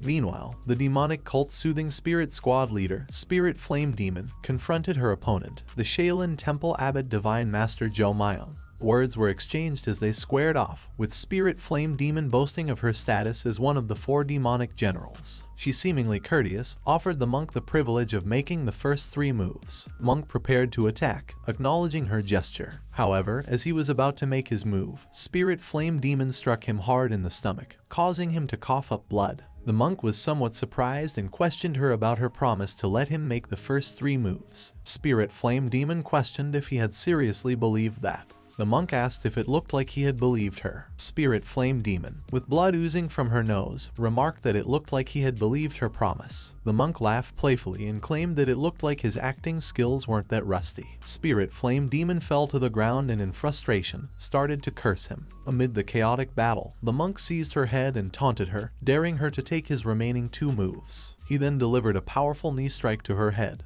But the pain from the impact soon caused him to shout in agony, clutching his injured knee. The demonic cult's extermination squad leader, Sword Demon, couldn't resist a laugh. He mocked the orthodox fighters, insinuating that without the use of internal energy, they were nothing more than street thugs. A manwha sect elder, named Myriad Rampaging Blossom Sword, criticized Sword Demon's vulgarity as their swords clashed without either yielding ground. Struggling to catch his breath, Sword Demon cursed and urged his opponent to stop acting tough. The manwha sect elder responded in kind, emphasizing the same sentiment. Their swords eventually separated, but Sword Demon raised his sword high, rallying the demonic cult members with a shout. Demonic cult members echoed his cry, emphasizing their fight for the commoners. Amidst this spectacle, Death Sovereign remained still, observing the battle as red petals floated on the battlefield. Heavenly Demon, displaying her formidable power, swiftly defeated 3 orthodox members with a single move. She laughed joyfully, noting the abundance of orthodox fighters. Undaunted, the monk and the Wudang sect leader launched a combined attack against her. However, she effortlessly defeated both of them with 1 decisive move. Smiling confidently, Heavenly Demon commented on the world's overwhelming anguish, suggesting that even Mount Song was grieving. She expressed a desire for their hatred to consume the heavens and the earth and for Mount Wudang to be destroyed. With pride, she declared her dominance over the Murim through the demonic cult, asserting herself as its ruler. She questioned the qualifications of her opponents, labeling them as insufficient and referring to them as orthodox dogs. Her words carried a tone of superiority as the battle raged on. The tension on the battlefield reached its peak as Heavenly Demon turned her attention to Murim leader, addressing him by his name, Namgung Woon. In response, Murim leader threw off his shirt with determination, announcing his readiness to face her. Heavenly Demon acknowledged that there was only one person in the world worthy of facing her. She reminisced about the beginning of the Great War, where they had been unable to conclude the war on the first day and had to continue it on the next day. They were unable to conclude the war on the second day as well, so they had to continue on the third day. Murim leader clenched his fist, admitting his error on the first day of the war, and expressing remorse for not going all out from the start. He motioned for Heavenly Demon to come forward, boldly challenging her to bring it on, confident that luck was on his side. Heavenly Demon responded with a hint of sarcasm, mentioning that his luck was going to lead to his downfall today. Without further ado, she launched an attack on Murim leader, and the battlefield was soon filled with the gruesome sight of bloodshed as their intense battle commenced. Amid their fierce battle, Murim leader delivered a powerful punch to Heavenly Demon's face, while she retaliated with a punch to his chin. Despite her face bearing the signs of bruising, she laughed and continued the fight with unwavering determination. Drawing closer to his face, she bit off a part of his ear. She spat out the severed piece and remarked that it was filthy. She taunted him, questioning the effectiveness of the Namgung clan's body-strengthening cultivation technique. Murim leader, visibly angered, scolded her for stooping so low as to insult another's family. Unfazed by his words, Heavenly Demon likened him to a withered old vegetable. Murim leader argued that he should have ended the Great Orthodox Demonic War on the first day. He remarked that he hadn't fought with his full power and he hadn't risked his life in their battle. Turning her attention to the Death Sovereign, Heavenly Demon noted that this fight was a rare second chance that wouldn't normally be possible. She locked eyes with the Muram leader and declared her intent not to repeat her foolish mistakes twice. She stated that she would be giving her all today. The Muram leader was taken aback and questioned whether she intended to use her core Kai. Innate core Kai was an energy that every person was born with. In other words, it was a person's life force. Unlike internal energy, this force couldn't be increased through human efforts, and once it was used, it was depleted. Martial artists who used their life force faced the same ending. They either died or became crippled. Muram leader cautioned her against using her core Kai, noting that both of their strength was waning every minute. Even if she used her core Kai, she wouldn't be able to do much with it. He pointed out that she not only lacked internal energy but also her danshin, emphasizing the gravity of her situation. Heavenly Demon acknowledged this and was aware of her limitations. Muram leader responded in anger and questioned if she intended to use her core Kai even if she wouldn't be able to gain an overwhelming victory with it. Heavenly Demon responded calmly and told him not to be angry, explaining that she wasn't throwing her life away, but rather choosing today as the end, which was inevitable at some point. Heavenly Demon stated that she felt indescribably happy to be alive at that moment. She was thankful for being able to stay alive so far and also for being able to die today. She was also thankful for all the people she had met along her journey. Looking back, she felt that she was truly one happy martial artist. Death Sovereign looked in astonishment as he witnessed the activation of Heavenly Demon's innate core Kai. Muram leader, frustrated yet determined, accepted the challenge. He expressed his own long-standing hope for a day like this to come and then declared his resolve to face death alongside Heavenly Demon. Both combatants assumed their fighting stances, and an aura of Kai enveloped them as they prepared for the decisive clash. Heavenly Demon launched a punch towards Muram leader, but he swiftly dodged it by ducking down. In response, he retaliated with a kick, but Heavenly Demon agilely jumped up, narrowly avoiding the attack. However, something peculiar had occurred. The once snowy field was now covered in vibrant petals, resembling the full bloom of spring. Sword Spirit remarked to Death Sovereign that the surrounding living organisms were flourishing due to the core Kai in the air. This core Kai, emanating from such powerful martial masters, was like a sumptuous feast for them. This phenomenon, though was temporary, destined to last only for a brief time. Nevertheless, he admitted that it was a rare occurrence. He wondered if it was because one side had the extreme yin body, and the other side had the heavenly martial body. But the yin and yang energy around had meshed together perfectly. The area around them had already become a different world. In the heat of the battle, Heavenly Demon executed a technique called the Heavenly Demon Dominating Stride, while Muram leader countered with the Heaven Destroying Axe. Amidst the clash, Heavenly Demon stated that she hated him. She detested all the orthodox and honorable warriors. She loathed the 9 sects and the 5 great clans, accusing them of remaining aloof in content while commoners were suffering.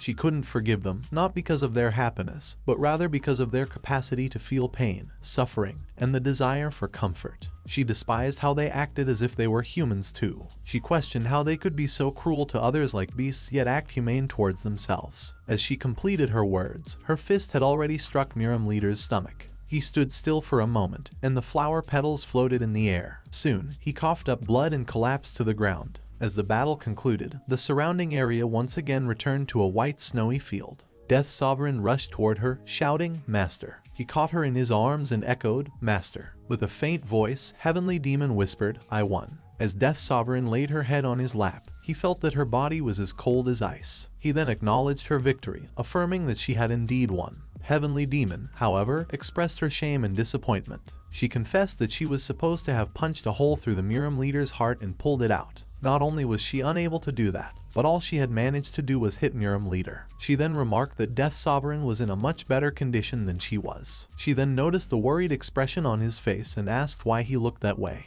She gently cupped his face with her hand and told him not to worry. She assured him that she still had 2 hours before her inevitable demise and that it was more than enough time for them to say their farewells. And yet he looked like he was about to cry. As Death Sovereign contemplated these remaining 2 hours, Heavenly Demon remarked that he was a disciple who put his master in a pickle. But this time, she might have put him in a pickle. She wished she could have taken her time to tell him everything but blamed her own stubbornness for her inability to do so. She expressed concern about her place in his heart and what she would leave behind. Heavenly Demon stated that all she had hoped for was that he would remember her as a flower that had once bloomed at a point in time. Chemist rushed towards them and questioned Death Sovereign about what had happened there. Viper, holding the Murim leader, called out desperately for him to open his eyes. Heavenly Demon responded to Chemist, assuring her that Murim leader was fine. She explained that she hadn't managed to land the final devastating blow. Murim leader had boasted that luck was on his side that day. She grimly noted that living as a cripple for the rest of his life was now his fate. Chemist, however, was determined not to let that happen and urged both of them to seek treatment immediately. Heavenly Demon told Chemist that it was alright. She knew her body was weakening and that she didn't have much time left, so she instructed Chemist to look after the Murim leader. She also mentioned that she would like to spend her last moments with her only disciple. Chemist, respecting her wishes, offered painkillers, but Heavenly Demon declined, expressing her desire to savor the cold winter breeze as she departed from this world. With a bow, Chemist left them, while Viper carried Murim leader away, leaving Heavenly Demon and her disciple to spend their final moments together in the quiet of the winter landscape. With only 2 hours left, Heavenly Demon turned to her devoted disciple and inquired how they should spend their remaining time together. In response, Death Sovereign simply whispered, "Master." Sensing his hesitation, Heavenly Demon asked if he knew about the mountain where their cult was located and if he had ever heard about its breathtaking beauty. Ignoring her question, Death Sovereign expressed that he had a favor to request. Heavenly Demon questioned what he wished to ask. In his thoughts, he understood that it wasn't over yet. There was an ending that she would be satisfied with, a final piece missing until that goal was achieved. Suddenly, Heavenly Demon's eyes widened as Death Sovereign made his request, saying, "Please spar with me." Mind sword. The moment saw Baekhyun glimpse that level. She transcended her former self as Baekhyun and became known as Heavenly Demon. This was the level where she could slice through anything with the sheer power of her will, a realm only spoken of in legends. And now it lay before her eyes. Heavenly Demon remarked that she could finally see what most people in the Jianghu couldn't achieve. Although it looked out of reach, she pondered if there was any place that could be seen but not reached. A group of people humbly bowed to her, addressing her as their lord. They presented a predicament. The government had demanded taxes to be paid with marten leather, but their father hadn't returned after setting out to catch a marten. Now, unable to pay the taxes, they were forced to pay based on the number of family members. Additionally, despite years of drought, they were asked to build a reservoir, a task impossible when they were starving. Heavenly Demon, with a sense of purpose, declared her willingness to assist. She knew there were many injustices that needed to be rectified. If only she had been granted decades of time. If only she could have dedicated herself solely to training, she might have reached that unparalleled level. On that day, she cut down those who had frozen the world, but she was unable to cut down the winter. Heavenly Demon's eyes widened as Death Sovereign requested that she spar with him. Heavenly Demon found it praiseworthy that he wanted to surpass her, but she, who could no longer move due to her injuries, questioned the satisfaction he would gain from winning against her. Death Sovereign, undeterred, proposed a different kind of battle, one that didn't require their bodies. He explained that it would be a fight fought with words. A fight that's fought with words and not bodies. They'd talk about the moves they'd use and how they'd attack. If the opponent speaks of how they'd counterattack, the attacker would then state how they'd counterattack as well. And so, they don't need to move their bodies, nor do they need internal energy. They simply engage each other with their minds. Heavenly Demon, with a confident smile, stated that it looked like he had become quite arrogant. While he might win in a physical fight, he would definitely lose in a hypothetical battle. If she were in her prime, she could use all the moves she wanted.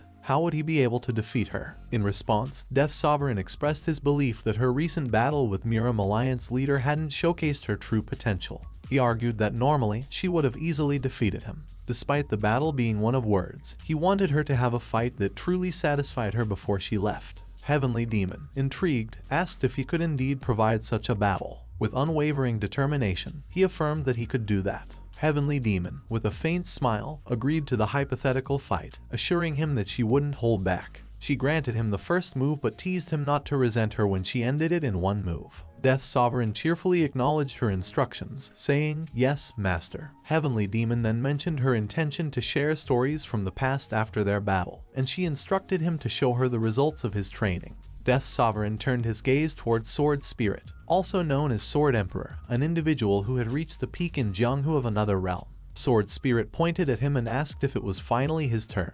Death Sovereign affirmed this and requested the fight as a favor for losing their bet. Sword Spirit smirked and declared his eagerness to fight the demonic cult leader. He decided to show her the best fight she had ever seen and told Death Sovereign to inform her that he would allow her to make 3 moves first. He stated that usually, it's an unthinkable thing to allow another person to fight on behalf of a martial artist. There's no greater disrespect and shame in the history of Jianghu than this. However, he had no choice but to request this fight despite knowing he would be ridiculed. Sword Spirit bowed to Heavenly Demon and introduced himself as Sword Emperor from the Myriad Sword World, known as the strongest there. He humbly requested a hypothetical fight, acknowledging that it might be offensive. Heavenly Demon urged Death Sovereign to explain his moves quickly, indicating that the fight had already begun. Death Sovereign began by asking her if she knew how he used his strange sorcery techniques. Heavenly Demon questioned if he was referring to the sorcery he had used to revive her people and the orthodox Jiangxi. She had decided not to ask anything about it. She considered silence a virtue and remarked that he must be the reaper sent by the Jade Emperor because he had taken pity on her. Death Sovereign then explained another type of sorcery he possessed, the ability to summon ghosts. He introduced the ghost currently with them, highlighting his profound knowledge of martial arts and his status as the strongest in another world. Heavenly Demon expressed amazement at the idea of encountering the strongest martial artist from another world. However, Death Sovereign couldn't help but think that she might have believed he was joking. Heavenly Demon enthusiastically accepted the challenge, announcing that she would consider the ghost as her opponent for the hypothetical fight. She inquired about the move the strongest ghost would make, but her anger flared when Death Sovereign relayed Sword Spirit's response. He would let her make the first 3 moves. In an angered tone, Heavenly Demon scoffed at what she perceived as arrogance. She declared her first move, stating that she would use the 5th technique of the 21 Cloud Drivagon sword techniques, the Burst Dragon Swift Slash, to pierce through his Water Moon acupoint. Death Sovereign calmly counted in his mind 1 move. Sword Spirit formulated his move, declaring that he would employ the Earth Dragon Staff Art's 6th technique, the Zia Copper Dragon, to absorb her attack and retreat using the Cloud Evasion Mystic Art. Death Sovereign promptly relayed Sword Spirit's move to Heavenly Demon. Heavenly Demon responded with the 7th technique of the Ultimate Mystic Art, the Varying Flying Kick, intending to send Sword Spirit flying. Sword Spirit swiftly countered with the 2nd technique of the Slaughter Fist, the Double Razor Punch, to neutralize her attack and dodge using the Iron Pivot technique. Heavenly Demon continued her assault with the 6th technique of the 6 Enigma Swords, the Heavenly Enigma 6 Ordnance attack. Sword Spirit retaliated with the Axe Kick and followed it with a step back using the Plum Blossom Rampaging Steps. Death Sovereign couldn't help but marvel at the rapid exchange of moves, with 3 executed in an instant. Sword Spirit then addressed Heavenly Demon, reflecting on the life she had lived. He acknowledged that after becoming the strongest in the world, she likely had no time for training due to her responsibilities within the cult. He implied that despite glimpsing the life-death realm, she couldn't venture there because of her demanding duties, particularly her commitment to her cult family. He then posed a question that left an air of curiosity, but you know what's upsetting. Sword Spirit smiled as he acknowledged her incredible achievement of becoming the strongest despite her challenging circumstances. He recognized that she had reached the pinnacle of martial arts, and her abilities were already acknowledged by many. Then, with a hint of pity, he remarked on the misfortune of being the ultimate martial artist in their world. He promised to show her what it meant for there to be someone even better out there. Heavenly Demon was intrigued and took a seat and declared that it seemed he was more than just a random martial artist. She assured him that she wouldn't go easy on him. Sword Spirit confidently remarked that he was the Sword Emperor after all. Death Sovereign pondered the unique confrontation unfolding before him. Heavenly Demon, a member of a demonic cult belonging to the world of the Chronicles of Heavenly Demon, recognized as the strongest in history, facing off against Sword Emperor, a member of an orthodox sect hailing from the Myriad Sword World, known as the strongest in history. And with that, the battle between the 2 strongest martial artists from different worlds began.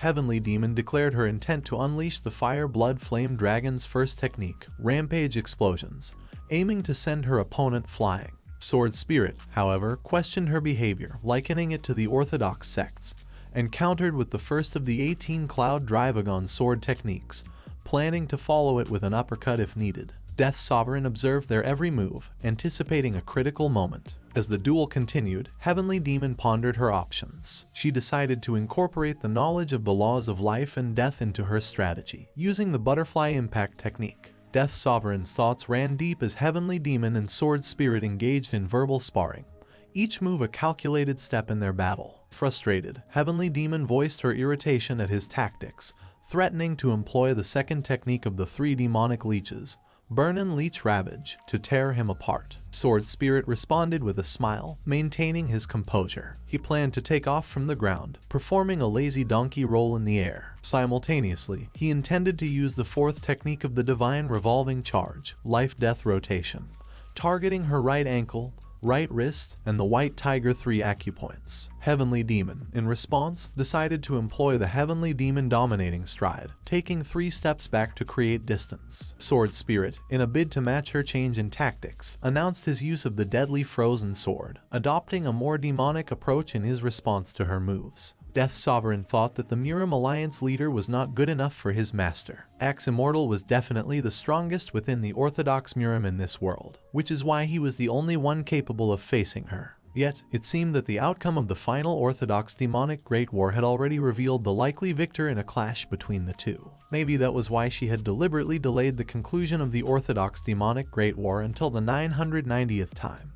Like a child who was slowly savoring a sweet that was going to melt and disappear eventually. Meanwhile, amid their duel, Heavenly Demon made a bold move, announcing her use of the deadly Execution Blade's second technique, Guidance. Sword Spirit, however, swiftly countered with Iron Pivot to evade and Rampage Explosions to counterattack. Heavenly Demon, catching her breath, turned her attention to Death Sovereign and expressed admiration for the ghost he had summoned, acknowledging it as the best she had encountered. Death Sovereign confirmed the ghost's strength, likely the strongest individual he knew. As the battle raged on, Heavenly Demon couldn't help but express her astonishment at meeting such a powerful martial artist for the first time. She then informed Sword Spirit of her plan to incorporate the principles of the Supreme Heaven martial arts to twist his arm and incapacitate him, followed by retreating 4 steps with the Heavenly Demon Dominating Stride. Sword Spirit remarked on Heavenly Demon's continuous retreat, suggesting she might be running away. He planned to use the Cloud Circulation Divine Art to follow her, staying just 1 step away, and then enhancing his Sword Kai to execute Summer Storm. Heavenly Demon, however, had other plans. She expressed her frustration with merely testing Sword Spirit's abilities and decided to unleash the Sword of Forthirst to draw him in. She then announced her intent to use the first of the 3rd techniques of the Sand-Piercing Dragon, targeting his Tianju Acupoint, Great Heavenly Circulation, and Body Pillar Acupoint. Death Sovereign, watching the duel unfold, confessed to not fully comprehending the intricacies of the battle. He knew what the Sword of Forthirst was, but he didn't know what the Sand-Piercing Dragon was. He did not know what it meant to use the laws of life and death to distract someone, nor did he understand what kind of sword technique the Teiji Engulfing Heavenly Sword represented. Because he didn't know what they were, he wasn't able to picture how they fought. He wanted to be a good enough opponent for the Heavenly Demon if he could. He wanted to be her hope if he could. But all he could do was listen and watch. The level that the two of them were at was simply out of his reach. Heavenly Demon was discussing her next move when she suddenly shifted her attention to Death Sovereign. She placed her hand on his shoulder and mentioned that the weather was quite cold today. She went on to explain that winter had returned, turning this place into an eternal snowfield. The snowfield was a merciless battleground for those in the Jianghu. Every step they take could leave them trapped, so they must utilize footwork techniques here. That's why battles on the snowfield mainly focus on forcing the opponent to fall. Heavenly Demon shared that both she and the ghost he had summoned were locked in a desperate struggle to claim dominance on this snow-covered battlefield. To hinder each other's vision, they resorted to using kicks to send snow into the air. Their battle was truly a fight for survival in this unforgiving environment. Heavenly Demon covered his eyes with her hand and instructed cover his eyes. As she blocked his vision, she shared her observations of her opponent, describing him as a strong and noble martial master who was quite large in size. The martial master, as big as a bear, was breathing heavily. He was smiling confidently while asking her to bring it on. He was probably confident because there was a huge physical difference between them. She explained that overcoming such physical differences required a different approach. She had to acknowledge her own weaknesses and think about her strengths. She could move faster than he did, and she was familiar with the snowfield. She was also better than him at using traceless snow steps. She emphasized her intention for a prolonged fight, which was why her opponent, who had seen her intentions, was moving faster. He was charging toward her like a wild boar, but there was no need to fear because she had anticipated this. She stepped backward lightly, drawing him in like an unsuspecting prey. Death Sovereign opened his eyes in shock, now able to witness the intricate dance of strategy and skill that defined the battle between the two martial artists on the snowfield. The fierce duel in the snowfield continued, with each step they took causing snowflowers to form and swirl around them. 2 days had passed since they had begun their battle, and the snow continued to fall. Sword Spirit questioned her endurance, asking how long she could keep running, even implying that he wouldn't lose in terms of Kingong, the art of lightness and agility. Heavenly Demon, however, expressed her unwavering confidence, stating that she believed she could run forever. She explained that in this transformed world, now an endless snowfield, there might not be a particular destination, but there were infinite places to which she could flee. Sword Spirit countered her resolve, reminding her that they were currently engaged in a spar with less than 2 hours remaining until her time limit. He questioned whether she still intended to run given these constraints. Heavenly Demon acknowledged that she didn't have much time left and knew she could not run forever. She then abruptly stopped and began to unsheath her sword, a black aura enveloping her. With determination in her voice, she declared that she would now reveal her full strength. Heavenly Demon unleashed a powerful attack against Sword Spirit using the demonic Heaven Divine Art, first form, Sword of Starvation. She made a chilling reference to the concept of starvation, describing gruesome acts where parents switched children with neighbors and consumed them. She questioned if he had ever heard of adults bringing up the beef jerky made from children's bodies that they have hidden in snowfields. She asked if he had heard of villages with bodies of young children that could be discovered by digging through the snow in winter. Sword Spirit, with a smirk on his face, managed to block Heavenly Demon's attack and responded with a philosophical perspective. He acknowledged these events as tragic but dismissed them as mere coincidences. He emphasized that everything in the universe occurs by chance. There are bumper years and also famine years. He urged her to find happiness in the same way she found sadness in these coincidences. Sword Spirit then countered by launching an attack on Heavenly Demon, stating that the depth of sadness and the height of happiness were essentially two sides of the same coin. Heavenly Demon was struck on the face, leaving a small scar as a visible mark. Sword Spirit responded to her grim references with a contrasting perspective. He sang about the harvest in autumn. As he walked, there were days when he saw the horizon. There were days when he saw an endless golden sea as well. There were also children playing hide and seek among tall grains of wheat as laughter spread throughout the field. He asked her if she had talked about the bodies of children found buried under the snowfield. Then he would talk about children laughing while playing hide and seek in the wheat field. As the battle continued, Sword Spirit's attack struck Heavenly Demon on the arm. Sword Spirit reaffirmed that whether it's the grim stories or the joyful ones, they all boil down to chance. He expressed his preference for thinking about the laughter in the wheat field when wielding their sword, and if he were to remember a scene before his death, it would be that of children playing hide and seek. Heavenly Demon commented that it was truly a fortunate story. She then unleashed the demonic Heaven Divine Art, second form, Sword of for Thirst. She countered his assertion by emphasizing that, while happiness doesn't lead to death, the pain of starvation and thirst can be deadly. She stressed that death signifies the end of everything. Pointing her sword at Sword Spirit, she vowed to sing about commoners who die without even a sip of water. Sword Spirit commented on the refreshing nature of swimming in the summer and accused her of teaching Gongja the wrong things. Taken aback, Heavenly Demon sought clarification, asking Sword Spirit to explain his statement. Sword Spirit, with a hint of remorse, acknowledged that he had been too harsh with his words. He clarified that she hadn't taught Gongja the wrong things but had introduced these concepts to him too early. He explained that it's indeed good to sing about the world's pain and to care for others in their suffering. However, he cautioned that one can't continue doing such things indefinitely. Heavenly Demon questioned why they couldn't do it, and Sword Spirit elaborated that it was because one would get sick of it. Gongja hadn't experienced enough happiness in the world. He needed to savor all the delicacies the world had to offer. Only then would he better comprehend the pain of those who couldn't enjoy these treats. He ought to swim in the summer. Only then would he be able to empathize more with those who lived without water. A human's heart was like a candle wick. If it kept burning without pause, it would eventually burn out completely one day. Sword Spirit questioned Heavenly Demon, asking if she knew that Gongja had never loved anyone before. He had never dated, yet the first thing he was asked to do was to bear all the world's pain and sadness. He was told not to even dream. He emphasized that the teachings of her cult were way too advanced for Gongja. Sword Spirit expressed his determination to teach Gongja how to be genuinely happy, how to laugh without any hint of hypocrisy, and how to rely on others. He believed that Gongja needed to become so happy with others that he wouldn't know what to do, and only then would he be able to truly feel and understand all the sadness in the world. Heavenly Demon summoned a powerful whirlpool and confronted Sword Spirit, demanding to know if he intended to become the master of her disciple. She then unleashed the demonic Heaven Divine Art,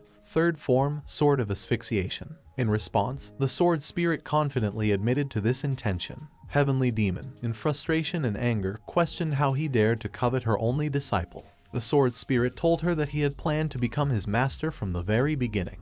He revealed that he was the one who had taught him how to cut off an orc's head and how to use aura. He had finally raised him to be somewhat decent. He questioned how some evil cult leader dared to try to interfere now. Heavenly Demon questioned what he meant by evil, and Sword Spirit, with disdain, retorted that the demonic cult was indeed evil, and there was nothing wrong with saying so. He firmly believed that it was too early for Gongja to learn the demonic heaven divine art, and that wielding a sword should be an enjoyable process. He criticized the concept of using pain and suffering as the basis for swordplay, considering it too demonic.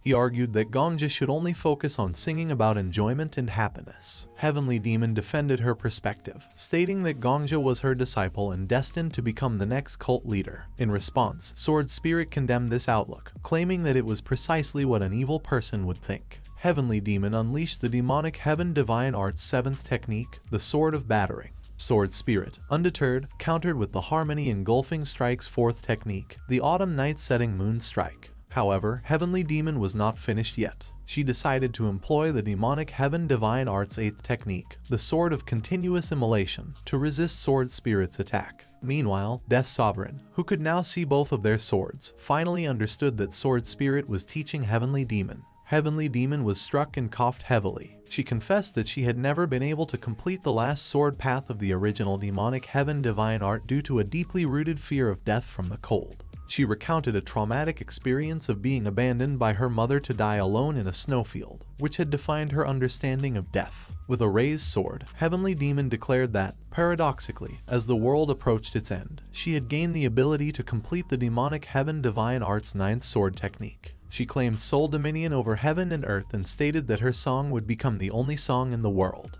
Her death, she believed, would mark the death of the world, plunging everything into an eternal white abyss. Heavenly Demon then invoked the demonic heaven divine art's 9th form, the Solitary Rain Sword, signaling a climactic moment in their battle, and the unfolding of her enigmatic plan. As Heavenly Demon's devastating attack approached, Sword Spirit responded with a calm and knowing smile. He realized that dying alone was the fate that the demonic cult leader had chosen.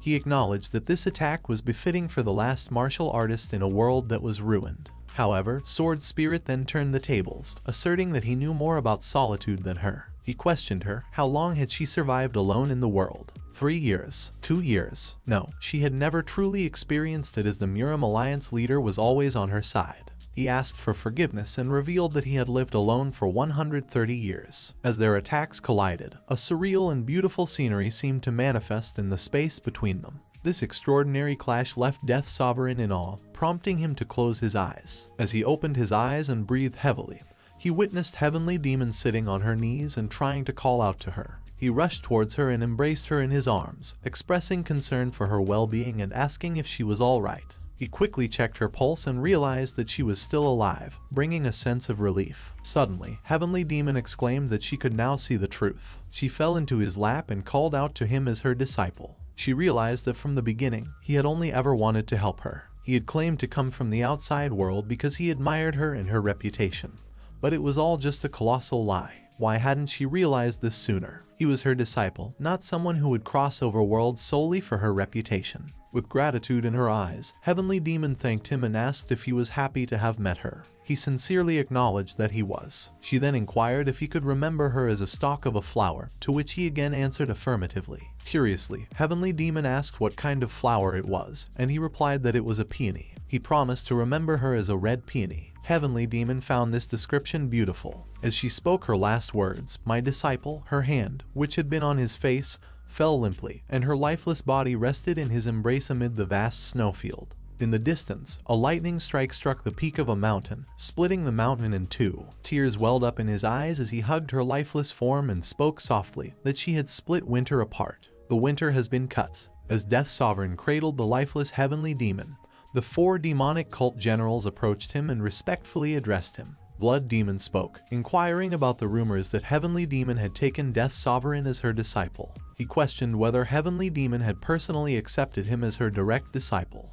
Death Sovereign confirmed his status as her disciple, and Blood Demon, while maintaining politeness, essentially asked for proof by requesting a demonstration of the demonic heaven divine art. Death Sovereign pondered the situation, realizing that being Heavenly Demon's disciple meant being treated as her successor. He understood why she had hesitated to take him under her wing. Taking a decision, Death Sovereign offered to show them the Sword of Starvation as evidence of his abilities. Blood Demon accepted this as sufficient proof, mentioning that the cult leader had ordered them not to acknowledge him as her successor unless he met the requirements. Sword Demon turned to Spirit Flame Demon, clearly puzzled by the conversation between Blood Demon and Death Sovereign. Spirit Flame Demon couldn't believe his confusion and bluntly explained that Blood Demon was suggesting that witnessing the first form of the demonic heaven divine art would confirm whether Death Sovereign was truly Heavenly Demon's disciple. Sword Demon, still taken aback, asked why Blood Demon was representing them in this matter. Spirit Flame Demon revealed that he was chosen because he was the most diplomatic among them, hailing from the Moyang family,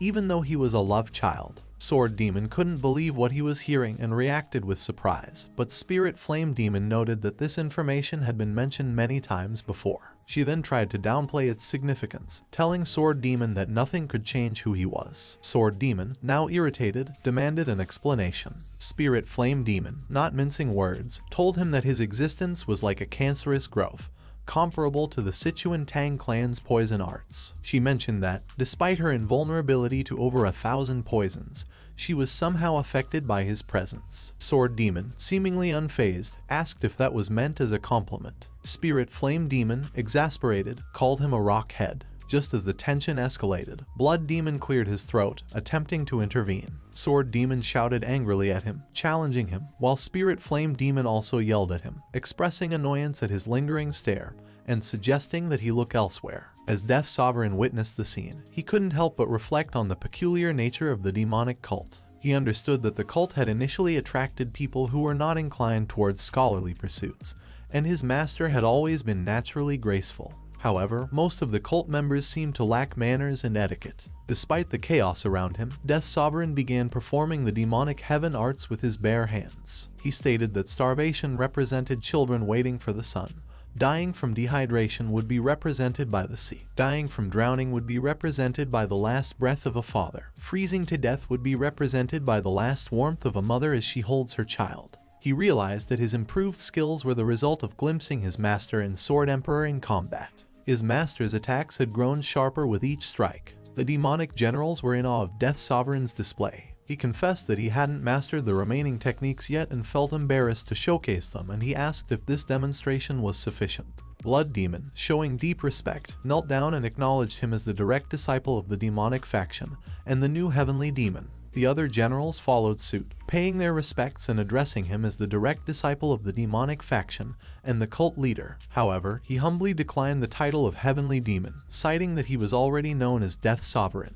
He expressed his wish for his master's nickname to remain hers for eternity. He also refused the cult leader title and acknowledged that he was still lacking in his training. How can he be a cult leader when he has nothing to teach all of them? However, Blood Demon insisted that Heavenly Demon had never been wrong about the people she chose, and since she had taken him as her disciple, he was undoubtedly worthy of leading the demonic cult. Death Sovereign expressed his gratitude but remained firm in his belief that he was unfit to rule the cult. Blood Demon voiced the concern that they needed a name to address him, as they couldn't simply keep calling him Sir. Just then Spirit Flame Demon suggested calling him the young cult leader, a common way to address the leader of the next generation in the Jianghu. She also noted that if he found it burdensome to become the cult leader right away but didn't reject the idea, they could address him as such. Death Sovereign agreed to this suggestion and accepted the title of the young cult leader. Blood Demon greeted him formally as the young cult leader and expressed his gratitude. He remembered how Death Sovereign had saved them from becoming Jiangxi. If it wasn't for him, the Orthodox demonic Great War would have never finished, and they wouldn't have been able to show their loyalty to the Heavenly Demon. He introduced himself as one of the demonic cult's 4 demonic generals. He, along with the Blood Demon squad, swore their allegiance to him. Spirit Flame Demon introduced herself as one of the demonic cult's 4 demonic generals, along with her Soothing Spirit squad. pledging their allegiance to him. Lunar Shadow Demon introduced himself as one of the 4 demonic generals. He, along with the Corpse Shadow Squad, swore their allegiance to him. Sword Demon introduced himself as one of the 4 demonic generals. He, along with the Extermination Squad, pledged their allegiance to him. Soon, all members of the demonic cult knelt before Death Sovereign and bowed to him. Death Sovereign gently placed the lifeless heavenly demon on the snow and stood up. He addressed the gathered members, expressing his determination that as long as he lives, the doctrine of the shadows will not die. Suddenly, a series of messages appeared, indicating that the stage had been cleared. The first volume of the quest Remake the World had been cleared. Soon, another announcement was made that the 22nd floor's stage had been cleared. The tower repeated the message that the 22nd floor's stage had been cleared today. Death Sovereign entrusted his master's funeral to the demonic generals, urging them not to make it too extravagant, as it wasn't what she would have wanted. He believed that his master would be content if they simply stayed until the funeral was over. A new message appeared, displaying the raid contribution ranking.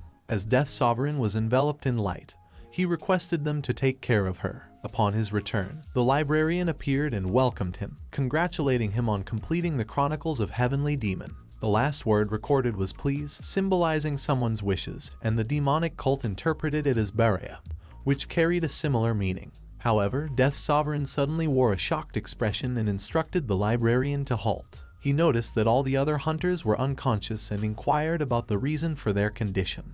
Librarian, with a reassuring smile, explained that he had merely put the other hunters to temporary slumber using a harmless sleeping scent. Holding a book titled The Story of the Smoke City, he went on to explain that while many worlds communicate through words, some use singing or scents. In this apocalyptic world, scents carried the emotions of people, including anger, sadness, and happiness, along with sleeping scents. Approaching Death Sovereign, he dismissed any suspicion, stating that he had quieted their surroundings to facilitate a conversation. Death Sovereign questioned this intention, given that all his comrades were incapacitated. Librarian, in an excited manner, praised his camaraderie and his attachment to his companions. He revealed that they had observed everything Death Sovereign and their party had done, likening it to a captivating movie. Librarian confessed that everyone had eagerly prepared to welcome him back. With a smile, he explained that he had put the others to sleep to have an early conversation with Death Sovereign. He assured him that he had done so without causing harm, allowing them to speak without delay.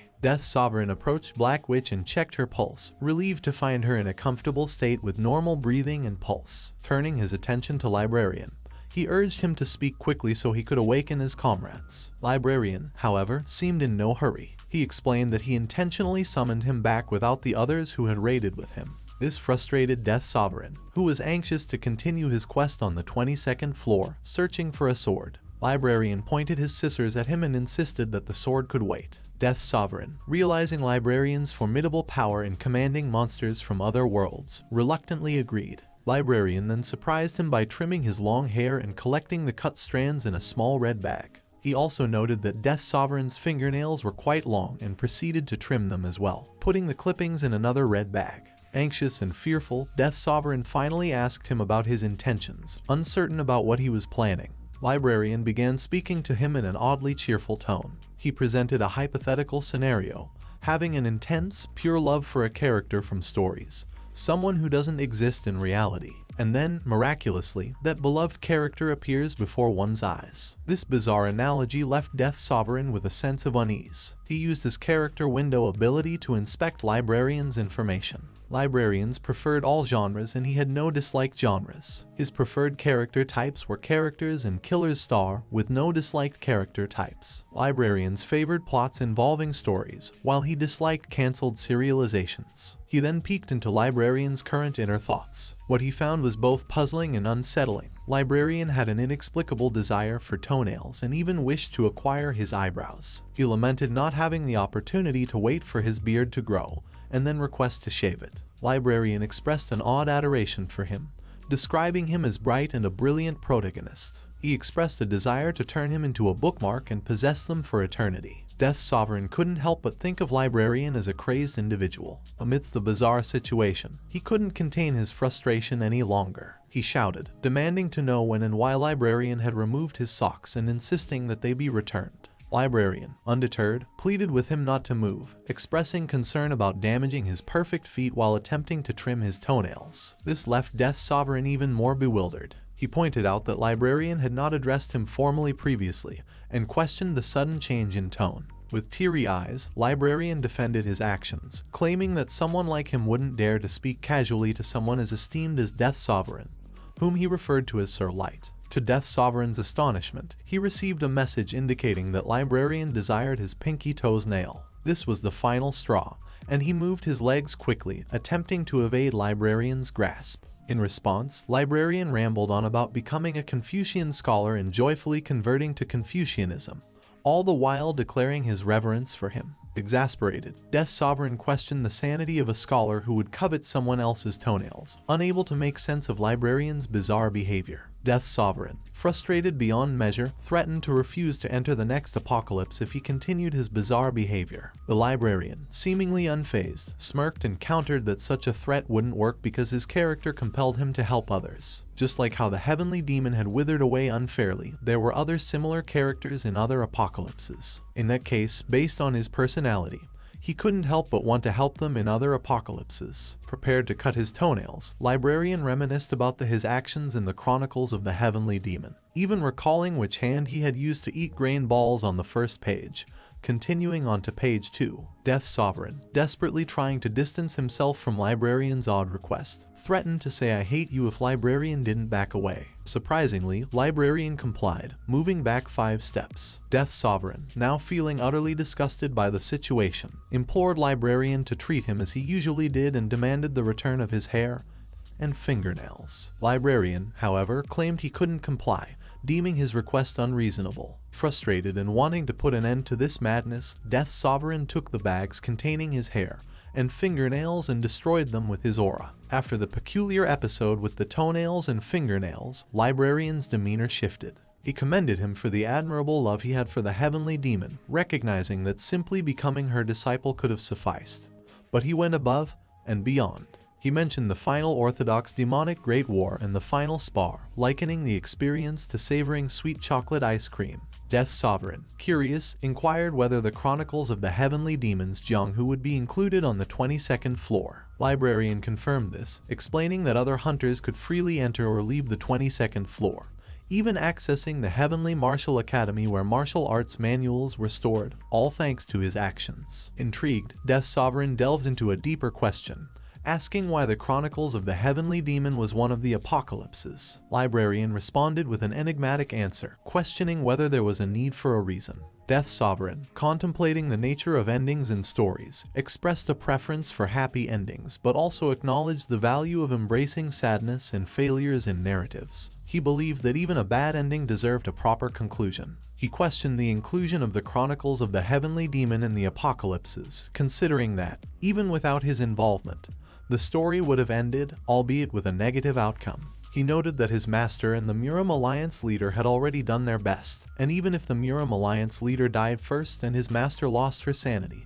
it would have been a conclusion in its own right. He wondered why this story had to be part of the apocalypses, suggesting that the death of the Muram Alliance leader and his master's actions could be seen as a valid conclusion. Librarian, in his usual enigmatic manner, simply stated that he wanted to witness a happy ending, leaving his questions largely unanswered. Death Sovereign acknowledged Librarian's immense strength and perceived omniscience compared to a hunter like himself. However, he also noticed that Librarian didn't take it upon himself to fix the apocalypses directly, choosing instead to send hunters like him. This indicated that he didn't seek to become the author of the stories and wasn't interested in direct intervention. In his thoughts, he likened Librarian to a reader who observed the story without interfering, characterizing him as an observing constellation. The Librarian in a corner. Curiosity drove Death Sovereign to press further. He believed that Librarian's selection of books as apocalypses couldn't be arbitrary, and there must be specific conditions or reasons for categorizing stories like the Chronicles of the Heavenly Demon as apocalypses. The Librarian, appearing increasingly exasperated by his persistent questioning, decisively reached out and grasped his hand. He then instructed him to follow, promising to reveal the secret of the apocalypse. Season 2 of SSS-class Suicide Hunter concludes here. Please like and subscribe to the channel, and don't forget to turn on the notification bell so you won't miss out on Season 3.